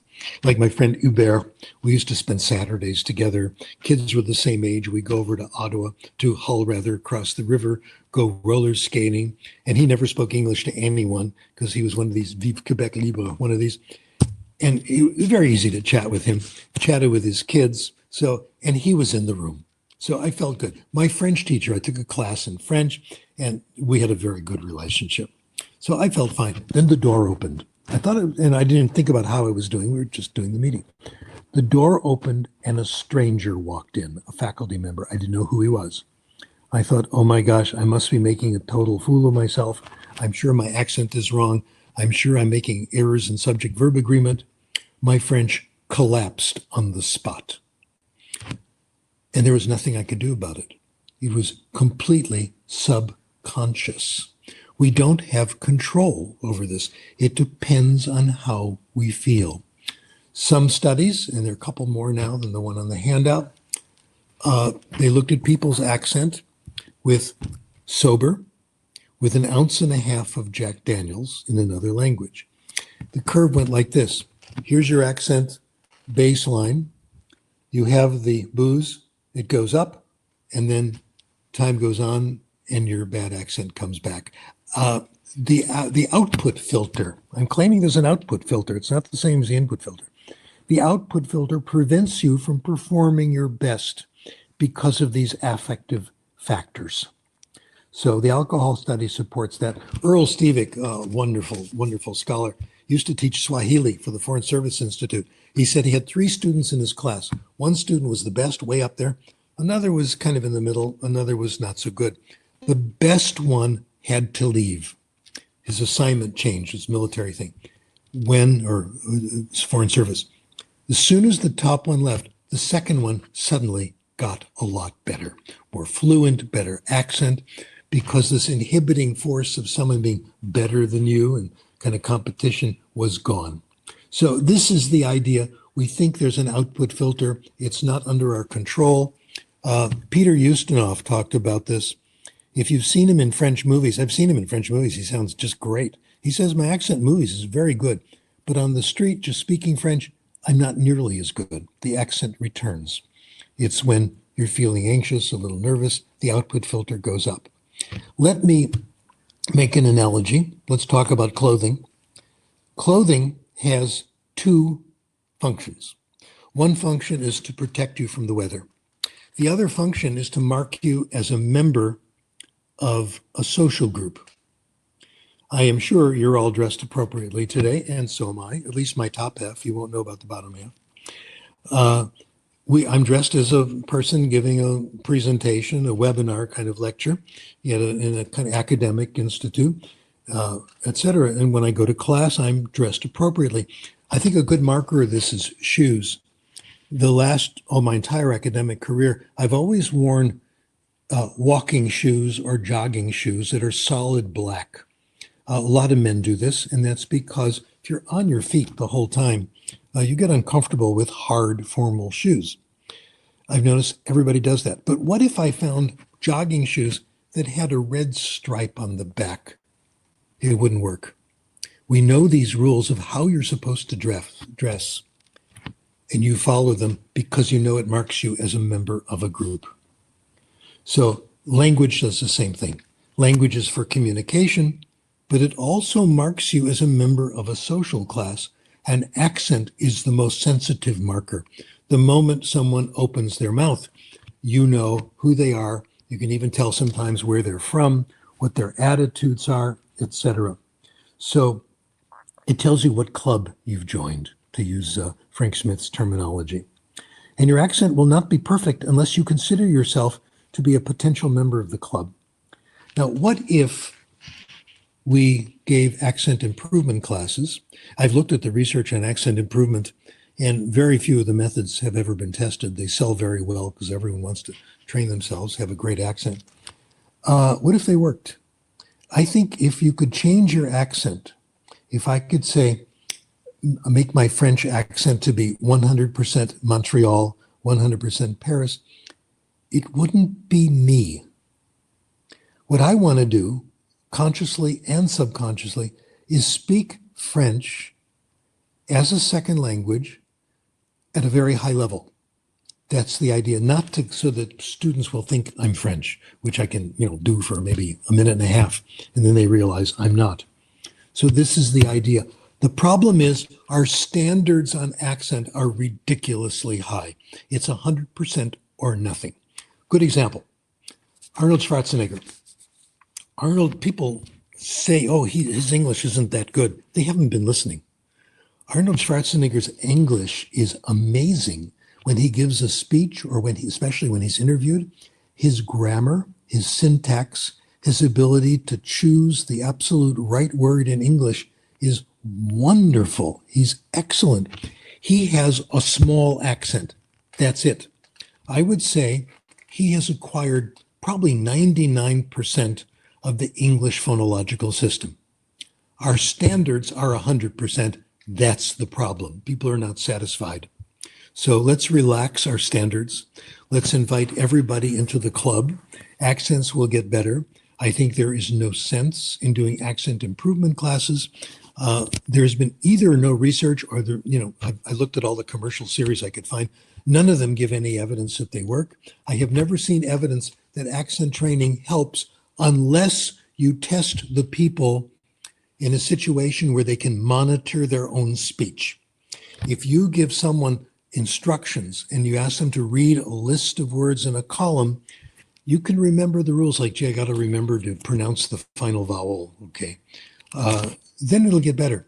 But in the real world, when you don't have time to apply the conscious monitor, you won't have a perfect accent. Don't worry about it. Forget it. You're doing quite fine with your 99%. So that is my presentation today. I don't have time to do getting rich through real estate in a declining market. Maybe next time. And do we have any questions? Oh, by the way, you have to start your question with how wonderful my talk was. And then you can go on to. You're like wonderful. Absolutely. Thank you so much. Can you hear me now, Professor Krashen? Yes. Yes, okay, ma'am. perfect. We have so many comments. I think we have more than 400 participants. So I couldn't even catch up with all the positive comments and everything that everyone was 400 saying. people? I'm going to double my I fee. think so. Okay. You should. Absolutely. If you know the Okay, math, you know that doesn't amount to anything. Okay. I know, right? So I'm going to go with the priority of the questions because the participants could upvote the questions. So I'll go with the list. So the first question, Judith is asking, how can you provide optimal input for a beginner or a student with interrupted education with missing gaps in native language learning? Okay, great question. Good questions are defined as those I have a ready-made rehearse answer to. And that's this one. The problem is not the theory. The problem is the way we treat kids in school. If you ran the zoo, if you were in complete control of the linguistic environment, you would know exactly what to do. You'd find good stories, you'd have interesting conversations, you'd have the child read good books, and you wouldn't be in a hurry because rate of progress is not under conscious control. Language acquisition goes beautifully at optimal speed when input is optimal, and all of you would do that. You would find ways of providing optimal input that's perfectly comprehensible, that's rich, and there's a lot of it, etc. So the answer is not changing the child, it's changing school, of course. And I would begin always with the library. Beniko Mason, teaching English in Japan, managed to assemble a collection of 5,000 English graded readers. Wow. That's what we're talking about. Lots of good reading. And I would have audio section, read aloud times, etc. Perfect. Thank you very much. So Chase is asking, why reading? I agree that we as humans have an innate ability to learn language. So it is interesting why our first language is developed via oral language. And now we have this data that shows pleasure reading is the key to developing our L2s. So again, why reading and not pleasure listening or pleasure conversation? Oh, pleasure listening is fine and pleasure conversation is great. The reading is where you get the sophisticated language, of course, unless you're in an environment of hearing lots of sophisticated language around you. By the way, Dr. Ashtari and I are working on a case trying to discover why a person we know who lives in the United States and speaks Farsi, Persian, as a second language, how he got so good in it. He's really, really good. He sounds native and he can say anything. He does professional intellectual comedy, etc. We found out, and you'll be the first ones to get our research report right now. Turns out his dad, Farsi speaker, mom, native English speaker, his dad had a machine shop or an automobile repair shop. And this young man, whose name is Tehran, if you can catch his act, he's really good. Anyway, from age 5 until he went off to college, he hung out with his dad at his dad's automobile repair shop. He was responsible for translating documents, etc. And his dad's friends would hang out all the time, and he would talk to them. So he was getting sophisticated, entertaining input in Farsi. Now, what they say about Persian men, so far that I can tell, is absolutely true.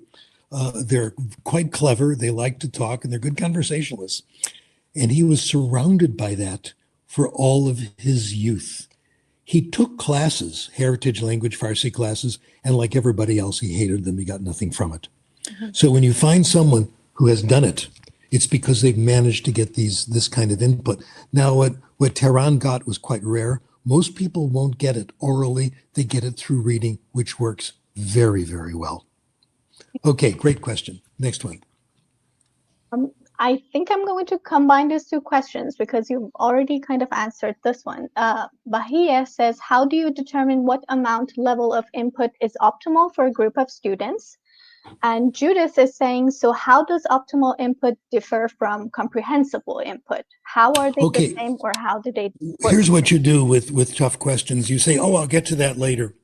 And then they forget that they asked the question. So I'll do Judith's first. Sure, good.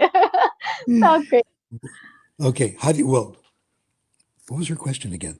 Tell me. How does optimal input differ from comprehensible input? Comprehensible is one component of optimal. It's not enough. It's got to be compelling. There has to be a lot of it. Needs to be rich. Some people say you should acquire a language through music. Music doesn't work very well because there's not a lot of it. It's not very rich.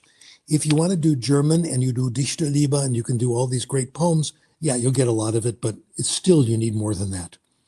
Most music, most popular music, does not have enough in it.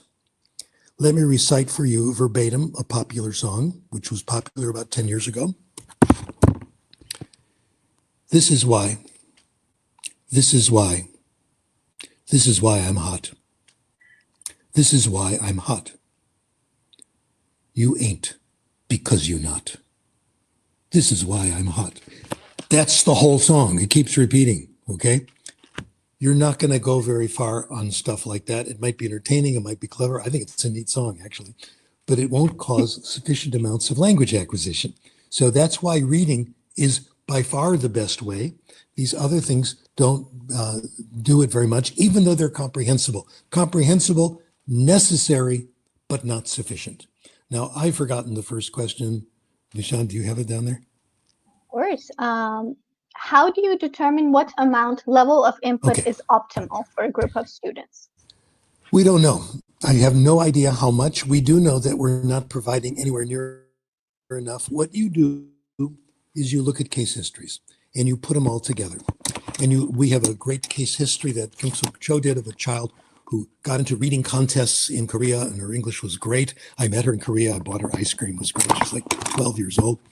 And she read at least 400 books, at least, probably a lot more. Kyung-Suk says you're really not going to get anywhere till you do 300 graded readers, 300 good stories. So we're getting a feel for this. What we know is that it's more than we thought. In the old days with traditional language classes, you get small portions from a textbook of boring reading. Small amounts of boring reading will not do it. Then you jump to totally authentic reading. One of Beniko's many contributions is she has claimed that you really need a lot more than we thought. Her kids will do very easy reading for 2 to 3 years. These are high school students. Then they go on to the authentic stuff. That's more like it. When I look at my background and the languages I know, the ones I know fairly well, I've done a lot of easy reading, tons of it. Those are the ones I'm good at. Languages I'm not good at, I have not had the chance to do lots of easy reading because it's not there in the environment. The languages I don't know very well, I'll tell you what they are. Have you found many books written in Amharic? No, that's Ethiopian. I spent 2 years in Ethiopia. I got basic conversational and never got quite beyond that because there wasn't much to read and I didn't have deep conversations with people.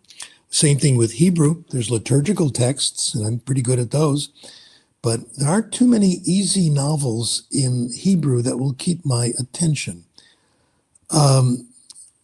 Chinese, Mandarin, I only know 3 authors who have written really interesting books in Mandarin that are good for beginners. I recommend my former teacher's stuff. He Yun Lu has done good books. Linda Lee and I did a couple ourselves. She did the hard work, of course. Terry Walsh has written a couple of novels. Isn't that much out there? So of course you're not going to get any good. Get very good. It's much more than we thought it was. And we haven't even come close to providing a sufficient amount. That's my answer.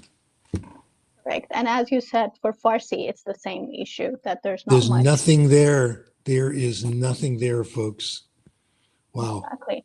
And the person that you said, Tehran, he got the input, the optimal input from the conversations that he overheard. He sure and the did. taxi from 4 years old until college. So that's a very long span of time that it was done. Okay, next question. Maria is asking, what role do you think attitudes of teachers towards the students has on optimal input? You really got to like the students. Sorry to say that. You really do. You have to want to communicate them with them and find their interests and help them find good books. You got to be on their side. And it's not a case of pushing them harder. You got to help them have a good time and provide the input and really want to do it. And what I've seen of ESL students, oh my, ESL teachers, EFL teachers, ESL teachers especially, are a very compassionate group. They're really on the side of the students. Very often the ESL teacher is the only source of comprehensible input available, the only source of information about the culture. If we add to this the practical day-to-day information, helping them find the right books, wonderful. The first thing is to make sure that there are a lot of them in the library. I would begin with the library. Perfect. Thank you so much. Next question is by Anna Joaquin, who I think was my professor during my master's program. So Professor Joaquin, hello. Good to see you here. So she's asking, perhaps I missed it, but in the study that you mentioned in which there was a perfect correlation between the amount of pleasure reading and the TOEIC scores, as the evidence that you put forth that optimal input, you note that the limitations that it was a small sample and where they were already motivated. So then, 1, how small of a sample was it? 2, how can you claim that the trick is not motivation, it is input if they were already motivated? Okay, small sample, it was 8 of them, okay? And I wouldn't care if there were 2 of them. Piaget showed us the power of a small sample, okay? 1 child, for example. And again, this is conjecture, it's a hypothesis. And if it's disproven, the problem with the way science works, as you know, you can have all the proof you want, but 1 counterexample and you're dead. It's over. Einstein said all the studies in the world can support me. 1 study can disprove it. So this is very dangerous. Were they motivated? They were motivated to pass this class. I think what happened is the motivation to read and enjoy reading took over from the motivation to just get through the class. And this is conjecture. I really don't know. So fair question, don't know the answers, and I may be wrong. There's nothing wrong with being wrong, as you know. But this is really a good start. We've stated the question, and the job now is to see if it applies to other situations. And we think of cases like Tehran, this young man who speaks Farsi so well, it seems to apply there. It seems to tell us when immersion doesn't work and why classes are sometimes better, why some methods work better than others. The ones that will work will be the ones that provide optimal input. So I'm very happy about the hypothesis because it gives us a clear research direction.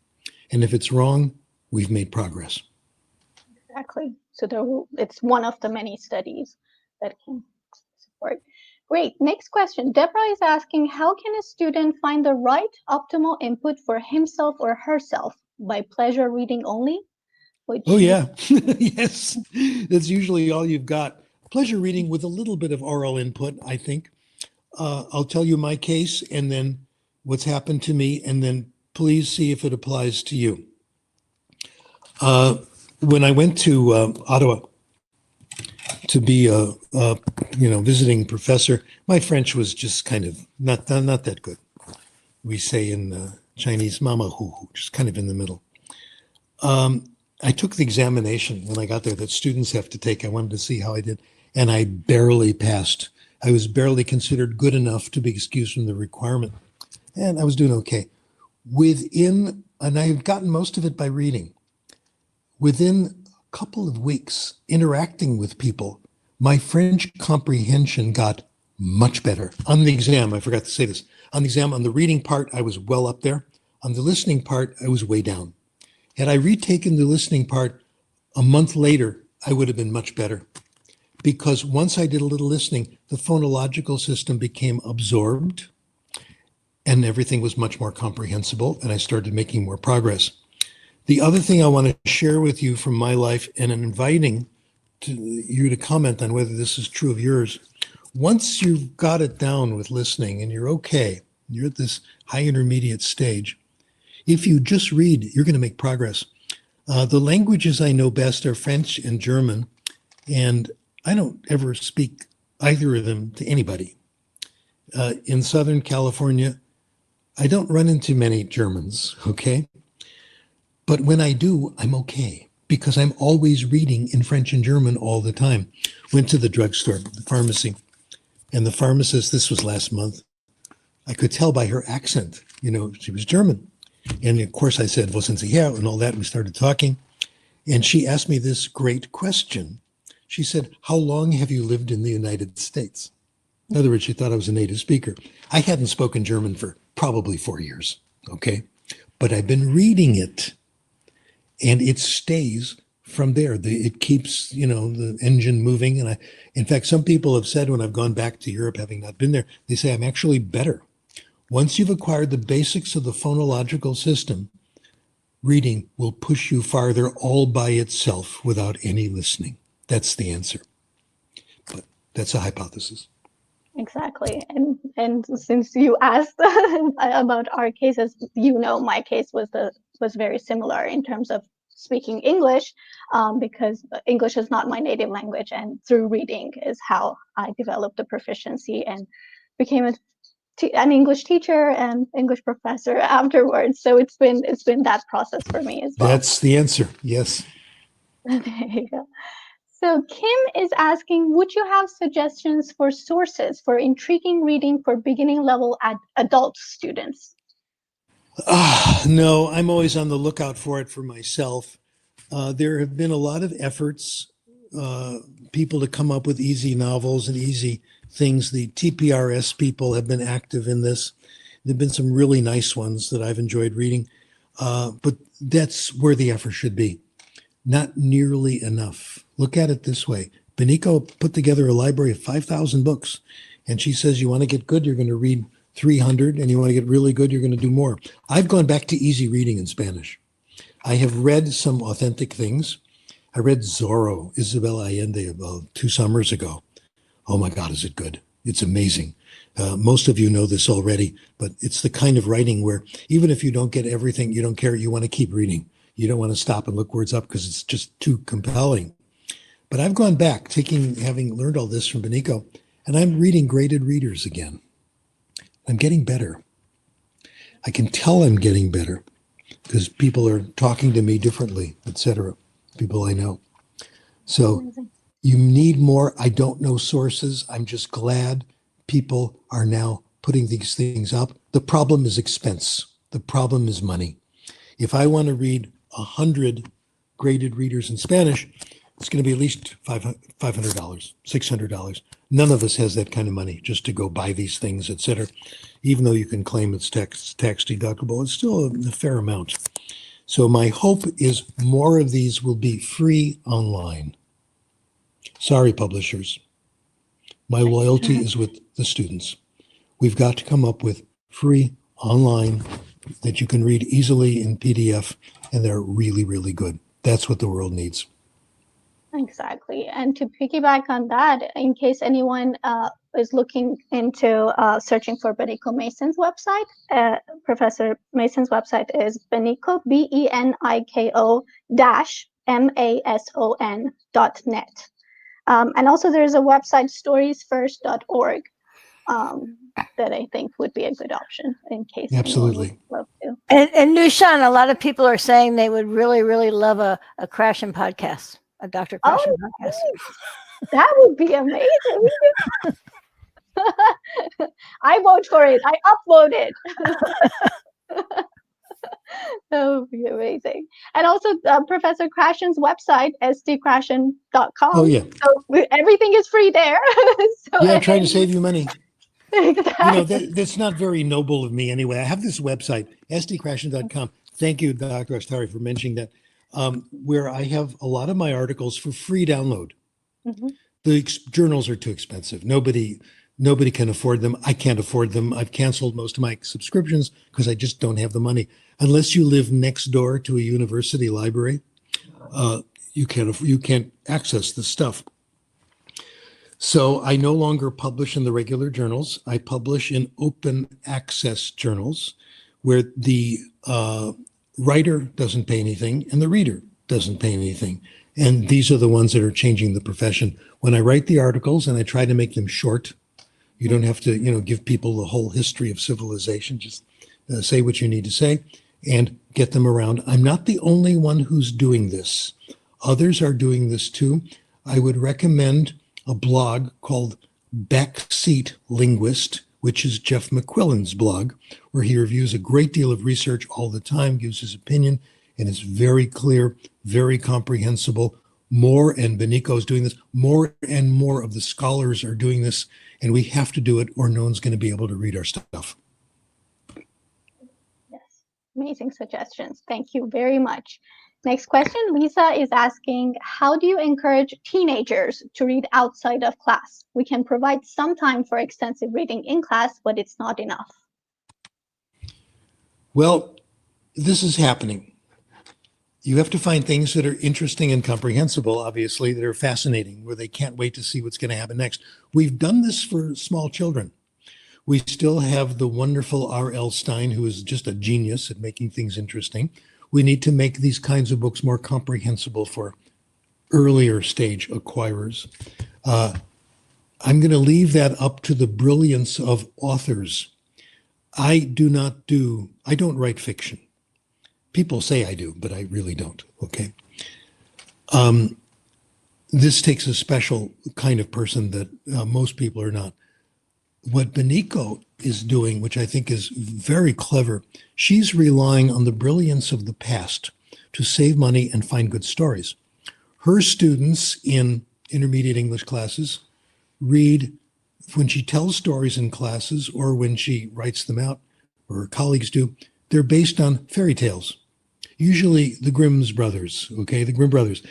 They've already interesting, they keep your attention, etc.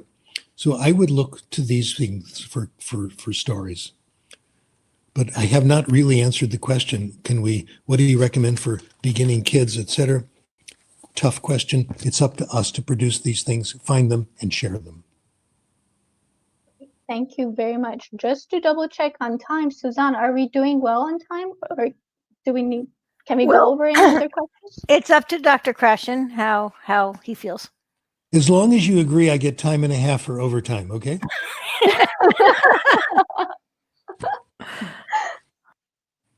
Okay, maybe a few more questions? Let's do a few more.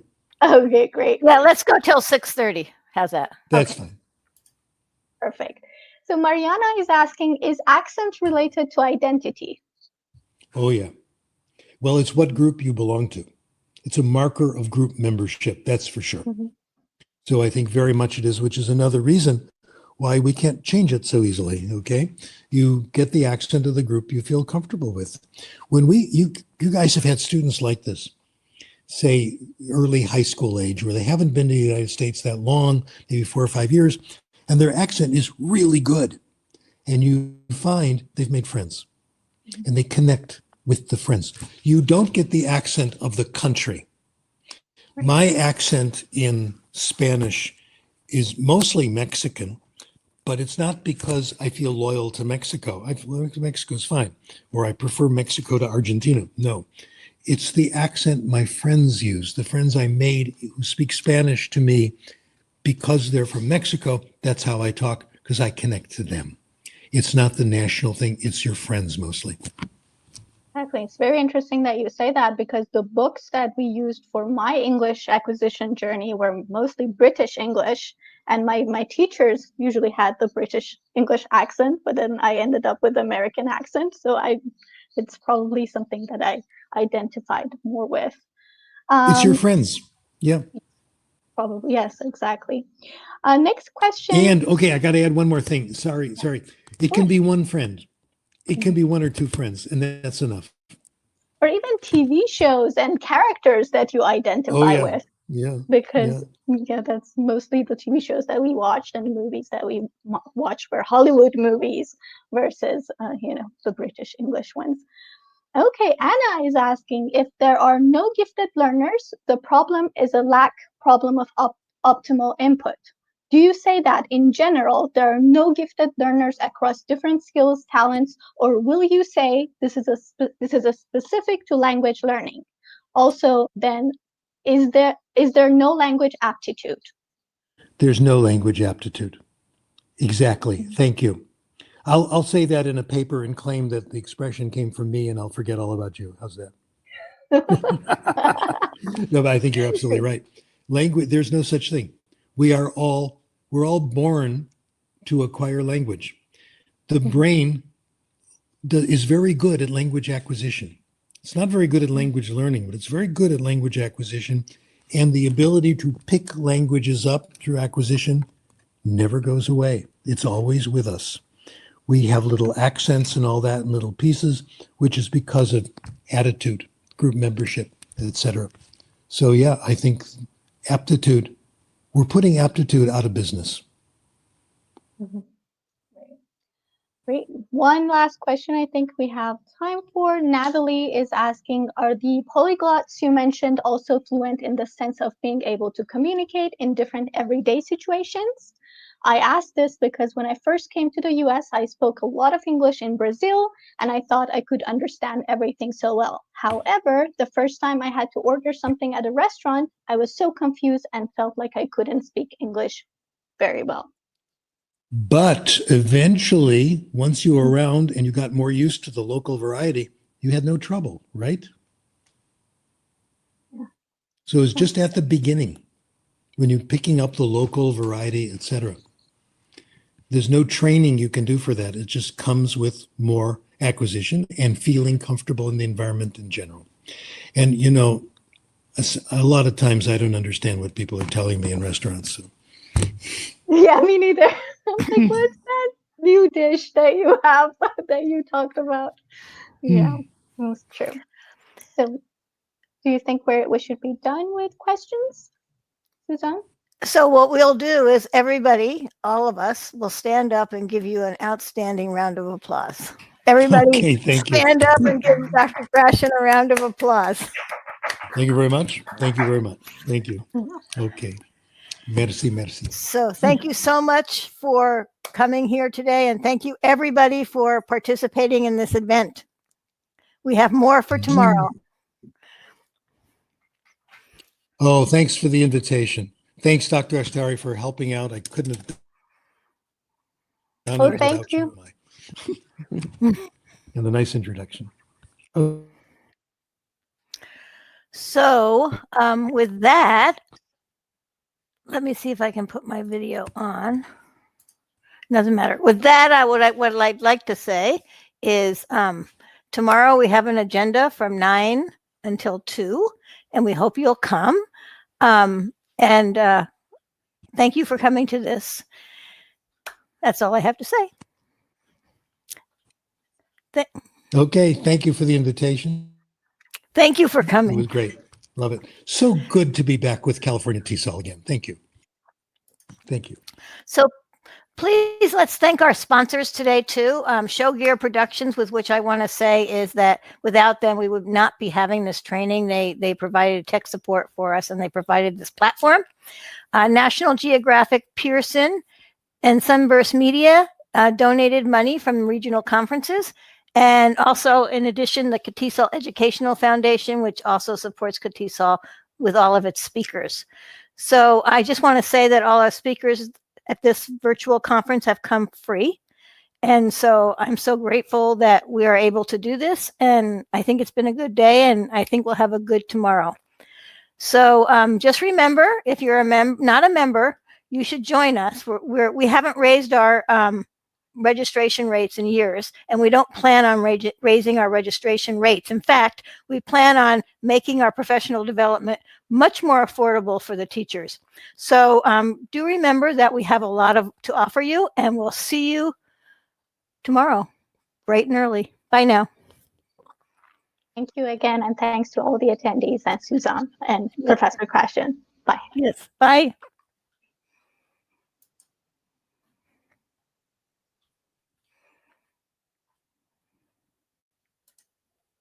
Okay, I ended it.